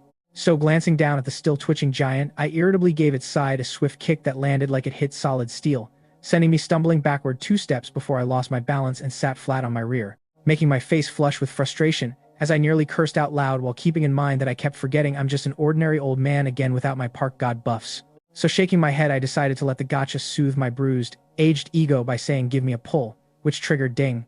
Congratulations on obtaining the skill, Oxygen Mask, with a description explaining that as a physically frail senior citizen, wearing an oxygen mask is entirely reasonable, right? So, upon activation, it materializes an oxygen mask in your hand, and taking a deep gulp of oxygen through the mask allows you to temporarily burst forth with the raw combat power of an evil spirit for 30 seconds with a 5-minute cooldown, making my face instantly light up like a blooming chrysanthemum, because another stat-boosting combat skill, while not granting the overwhelming god-tier dominance of the Park Senior mode, could match a standard evil spirit's power tier for 30 seconds, with a mere 5-minute cooldown as an incredible asset, leaving the only question to be how bad the activation cast time or side effects would be. So figuring there was only one way to find out, I stared at the item materialized in my hand, a transparent medical oxygen mask connected to a small white canister emblazoned with a glaring, blood-red skull and crossbones hazard symbol, making me think, hold on, is inhaling whatever's in that tank going to straight up kill me? As I stared at the skull logo in sheer disbelief because the hazard warning looked like industrial-grade chemical waste. While across the global stream, the audience was equally horrified, asking if Grandpa was pulling out a chemical weapon or noting that it looked like an oxygen tank with a skull logo, meaning toxic waste, or maybe a special item meant for the ghoul, like Grandpa feeling bad for knocking it out and trying to resuscitate it with ghoul-grade oxygen, leading someone to joke that they talked like an absolute psychic and telling them to save some tinfoil hats. So deciding not to overthink it, I pressed the mask tightly against my face and took a deep, desperate inhalation, causing my eyes to immediately shot wide open, rolling back into my skull as my cheeks hollowed out completely, and making a sound escaping my throat that resembled a dying accordion being squeezed by a steamroller, with chat rooms exploding in sheer panic asking what is happening to Grandpa and noting he's pulling the classic cartoon dying sheep face like he's actually poisoning himself and begging him not to die on their phone since they only have 20% battery left. While inside the game, my face contorted in absolute agony as I desperately pressed the mask harder against my mouth, rattling off harsh, wheezing gasps until I finally ripped the mask away with a violent jerk, casting half my face in a dark,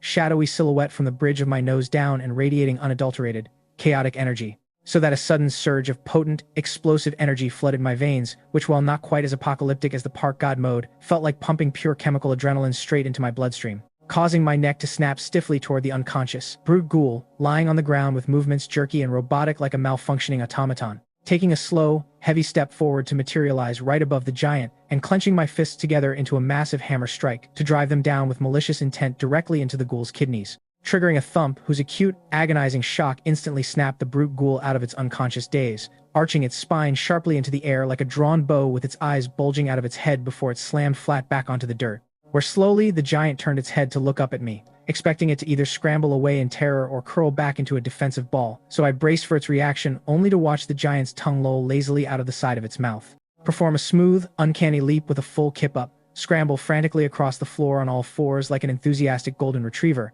and press its gargantuan, ugly head affectionately against my leg, rubbing back and forth with desperate, simpering puppy dog eyes, making me freeze dead in my tracks as the psychological term Stockholm Syndrome flashed across my mind.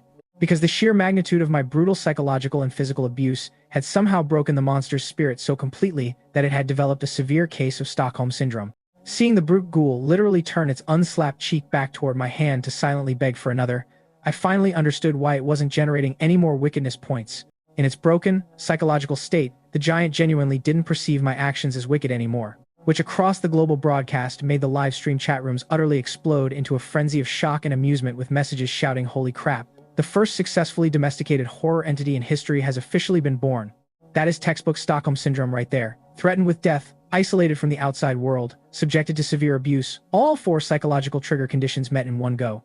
And Grandpa is a mad genius. He literally broke an evil spirit's mind so hard it installed a custom firmware patch, leaving even me to shake my head at the sight of the massive creature dropping to all fours like an overgrown puppy, since the giant had been completely farmed out of wickedness points and was essentially tapped dry, making keeping it around purely as manual labor seem like a much better return on investment.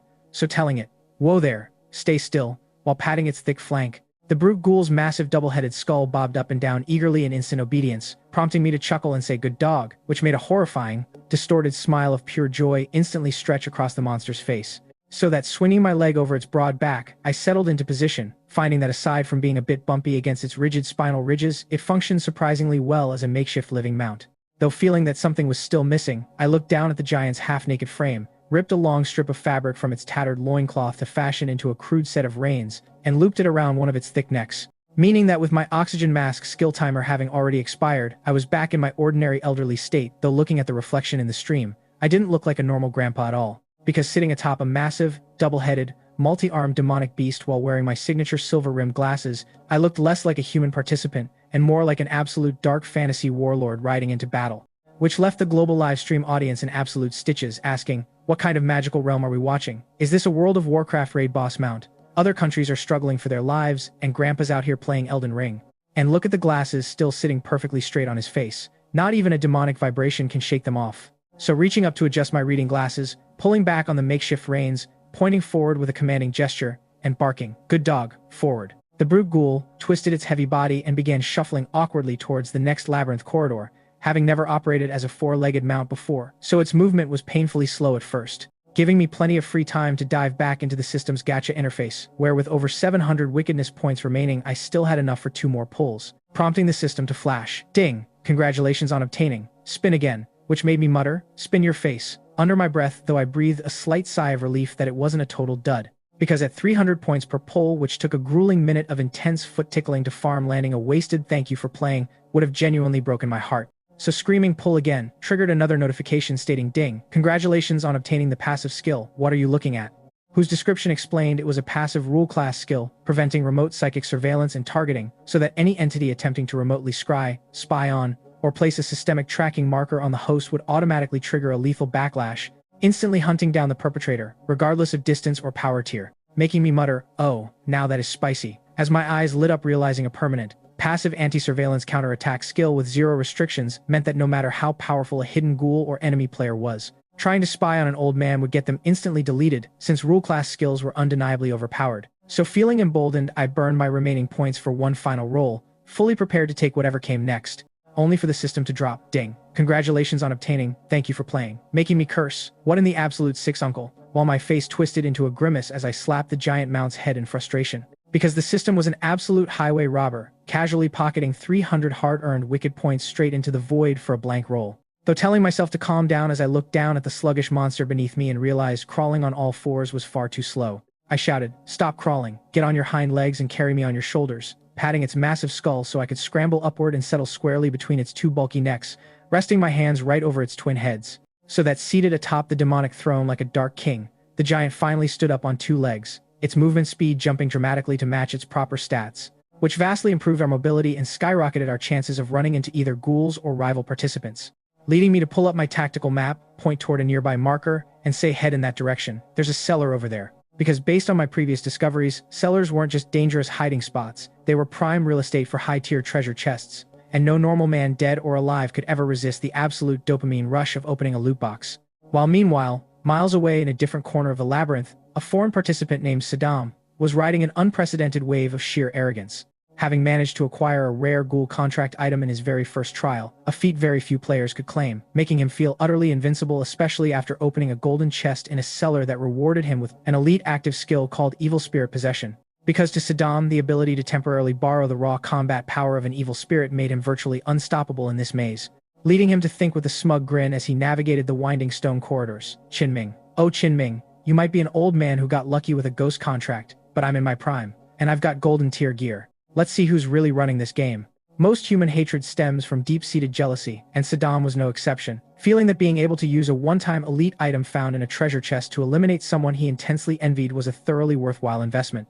As he hummed a local tune and strolled casually through the maze corridors until checking his tactical map to notice a nearby cellar, the sight of which reminded him of a peculiar quirk. Why on earth were cellar hatchways engineered to be so brutally heavy, unlike lockers that popped open with a gentle shove, feeling like deliberate traps designed to slow escaping players down? Though thankful he had managed to bolt away from one in the nick of time previously, Saddam shrugged off the thought, chalking it up to annoying maze mechanics, and decided to check out the cellar anyway because human psychology is driven by the gambler's fallacy, where if you strike gold once in a specific spot, passing by it again always sparks the irrational hope of lightning striking twice even knowing the lottery odds were dismal, which made him quicken his pace and round the next corner, eager to inspect the hatch, only to slam on the brakes in absolute shock when standing right in front of the cellar hatchway, which had been wrenched open, with its heavy wooden board standing upright, was a massive, terrifying horror entity acting like a demonic guardian gatekeeper. Right around the time I was cursing aloud while crawling out of the cellar and spitting in frustration, because I was beginning to suspect my previous treasure find had been a total fluke since this cellar was entirely empty. Causing Saddam to peek around the corner, with his heart hammering against his ribs as he thought, is some poor sap getting ambushed right as he tries to hide in the cellar, while observing the open hatchway and the towering ghoul blocking the path, making it all make twisted sense to him that the heavy, impractical cellar doors weren't meant for easy escapes, but were brutal death traps designed to slow players down just enough for pursuing horrors to catch them and tear them limb from limb. Muttering, brutal design internally while preparing to watch a helpless victim get slaughtered, only for his jaw to drop to the floor as an elderly man crawled out from the side of the cellar, stood up, and started cursing angrily at the empty pit while spitting on the ground.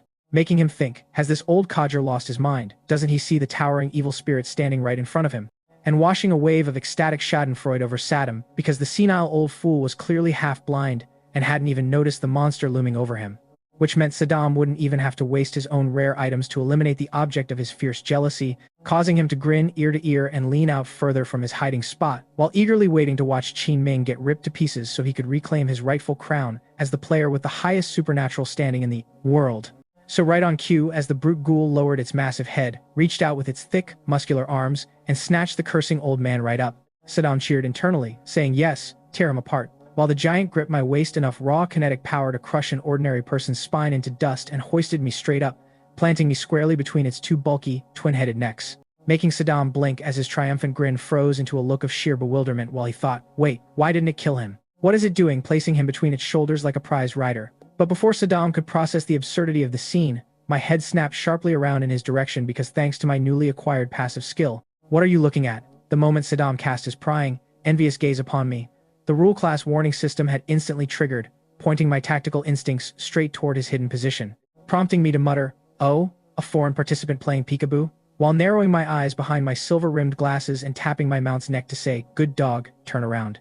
Let's go say hello to our spectator," which made Saddam's breath caught in his throat as the massive, double-headed demonic beast slowly pivoted on its heels and began marching directly toward his hiding spot, with me seated calmly atop its shoulders, causing panic to flicker through his mind for a fraction of a second before he realized looking closer that the monster wasn't tearing me apart, it was obeying me, though still not feeling overly concerned since even if the old man had somehow managed to tame a strong brute, it surely couldn't rival the absolute trump card he was holding, leading him to step out from behind the corner with a carefully manufactured, arrogant smirk, squaring his shoulders and standing his ground as the monstrous mount closed the distance, which allowed my reading glasses to scan his stats. Saddam, human, strength, 17, speed, 13, ghost chi, 1. Equipped item, evil spirit possession, grants temporary, short-burst evil spirit tier combat power, letting me realize with a crooked smile forming on my lips. Ah, so that's where his misplaced confidence is coming from. Because the kid thought a temporary stat buff made him invincible enough to square up against a double-headed ghoul mount. So I called out, "You got a staring problem, kid," while tilting my head and leaning forward with my signature crooked grin, deliberately twisting my face into the most punchable, obnoxious expression humanly possible. Which translated instantly by the game's universal interface let Saddam hear the old man's grating voice mocking him right to his face, making Saddam's blood boil at the sheer audacity of the wrinkled old fool sitting atop a terrifying horror mount while wearing a condescending, crooked-mouthed smirk that looked like a trampled flower, causing Saddam to sneer. "You've got a lot of nerve running your mouth like that, old man," with his eyes narrowing into cold slits as his hand drifted toward his inventory card. To which I barked back, "Is arrogance against the rules? Show me the statute that says an old-timer can't flex a little," refusing to yield an inch. While across the global broadcast, the Dragon Country chat rooms were in absolute uproar as viewers watched Saddam stand his ground against my terrifying mount, screaming things like, "Is this guy completely blind? Grandpa is riding a multi-armed nightmare beast, and he's standing there trying to look cool. Wait, isn't that Saddam?" Before Grandpa showed up, he was the player holding the most ghost contracts in the world. Oh, no wonder he's got so much swagger. He must have a high-tier artifact or skill up his sleeve. And an artifact against Grandpa?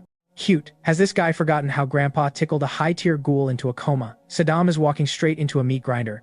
Until inside the maze, Saddam couldn't hold back his seething rage any longer because the suffocating jealousy he had harbored ever since Qin Ming stole the global spotlight finally shattered his last thread of patience, making him shriek, "You're asking for a death wish, old man." To which I shot back, "What kind of wish?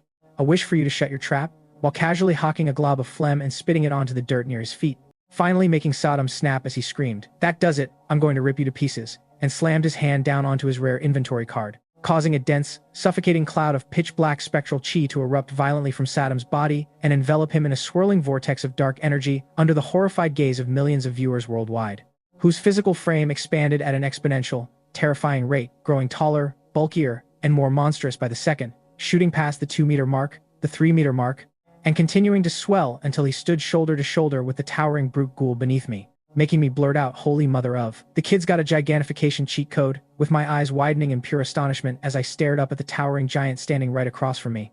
Most men carry an innate obsession with growing larger and stronger, but Qin Ming never imagined a prop could actually exist that allowed a human to outsize a brute ghoul. Standing before him now as Saddam had ballooned to a towering height of 4 meters, soaring 2 entire heads above the 3-meter-tall ghoul because he was no longer human. Since, infused with the evil spirit possession buff, Saddam possessed rippling muscles even more developed than the ghouls, his massive frame wreathed in billowing black smoke, while his scorched face revealed only a pair of glowing crimson eyes, glaring viciously down at Qin Ming, and a cavernous mouth lined with twisted, razor-sharp fangs that seemed ready to swallow both man and beast in a single gulp. Though a steady round of applause echoed through the corridor as Qin Ming stood completely unfazed, looking up at Saddam with an expression of detached amusement and sighing with a soft, philosophical air that radiated the effortless aura of a grandmaster or a seasoned high-level statesman who had seen it all. Completely devoid of his usual eccentric elder persona, which made Saddam blink in sudden confusion, wondering why this old man wasn't showing even a shred of panic or if Qin Ming had a trump card of his own just like him.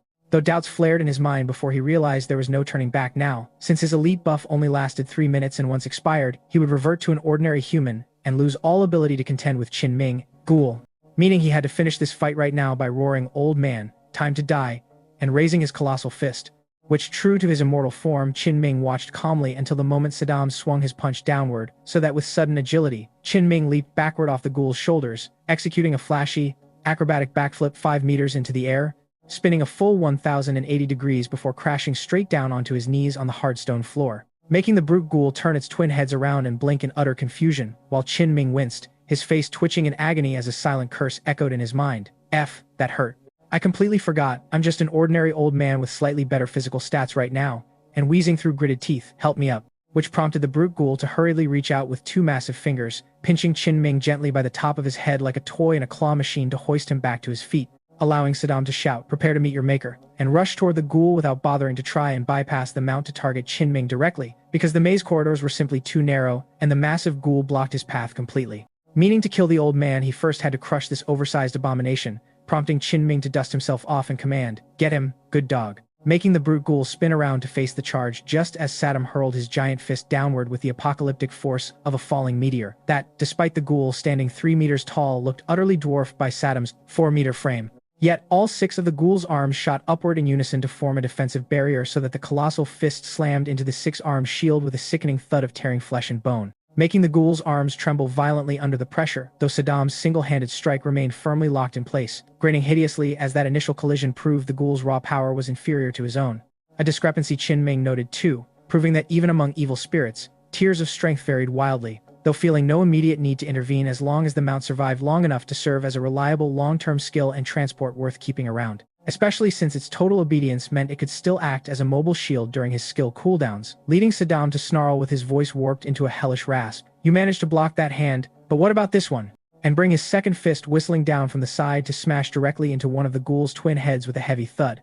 Because with all 6 arms preoccupied trying to hold back Saddam's first fist, the ghoul had zero leverage left to block the second blow, whose impact sent a shockwave rattling through its skull to draw a thunderous roar of pain from the beast, before Saddam could recover and drive a massive, granite-like boot straight into its midsection to send the giant staggering backward, while Qin Ming took 2 measured steps back to avoid the collateral shockwaves, keeping a watchful eye on Saddam while tracking his internal cooldown timer for morning exercise, which still had a dozen seconds left, trusting the ghoul should be able to hold out that long.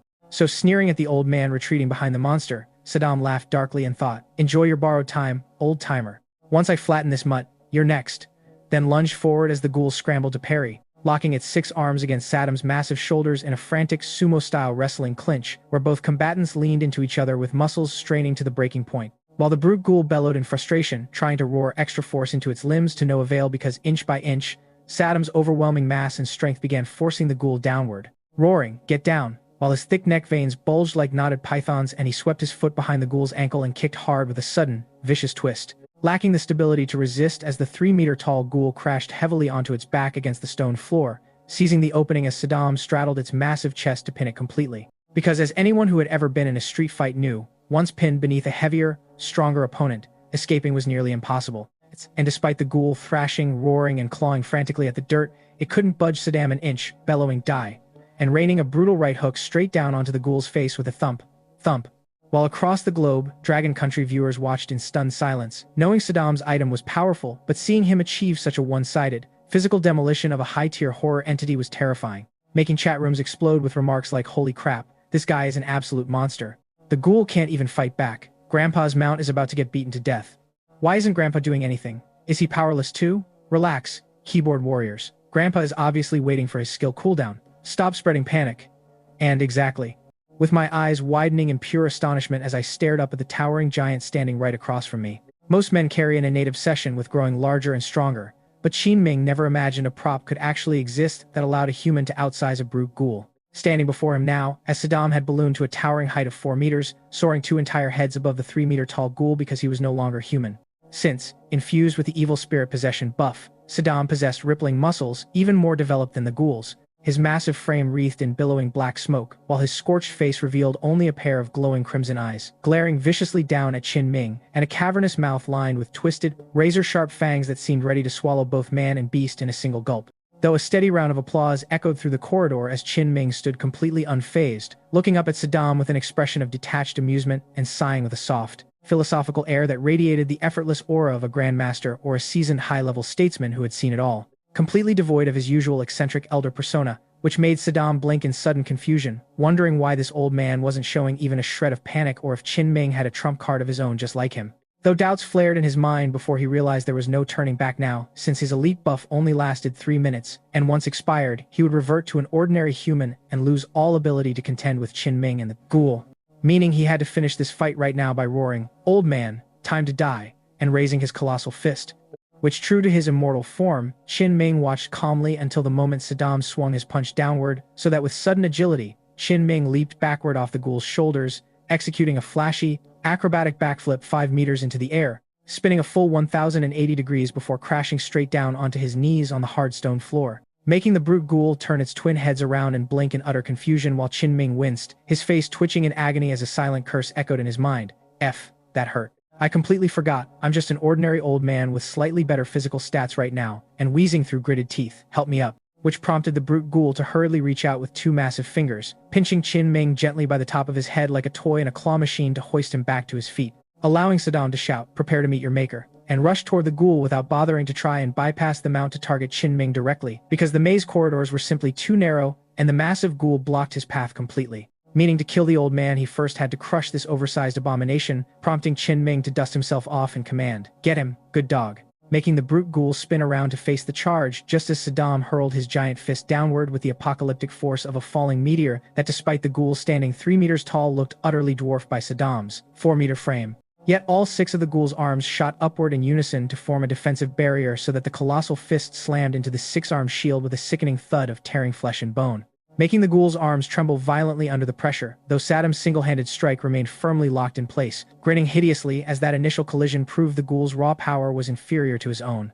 A discrepancy Qin Ming noted too, proving that even among evil spirits, tiers of strength varied wildly, though feeling no immediate need to intervene as long as the mount survived long enough to serve as a reliable long-term skill and transport worth keeping around.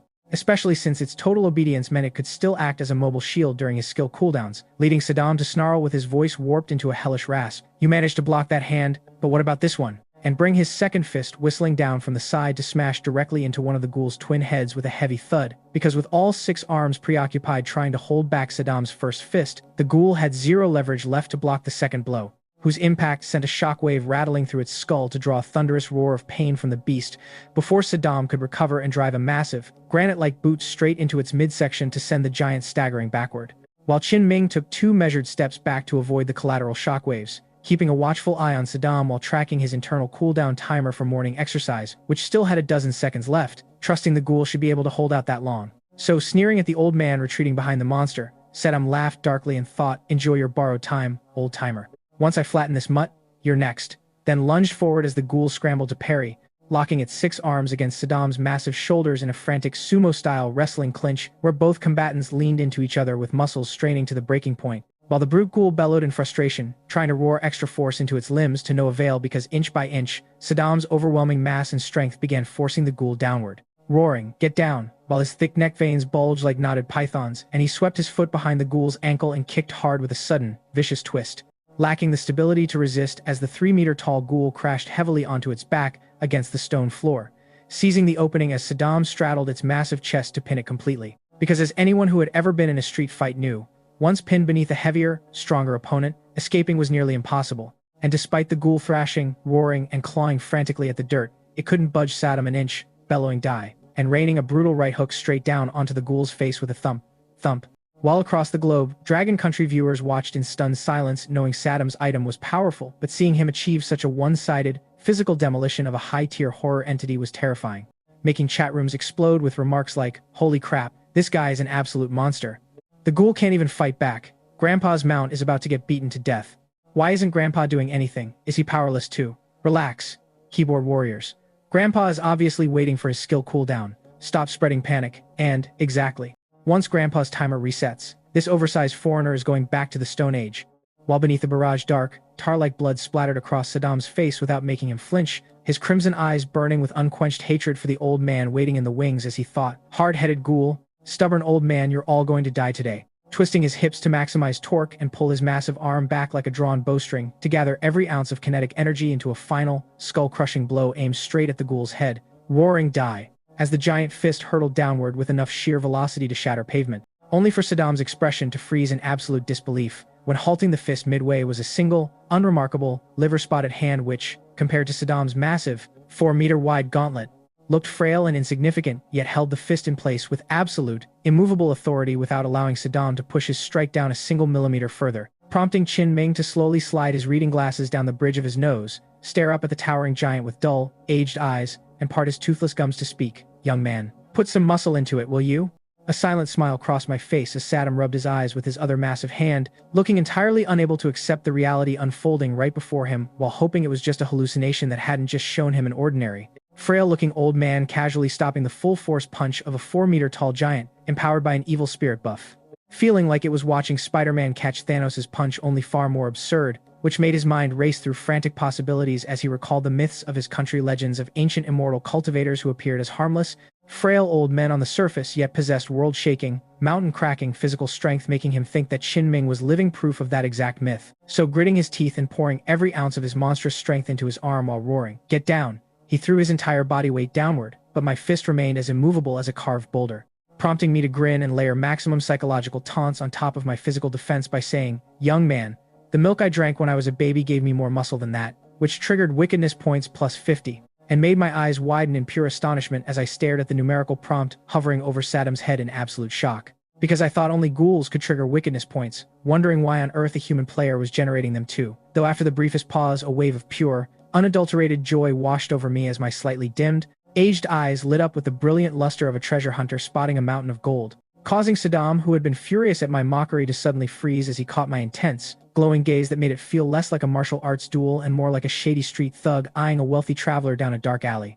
sending a cold shriek of pure dread crawling up his spine and making him feel instinctively unsafe, so that he stumbled backward a couple of steps and decided to play dirty by winding back his massive leg, whose thighs were thicker than my entire torso, to unleash a brutal, crushing kick straight toward my midsection that, if connected, would have blasted me into a cloud of elderly dust. Though reacting with lightning speed, I countered instantly by aiming straight for his massive foot due to my limited reach, resulting in a loud crack as Saddam shrieked at the top of his lungs and clutched his foot while a wave of excruciating agony tore through him. Because his physical stats were scaled up by the temporary demon buff, so his toenails were the size of dinner plates, meaning my size. 4-2 shoe had driven straight into his massive gray toenail and crushed it inward, like the supernatural equivalent of having a severe case of ingrown toenail trampled on by an iron-shod boot. So despite having the strength of an evil spirit, Saddam retained all his human pain receptors and hopped around clutching his foot while blowing desperate puffs of black air over his throbbing toe to dull the pain, triggering wickedness points plus 50, and wickedness points plus 100. Maximum single action cap reached,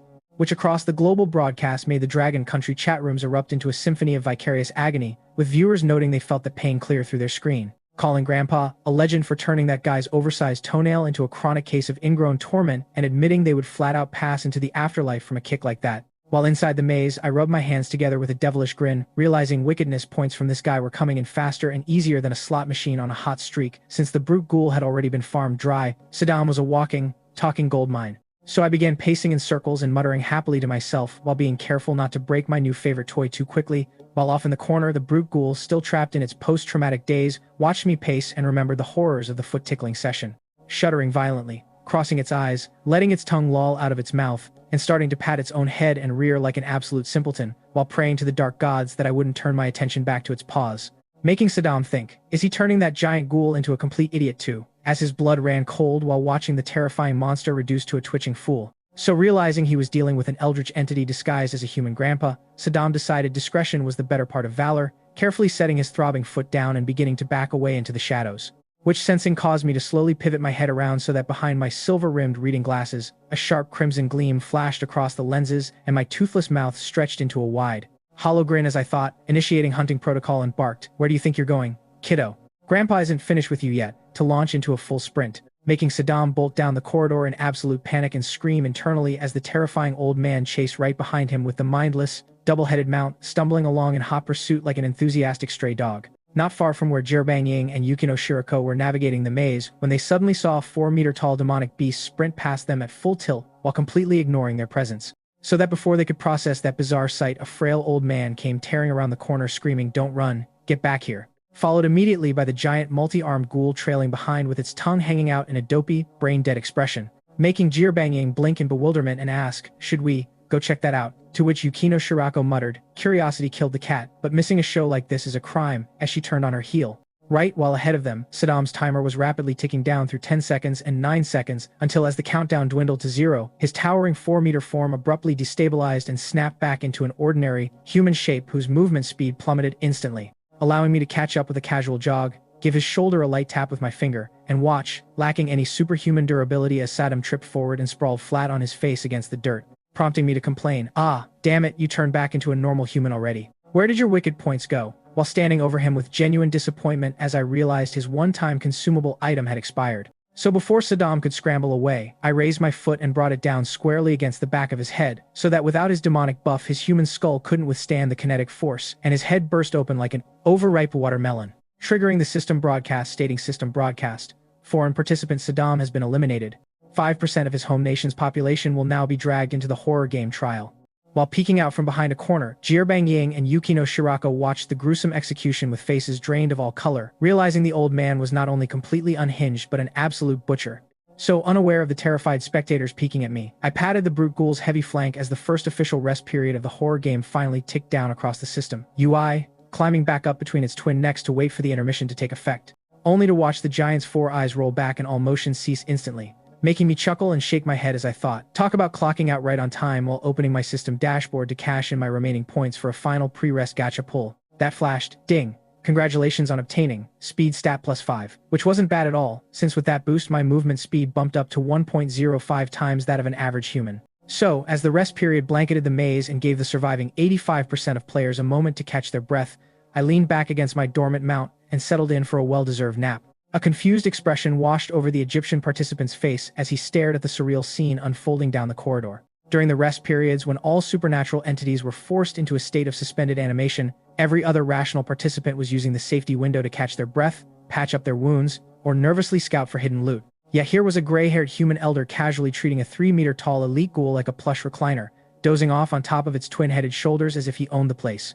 Is this old man out of his absolute mind? The black participant thought, his eyes widening in sheer disbelief as he tried to comprehend how anyone could find comfort sleeping on a dormant nightmare beast in the middle of a deadly death maze.